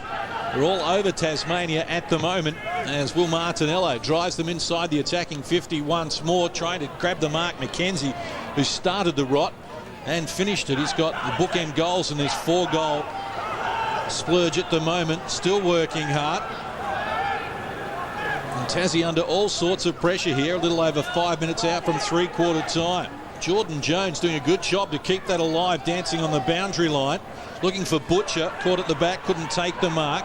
This is Jamie Sheehan, looping hand pass, is cut out by the run of Brad Simmons. Up to the wing, and a good mark has been taken there by Tom Allright. Plays on quickly to the captain, Tom Salter. Now Cornelius, dragged down, and this is Robinson, disposal number 18. Next best in the game is 15 for Salter. He drives long, but to a nest of Victoria Country players. Yeah, that's been probably the story of the tale of the story for Tasmania. The fact that when they do get it in there, if it's not Cornelius on the end of it, I suppose Bart McCulloch's playing a more mobile role. There's no real stay-at-home, bail-out long target. So Vic Country just getting back and repelling that attack then. Sam Hughes just running it out on the outer side wing. We'll have a boundary throw-in. Vic Country up by 33 points. Not a bad little crowd here. Free entry at the Telstra Dome for those interested to come along and have a look at the stars of tomorrow. Ball back into play. Now this is Milne for Tasmania at ground level trying to thump it out. Ball eventually does squirt out. Chance for Maverick Weller. He was tackled. Loose football picked up by Jamie Sheehan again from 48 metres. He'll head for home and getting back there, Rockcliffe able to take the mark. He'll be pushed around on a very tight angle and we'll have a shot at goal. Eager to play on. He pops a hand pass over the top. Hughes makes sure of it. Goal to the Vicks. Unselfish stuff. Yeah, the last 4 or 5 minutes just becoming a little bit too easy for the Vic Country team. But once again, with Tom Rockcliffe, he just knows whether it's he reads the ball very well. If it's not in a body-on-body situation, he just reads the fall and the drop of the ball, knows how to get in the right spots. Very creative, very unselfish then. Hughes gets his third, and that's now the highest scoring third quarter from Vic Country at the Carnival. They led by 19 points when we started this term. We saw Tassie kick the first 2 goals of the term, and now it's out to a 39-point lead. 5 goals in 11 minutes from Vic Country have really turned it on. Ball at the back, Robinson. Handball over the top. Chance for Jake Cox to get a quick kick away. Good defensive work again from Will Young, getting Country out of their danger zone. O'Brien slung off it, came back for more, taken down by Sheehan, disposing of the ball. Accuracy suffered. This is Caleb Tiller, one way, back the other with problems. Jack Siebel. Haven't seen a lot of him today. Kick deep, Hughes with support. Jordan Jones again, dances around one would-be tackler, unloads from 55. They'll contest at the goal front, getting back Butcher. Well, that was impressive. John Butcher, 17-year-old, kicked 4 goals against New South Wales earlier in the carnival, and then 2 against SA on the weekend. Comes in now from point-blank range, looking for his 3rd of the day. Gave the goal umpire some work to do. It's full points, and Victoria Country open up a 45-point lead as we head toward 3/4 time. What was equally as impressive as the mark then from John Butcher was actually the kick coming in. It was actually to the fat side of the ground, so it gave him that opportunity to work his man, turn him inside out, and then lunge at the footy, judge the drop of the ball really well, and finish with a good mark and goal. I suppose that is another thing recruiters are looking for, not just the high marks and all those types of things, but the spots that players put the kicks and the handballs. Yeah, it's not always about being laced out, really. A forward just wants it to their advantage, and that's what the kick from Jones then did. It favoured John Butcher. Here's Jamie Sheen getting it away to Tiller. The Country into attack again as he punches it up inside 50. Butcher, this time he spills the mark. Good use of the body, though. Here's a chance for Collis. Hand pass out, hoping for Crichton. McKenzie will get to it first, though, for Vic Country. Gets to his feet. Hard up against the boundary line. Rockcliffe has got it. He is tackled. Loses the football. Davies did it well. Got the hand pass away to Collis. Tried to scramble his kick. Here's Heath. And centering ball good for Butcher. Been very disciplined. Very disciplined in this passage of probably the last 10 minutes. Vic Country, their forward pressure tremendous there, but once again it was the ability not to blaze away, look to put it at the top of the square. And John Butcher is looking extremely dangerous at this point in time in the game. So Butcher has kicked 3 goals, 1, and fairly simple kick for him. Comes in from 40 metres and puts it through. He's got 4 goals. And Vic Country out to a 51-point lead on Tassie. Yes, they've finished this quarter strongly. That's 7 unanswered goals from the 5-minute mark here to 3/4 time. And Butcher in the right place at the right time. It's certainly been impressive here as Victoria Country come up with their highest scoring 3rd quarter of the carnival, and with 1 quarter to play, Tasmania looking for their first win of the series have big problems. They trail by 51 points.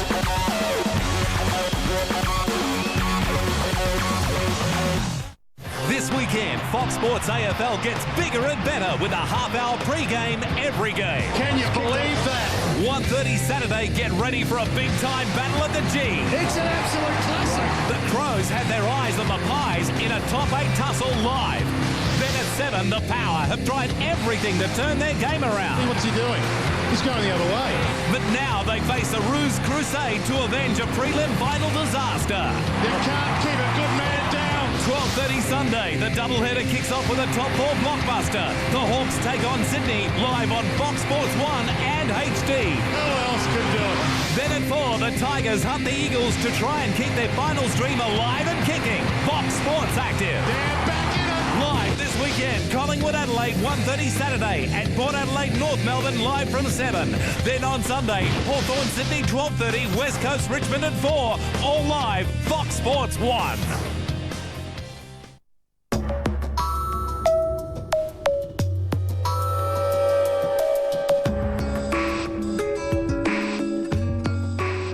The thruster will end up going down as being the biggest defining moment, I think, of surfboard design. I was having trouble with the 3 to 4 foot range because it was too loose. Simon, being the big bloke that he is, he couldn't ride the twin fin. He couldn't effectively use it. The first time I saw a thruster was the Caton contest. It was Simon Anderson walking down the beach with it. And I was standing on the pier, and there were guys on the pier laughing at him. Simon was a little disheartened, and he told me, quite frankly, that he's going to have to go out and prove it. Gary kind of looked at me after that and said, well, Simon, you're going to have to win a contest. We're on the beach at Bonsai Pipeline, where Simon Anderson showed the world what he could do. I really wanted to prove the thruster at the pipe, and there was about 5 minutes to go, and I really hadn't had a decent wave. He got this really big wave and pulled into it. I took off, and I was extremely deep, and I was really frustrated and quite angry at this stage, and I really didn't think I could make the wave. And then everybody gasped and screamed because Simon got blown out of the wave way down the line.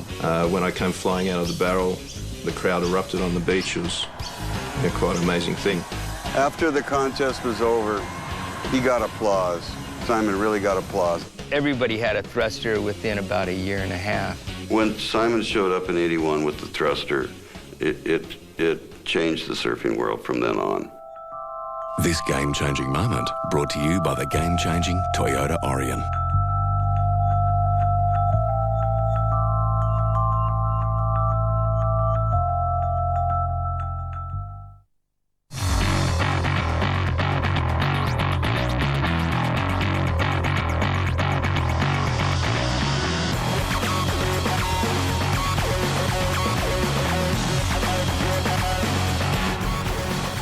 Welcome back to the Telstra Dome. The NAB AFL Under-18 Championships continue. Three-quarter time between Tasmania and Victoria Country.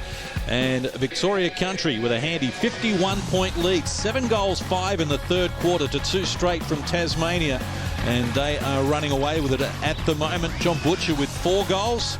And that included 2 in that term. And Cornelius with 4, including 2 in the third term for Tasmania as well. Cornelius has kicked goals in all of the 3 quarters so far. Here he is getting Tasmania off to a good start in term number 3. Kicked both of their goals inside the first 4 minutes and was a target, but then that was the end of the run for Tasmania. Country started to find their form and then rattled on 7 goals in 14 minutes to run away with this lead, 51 points. And Victoria Country have now come up with their highest score of the carnival. And that's a good effort from them, considering they were disappointing on the weekend against South Australia when they lost by 34 points and only kicked 9 goals, as we take a look at the stats to three-quarter time. And once again, the tail of the stats right through has been Tasmania winning enough of the football, but it's just been, I suppose, going a bit more lateral and direct. And the reason they probably don't go so direct, they've got one real key target in Aaron Cornelius, and he doesn't really get a lot of support there. So Aaron's kicked the 4 goals, so it's been a good avenue, but they do need to direct a little bit more traffic through him. We talk about marks and contested marks a little bit earlier. John Butcher, with his 4 goals, 3 of the marks that he's taken have been contested. So when you've got a big forward who takes contested marks, it's really hard to stop that. We've seen in terms of the disposals, the individual disposals, only 6 players in the game with more than 10, and Mitch Robinson has 19 to lead the game. It gives you an idea of exactly how impressive he has been. Players into their huddles and a little bit of push and shove here ahead of the start of the final quarter as well.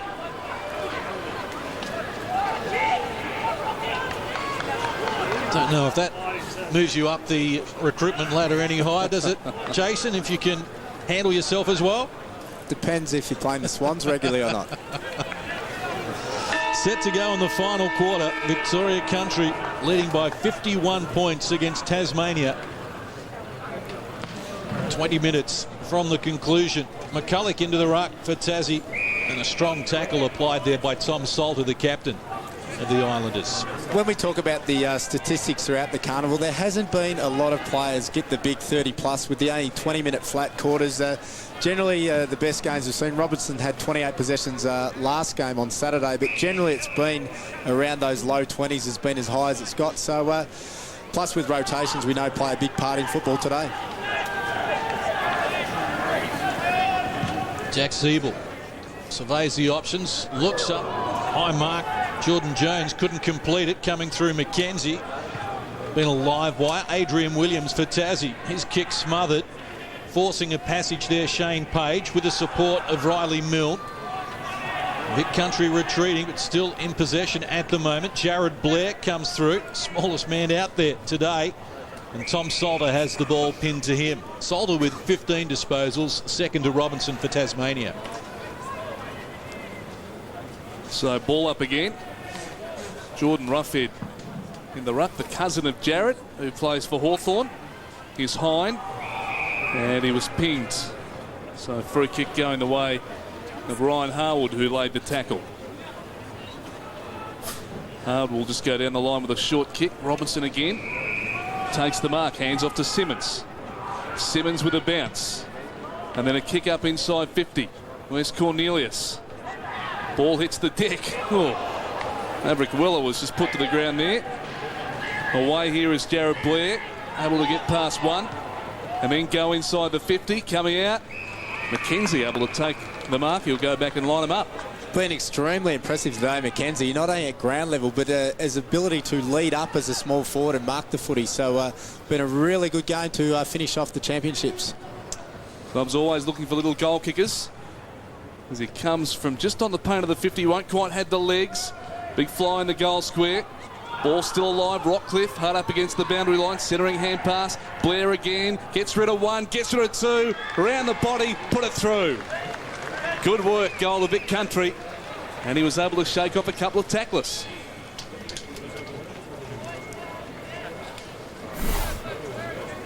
Once again, it's Rockcliffe involved there. Pretty unselfish. It wasn't the kick to the top of the square, but he just opened up the goal face by the left-hand handball over the top.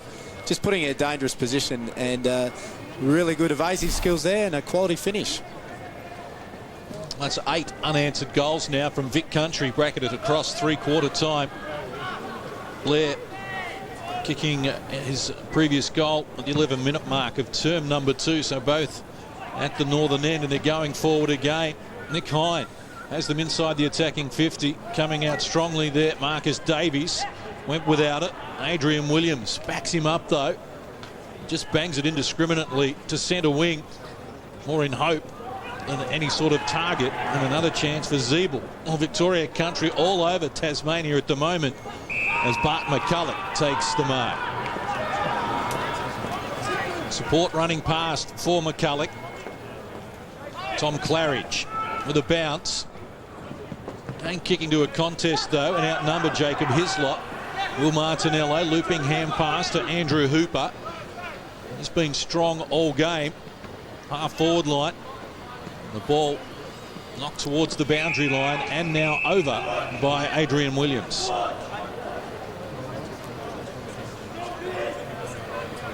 We look ahead, the All-Australian team will be announced next week, and some of the players out here today. Mitch Robinson certainly hasn't done his chances any harm with his performance today.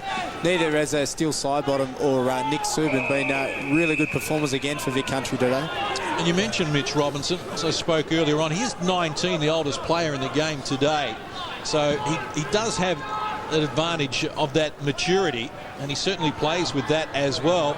And here's another chance for Jamie Sheehan as he runs into the goal, and Victoria Country continue to expand their lead. Yeah, no doubt with Mitch. And the thing is, though, wasn't really in the system last year. Came in and played some football late in the year for the Devils, so wasn't in and around the under-18 system or the championships last year. And it's a similar one. You talk about the progression that players can make in the space of 6 and 12 months. Jesse Crichton didn't play under-16s football for Tasmania last year, but has bobbed into the system this year and really excelled. So a great lesson is, I suppose, you miss out on the draft. It doesn't mean you can't make it to AFL level, because with a lot of hard work and some real good planning and coaching, you can get there in the space of another 12 months. It can turn around. Adred Williams, hand pass to Crichton. Now gets it away to Tommy Salter. He's on the wing. He just goes with a short ball, and all right has got it now. He'll send it up inside 50. Cornelius is there. Clippingdale there as well. Hooper, though, kept his composure. Goes with a clearing kick. Getting back, taking the mark is all right again. He'll go with a short one. Here's Mitch Robinson. Robinson's got it, kick and a half out from goal. Now he puts it up inside 50 once again. Cornelius will launch himself and will get the free. He was pushed out of the contest. he'll go back and line up. Yeah, Yarran plays with the experience too of you can tell he's played a lot of senior footy. The way he engages body contact, the body contact, and he knows how to get to the right spots. And like we said earlier, has been exposed to VFL football now for the good part of a year and a half. And to make the most of the free kicks as well. Sarah Cornelius comes in, and this one is off to the right-hand side and misses the lot. It's out of bounds on the full. A skill that at AFL level, at least, Jason hasn't really improved his goal kicking. How does it go at under 18s level? Do we see an improvement there? Not really. We've made massive improvements in all other areas of the game, but the goal kicking is definitely the one that still creates the most challenges for coaches and players alike. Do you do much of it at this level? Look, within the programs, you'd really be hoping the training is a lot structured around as a game. You need to kick goals to win games, so you'd be hoping that the drills are obviously finishing up with kicking goals. So, but then once again, it's a requirement of the individual, the guys who know they're going to play in those areas, to spend some time outside of the specific team training, practicing that skill. Again, Tassie with not a lot to kick to, went straight to Andrew Hooper, who had time to spill the mark and clean up his own mess. Sheehan coming up for disposal, number 17, the most for Victoria Country. Wobbles it inside the attacking 50, running by Nick Hine with a left boot. Centering kick, did that well, and a strong mark has been taken in the forward line there by Andrew Brown. 202 centimetres and 106 kilos. Andrew Brown.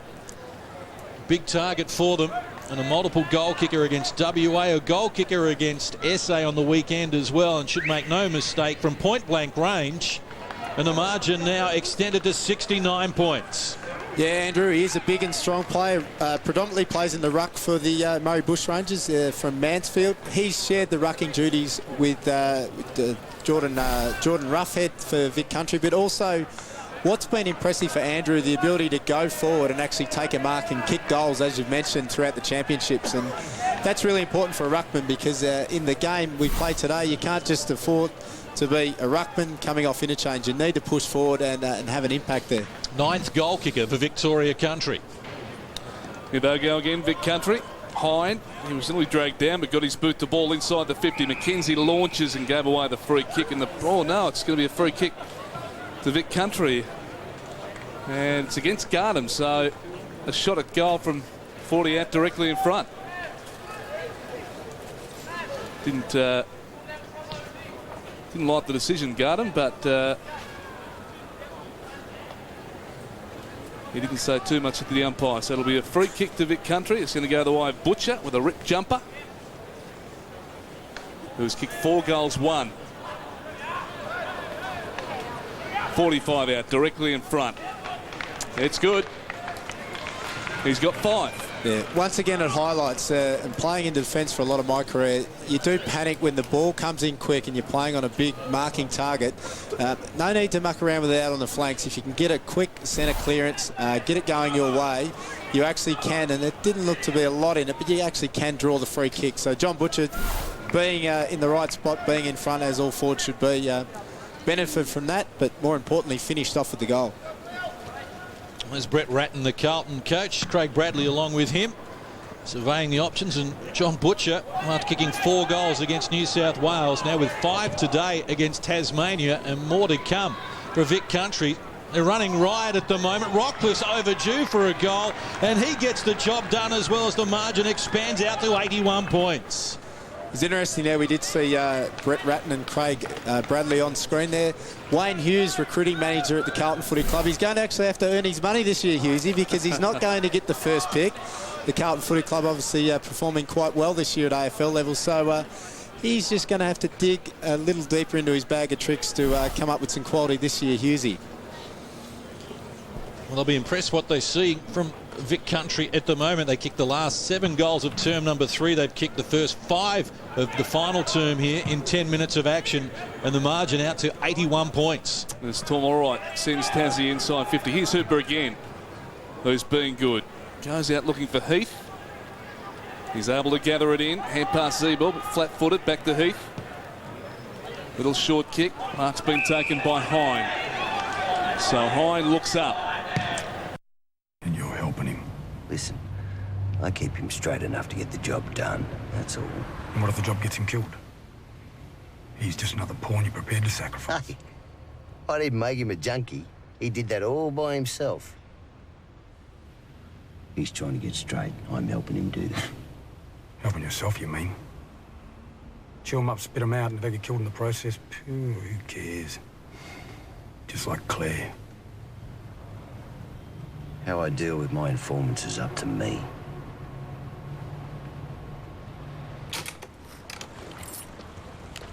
Unit 3 to all units. Nutley's leaving. Copy. Nutley's on the move. We go. Standing by. Copy that. Good sign. Late night exit. He's picked up the drugs. He wants to get shot of them as soon as he can. He's going to meet Karen. He's putting him back in the boot. Stay on him. Keep us advised. Unit 3 in pursuit. Watch me set it off. Watch me set it off. You got your ears on, Stanley? Yeah, no changes were still in place. Karras is still at home. If Nutley turns right at the main drag, I reckon we're onto him.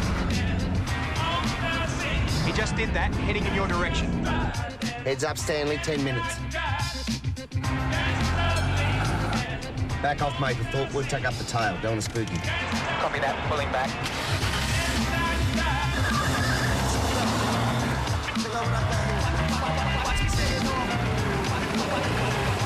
Okay, here we go, remember.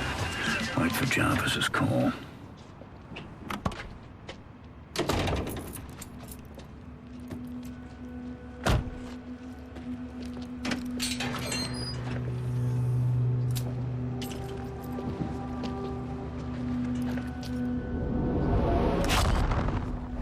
Go. Moving into position now. You want to check it? Do I need to check it?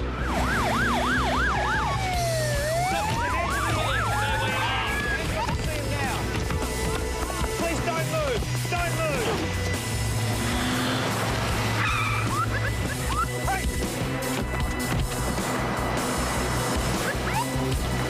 David Karras. I'm Detective Superintendent Jarvis of the Drug Squad. This is Detective Senior Sergeant Stanley Wolfe of Homicide. You're under arrest.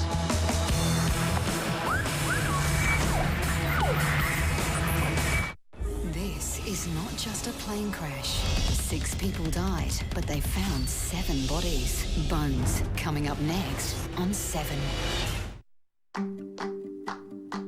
Bad hair day hats.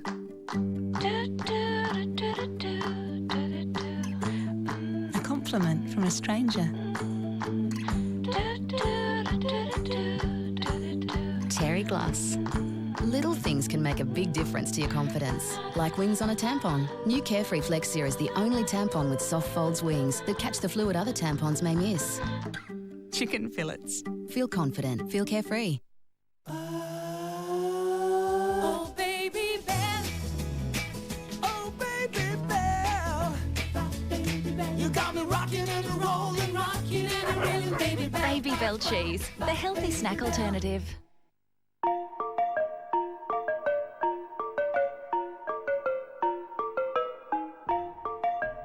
Getting a mortgage doesn't take forever with Commonwealth Bank's 60-minute home loan.